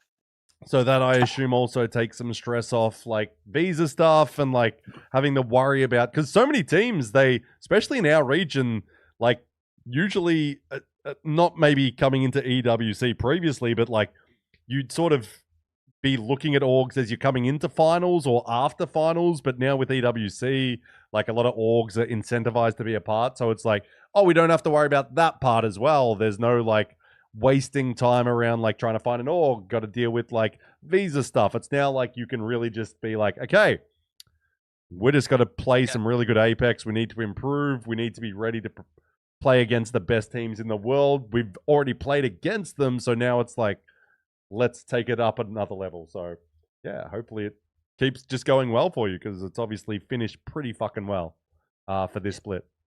Definitely big shout outs to JDG. They've been like really nice to us and everything. They've been like trying to reach out to us. In fact, they're one of the most engaged orgs I've seen. Like they're actively talking to us about like how our team is doing, like what can they do to help us, things like that. It's great to have an org that cares, you know, with how EWC and everything's going on.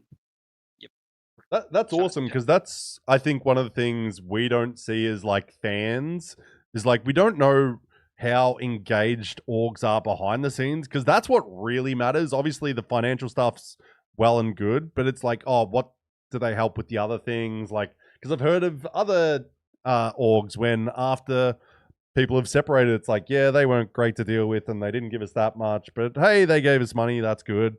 But it's like those other things that can really set you up, so like you don't have to worry. They're like, no, we want you to represent us, and we want you to represent us to the best of your ability, which means we don't want this other shit in your way of performance. Like you don't have any stress over this shit. So that's great to hear. So how was it for you spectating it? Do you enjoy the games today? Do you think the games were like much better than like the last couple of like regional finals we had?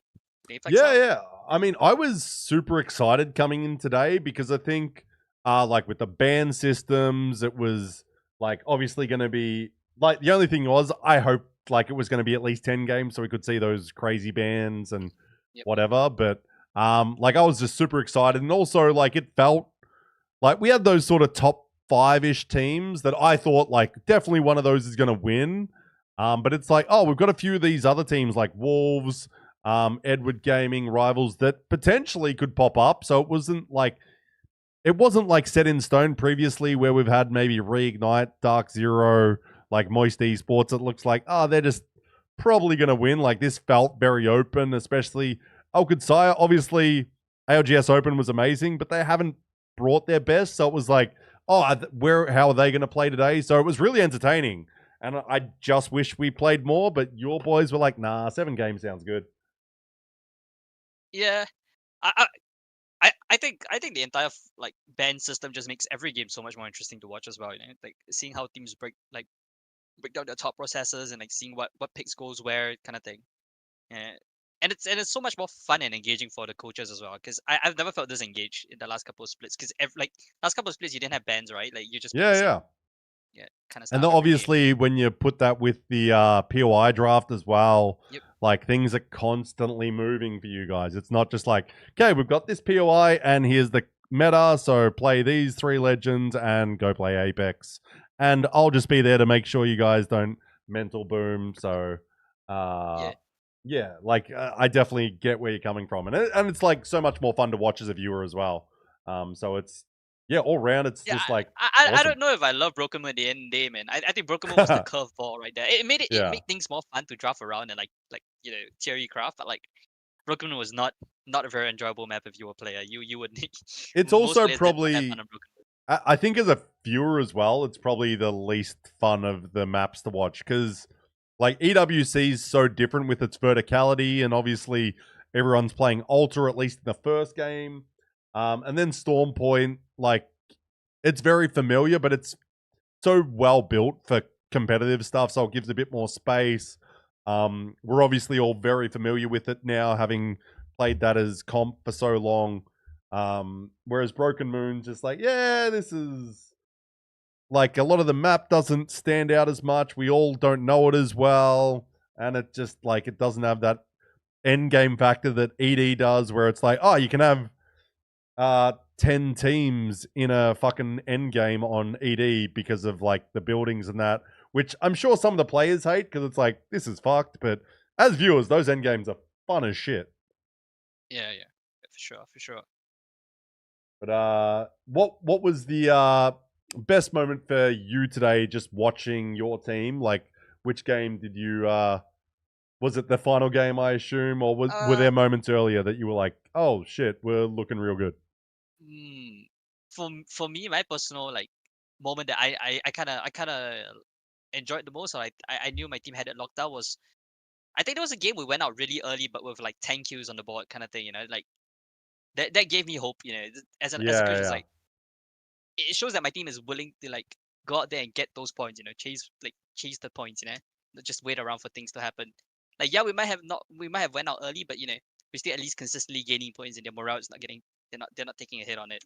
Actually, I've got one moment. I forget what game it was, but I think it was a Broken Moon game where you guys and Gen.G were having a little bit of a scuffle on a rotate, and LLG was kind of creeping up slowly to try to third party because you guys were shooting and they were walking up, and then your boys just saw them and like they killed him in about 5 seconds, and LLG just exploded basically, and it was so fast, and like Gen.G was still like fucking 100 to 50 meters away, and it's like, oh, no time to third party because they're just dead. And Oh yeah, then they Valk outside, right, into zone, and then they landed and died right afterwards.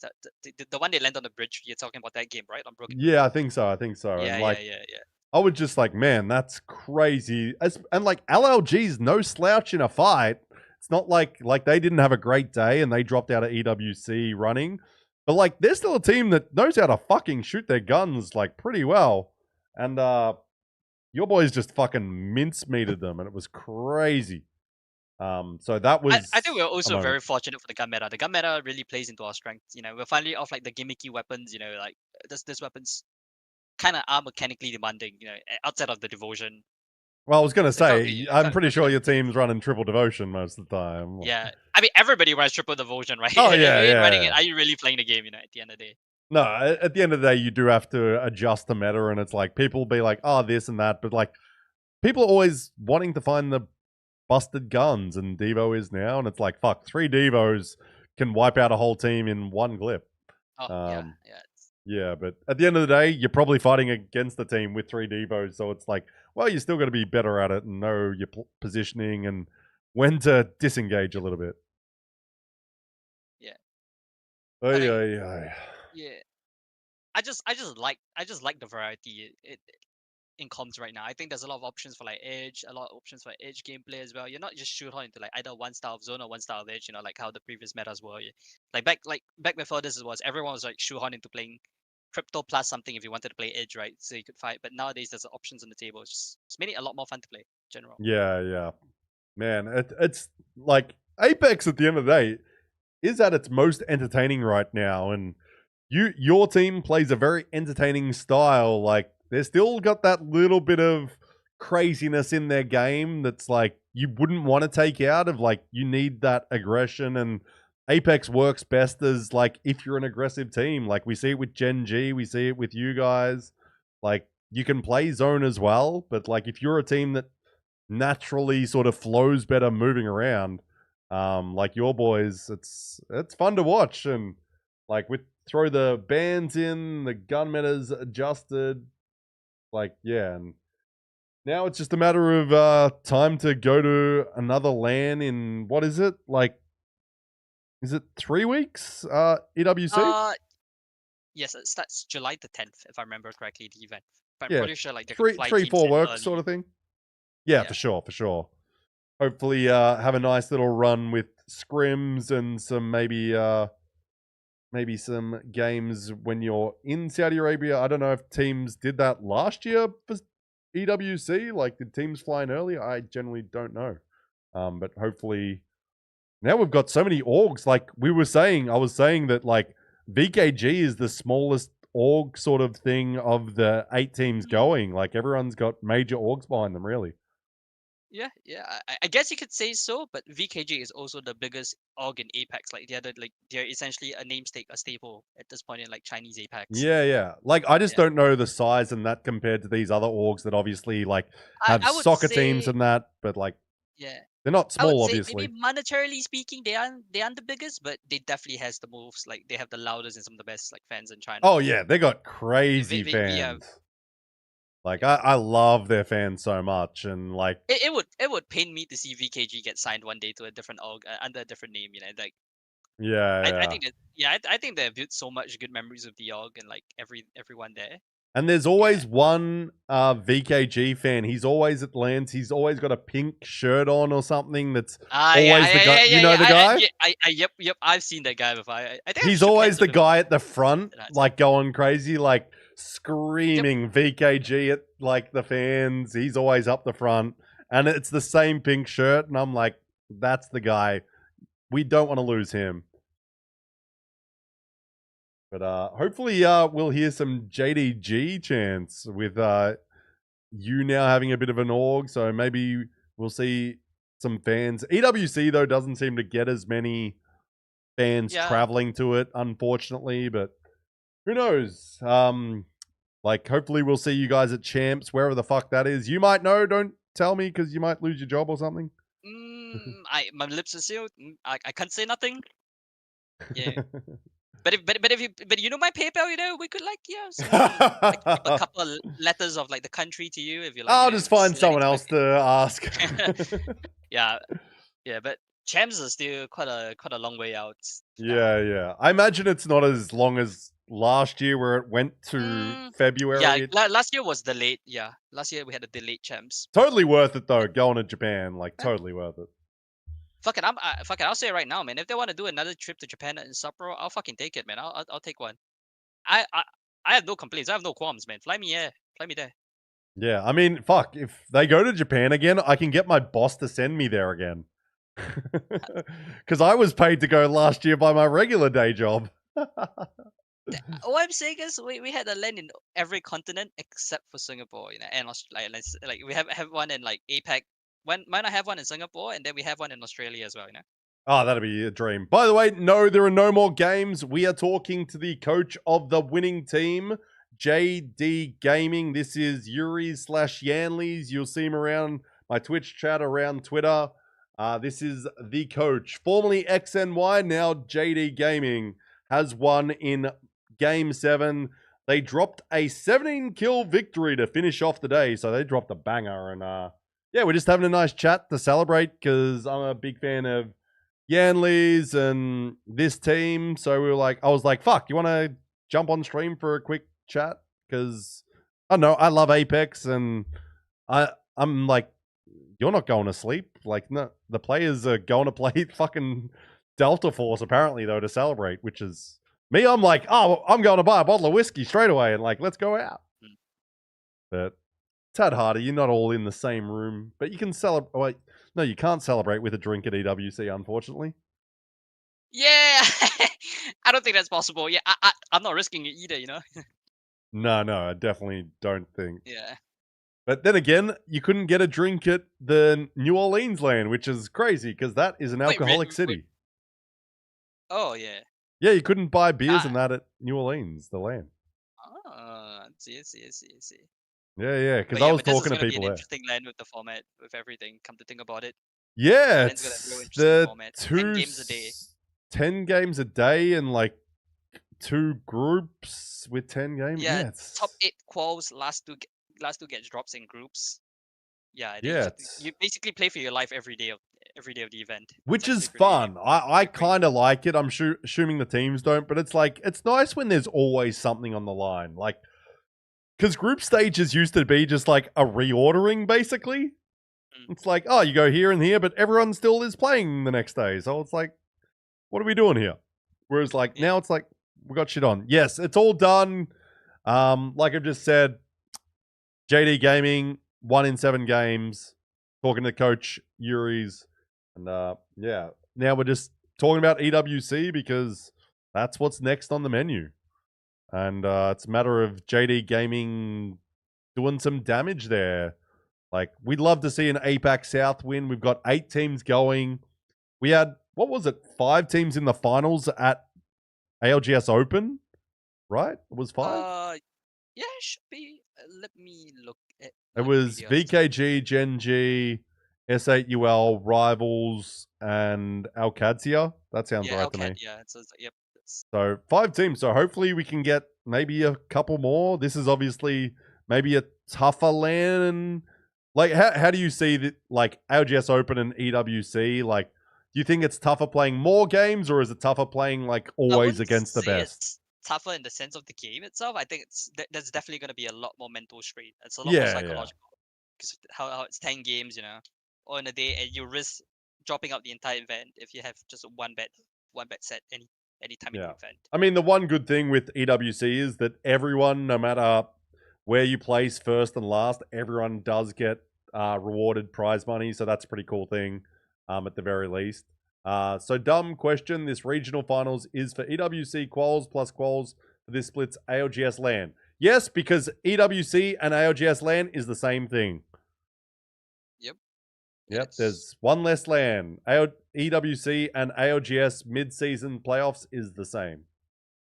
Yep. Yeah. I wish the formatting could be slightly better, because missing out on LAN technically means that you miss out on championship points that is crucially needed, Yeah, 10 champs at the end of the year. And like the new teams coming up in Split 2, the CC teams coming up, they're practically not put for LAN at all. They have to win. They have to like win LCQ to even have a shot at LAN. Which is really crazy. Think about it. Yeah, it's really just like, it's all everything's just a lead up to like, okay, we need to play in this thing for 2 spots. It's gonna be wild. Yeah. I would not want to be in that position, man. If I could, I'm gonna be real. It's gonna be I mean, you guys shouldn't be. Like, I don't know how all the point stuff works, but you guys should be fine, right? Or am I have no idea how about maths? It depends on how we do this and how we do next split. That would tell. Well, I think you'll be fine if you guys keep up with the performance you did today. I think you'll. Yeah, let's hope the meta doesn't bring me back to Newcastle fucking cat, like some bunker sit in zone comp, man. Well, the good thing is, even if it does, they'll be banned in fucking 2 games. That is true. I'll just put up with it for 2 games. Yeah. That's the fun thing of like, because people sometimes come into my stream and they're like, "Oh, what's the meta?" And it's like, it doesn't matter what it is, because if it is meta, it disappears in a game or 2. So it's like, yeah, everyone, you got to be able to play every legend. You got to be able to just be good at Apex, and then it's like, do our scrims replicate what the bans are, which they kind of were. It's actually interesting, because the last week of scrims were actually really fucking productive scrims. It just goes to show that if the region locks the fuck in, we actually can have real productive scrims, Yeah, I guess no. It's also because it's like the top 20 and there's stakes involved in it, so everyone's like putting in the effort.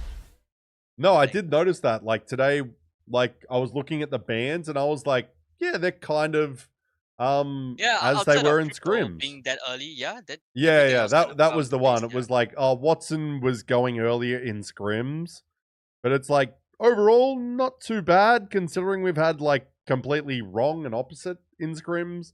And it's like, yeah, this was a productive week. But it turns out if you have 20 of good teams that are playing for something, they'll lock the fuck in. And yes, Rival Gamings did do well. They finished 3rd today and they qualified for EWC. So what did you have any surprises or shocks or any upset moments you thought happened today from maybe not your team but other teams? I'm just happy to see EDG lock the fuck in again, you know? Like EDG felt like they were hit or miss in scrims really hard, and like it's just nice to see that they're back.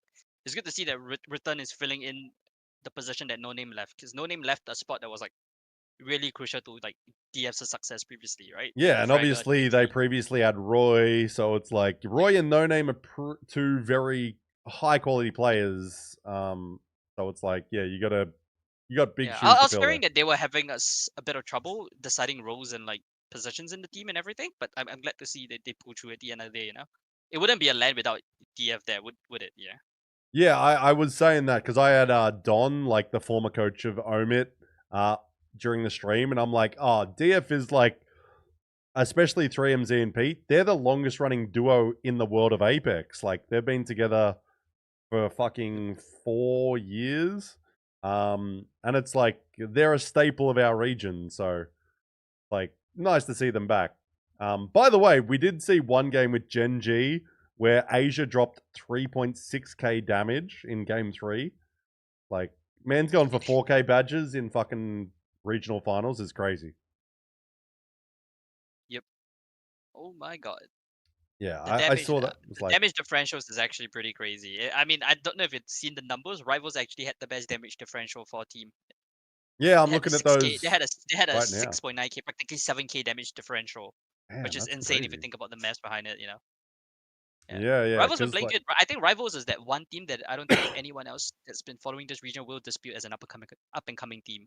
Yeah, actually, we talked about them quite a bit because, like, Don watches everyone and like takes note. He's like, of the sort of dark horse teams, they're obviously the best performing ones, and I'm like, I didn't think they'd make finals at ALGS Open. I thought they'd be in like the top 40, but not finals. But like, even I've been underestimating them, and I know these guys pretty well. But still, I'm underestimating them. They get 3rd today. And like, they're consistently just doing enough to be in that top echelon. And it's like, I'm very happy for them because they play a pretty decent brand of Apex. They also are the only team to qualify LAN without a coach so far, I think. Oh, they don't have a coach. Yeah, right. I don't think they have a coach because I've worked with Gaps in the past before, and like he wasn't like I was talking to him about getting like another coach and like getting a coach. He didn't seem to be dead on to the idea when I was talking to him. Like I think 6 to 8 months ago, when I was helping his team out a bit. Yeah, that's best. Yeah, I think they are the only, other than them and Wolves. I think everyone else has like a coach or an analyst. Yeah, Wolves is on their own. I'm pretty sure. Wolves is just like a bunch of kids going crazy. Yeah. Wolves gives me the feeling of what we used to be. What I said that today. Like, I actually said that today. Not kidding. I said that basically an hour and a half ago. Of like, they're kind of the same. They're just like, these guys have more experience, but they're both young. They're all young. Like, they've all been the best player kind of on separate teams, and now they're together. Mechanical skills are kind of crazy on that team, but it's like they need to put together like some good plays and get their thoughts together and stuff. Yeah. This is probably last game now. What the fuck are you talking about? It's over. It's been over like an hour now. We're talking to the coach of the winning team. How are people coming into my stream and being like, yo, is this last game? What is happening? Yeah, I think Wolves had the chance to like let the event end in like match 6, if I'm pretty sure, on the second rotation of Storm Point. Yeah. But they kind of fucked it up. If they ended the game there, they would have been in second and with like a nice amount of points to sit on and be in a better position to probably get a bit more prize money. But it's one of those things that you in the moment as a player probably wouldn't realize, if you didn't do the math in your head. I mean, you got so many things running through your head, and you're just like, I just want to shoot my gun. 6, what happened would be they would know it's Gen.G and then let Gen.G win the game, like basically close the game out on match point for them. Yeah. And then like basically giving them more points, better position for everything, essentially. But they were probably also thinking, we'll fucking win. Turns out. Yeah, but it's one of those things that if you think you're gonna win, are you willing to gamble? You know, because it's a big gamble at the end of the day. Yeah. But then we lost LLG, had a bit of a stinker of a day, so they drop out of EWC. So running. technically, DF quad or EDG quad based on LLG just performing abysmally. Yeah. Which isn't a shock when you're adding a new player to the roster. Doesn't matter how good it is. When you add a new player and you've never scrimmed or played a pro league match day together, it's always going to be a bit of a gamble. But that team has had some drama this split. Yep. My God. And then S8UL was probably the other team that, like, they had a bit of a disappointing. Was unfortunate. I don't know if you're on Sharky's POV. They were getting gate capped and hard held by like teams that were hard held out by other teams on rotates. They fucked up their macro for like 3 games straight. It's actually really tragic for S8. It happens. It doesn't have too much repercussions on them. They really only drop from 3rd to 4th. It's obviously some money, which like you'd love to have, but there's no long-term repercussions. They just need to come back, international scrims, go crazy, and lock back in and make finals, because they're one of those teams that we expect to make finals now from our team in any land.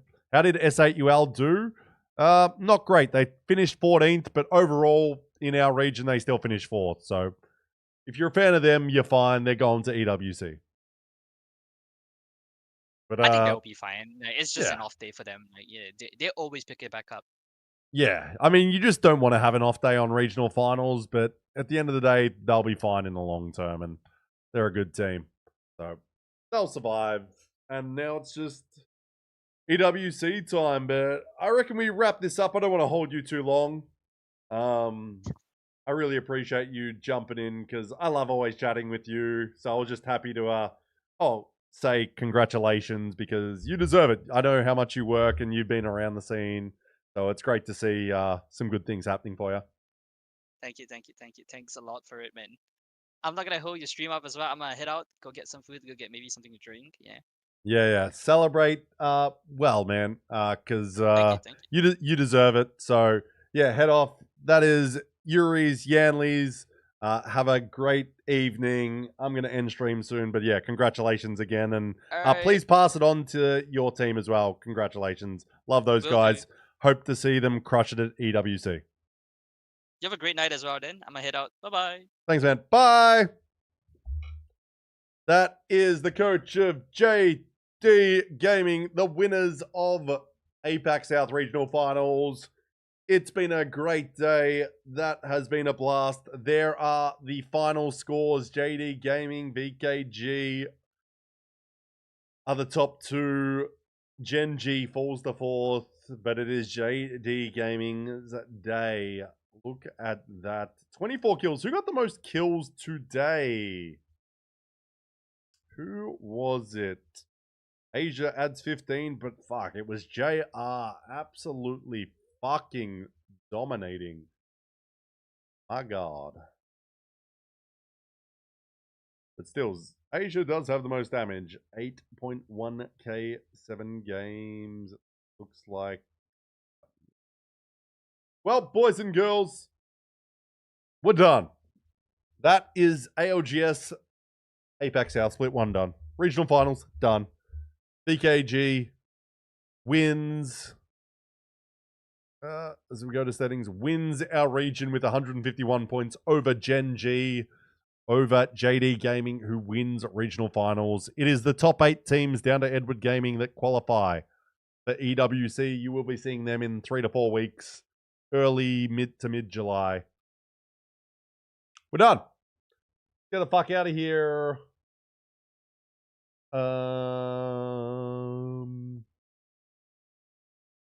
I gotta raid someone, and then strum. Who we got?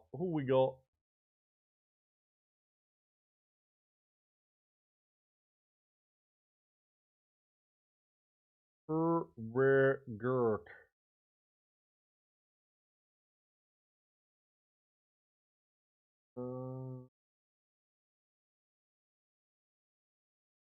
Weirdly, no one's on Apex. Crazy. On the Apex category.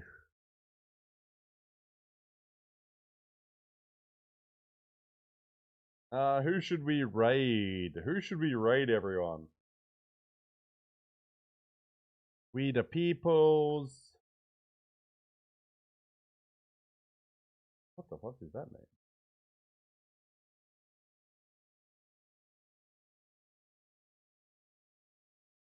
Anyone got a request for who we should raid?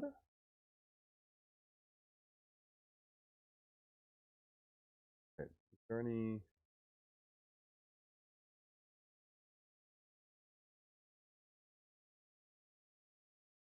What are we doing?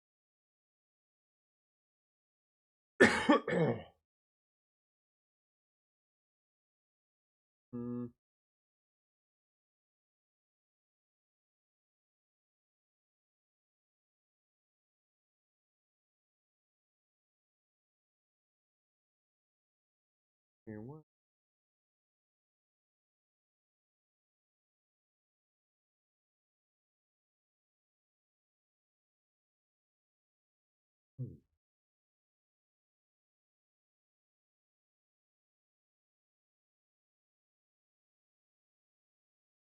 Pirate Software's playing. How'd it go? JD Gaming wins, Corrupt. JD Gaming wins.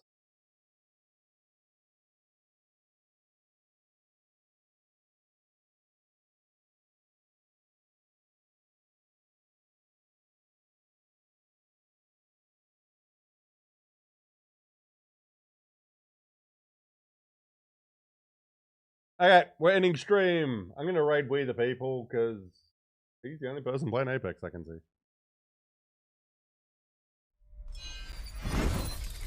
But yes, JD Gaming wins. Thanks for the follows. Have a great night. I'm so tired. We are done. Bye bye. We the People is doing some pred rank. That is APAC South, split 1 done. Asia, congratulations, but bad luck. Love you. Whatever. Bye, Asia. Good luck at EWC. Second place, not bad. Good luck, bad luck. You'll be fine. Good night. Love you. I'll speak to you soon. You're still the best. You're still the fucking best. You're a crazy man, Asia. You're so fucking good at this game.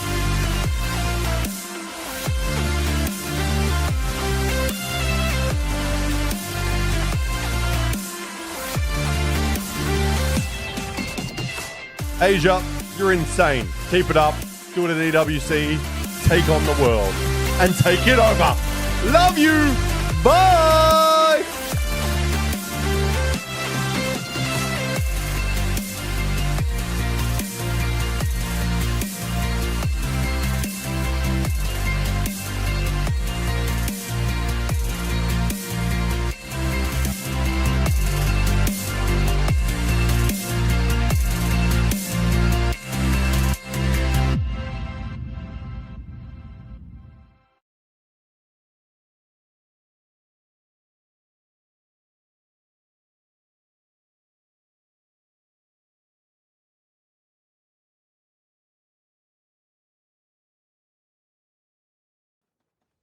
I think that kid's walling.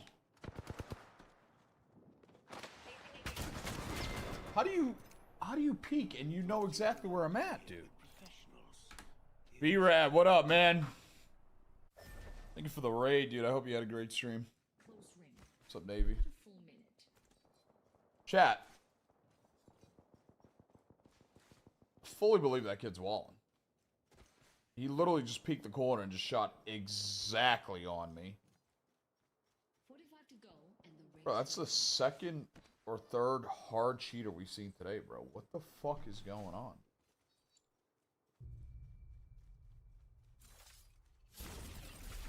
Better gaming chair, alright. That guy's probably got that fucking butt plug cheats and shit. Love that. Yeah, Genome actually just raided us as well, bro.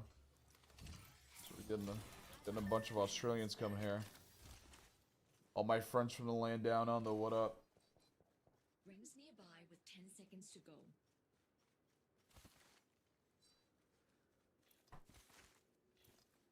Shout for that Ash with the Spitfire, by the way. Definitely walling.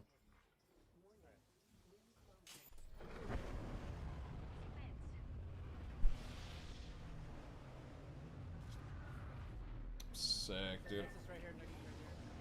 Is it activating? Alright, I'm here. One's moving up on you.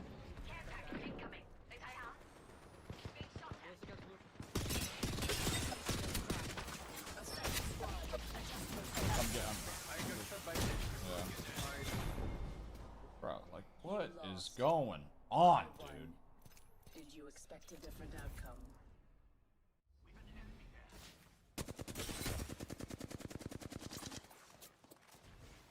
Just can't catch a break, dude.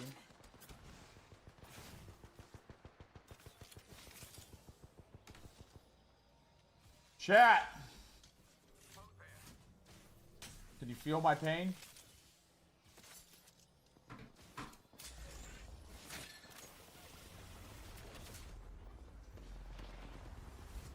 Dude, that's the same thing Genome said, B-Red. Enjoy it, man.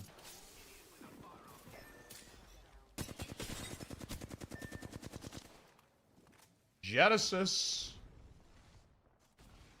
Thank you for the prime, my man. Welcome to the people, dude. Chat, let me get some gangs. Welcome to the newest sub to the channel. Jim Willingson. Sounds like a real southern name.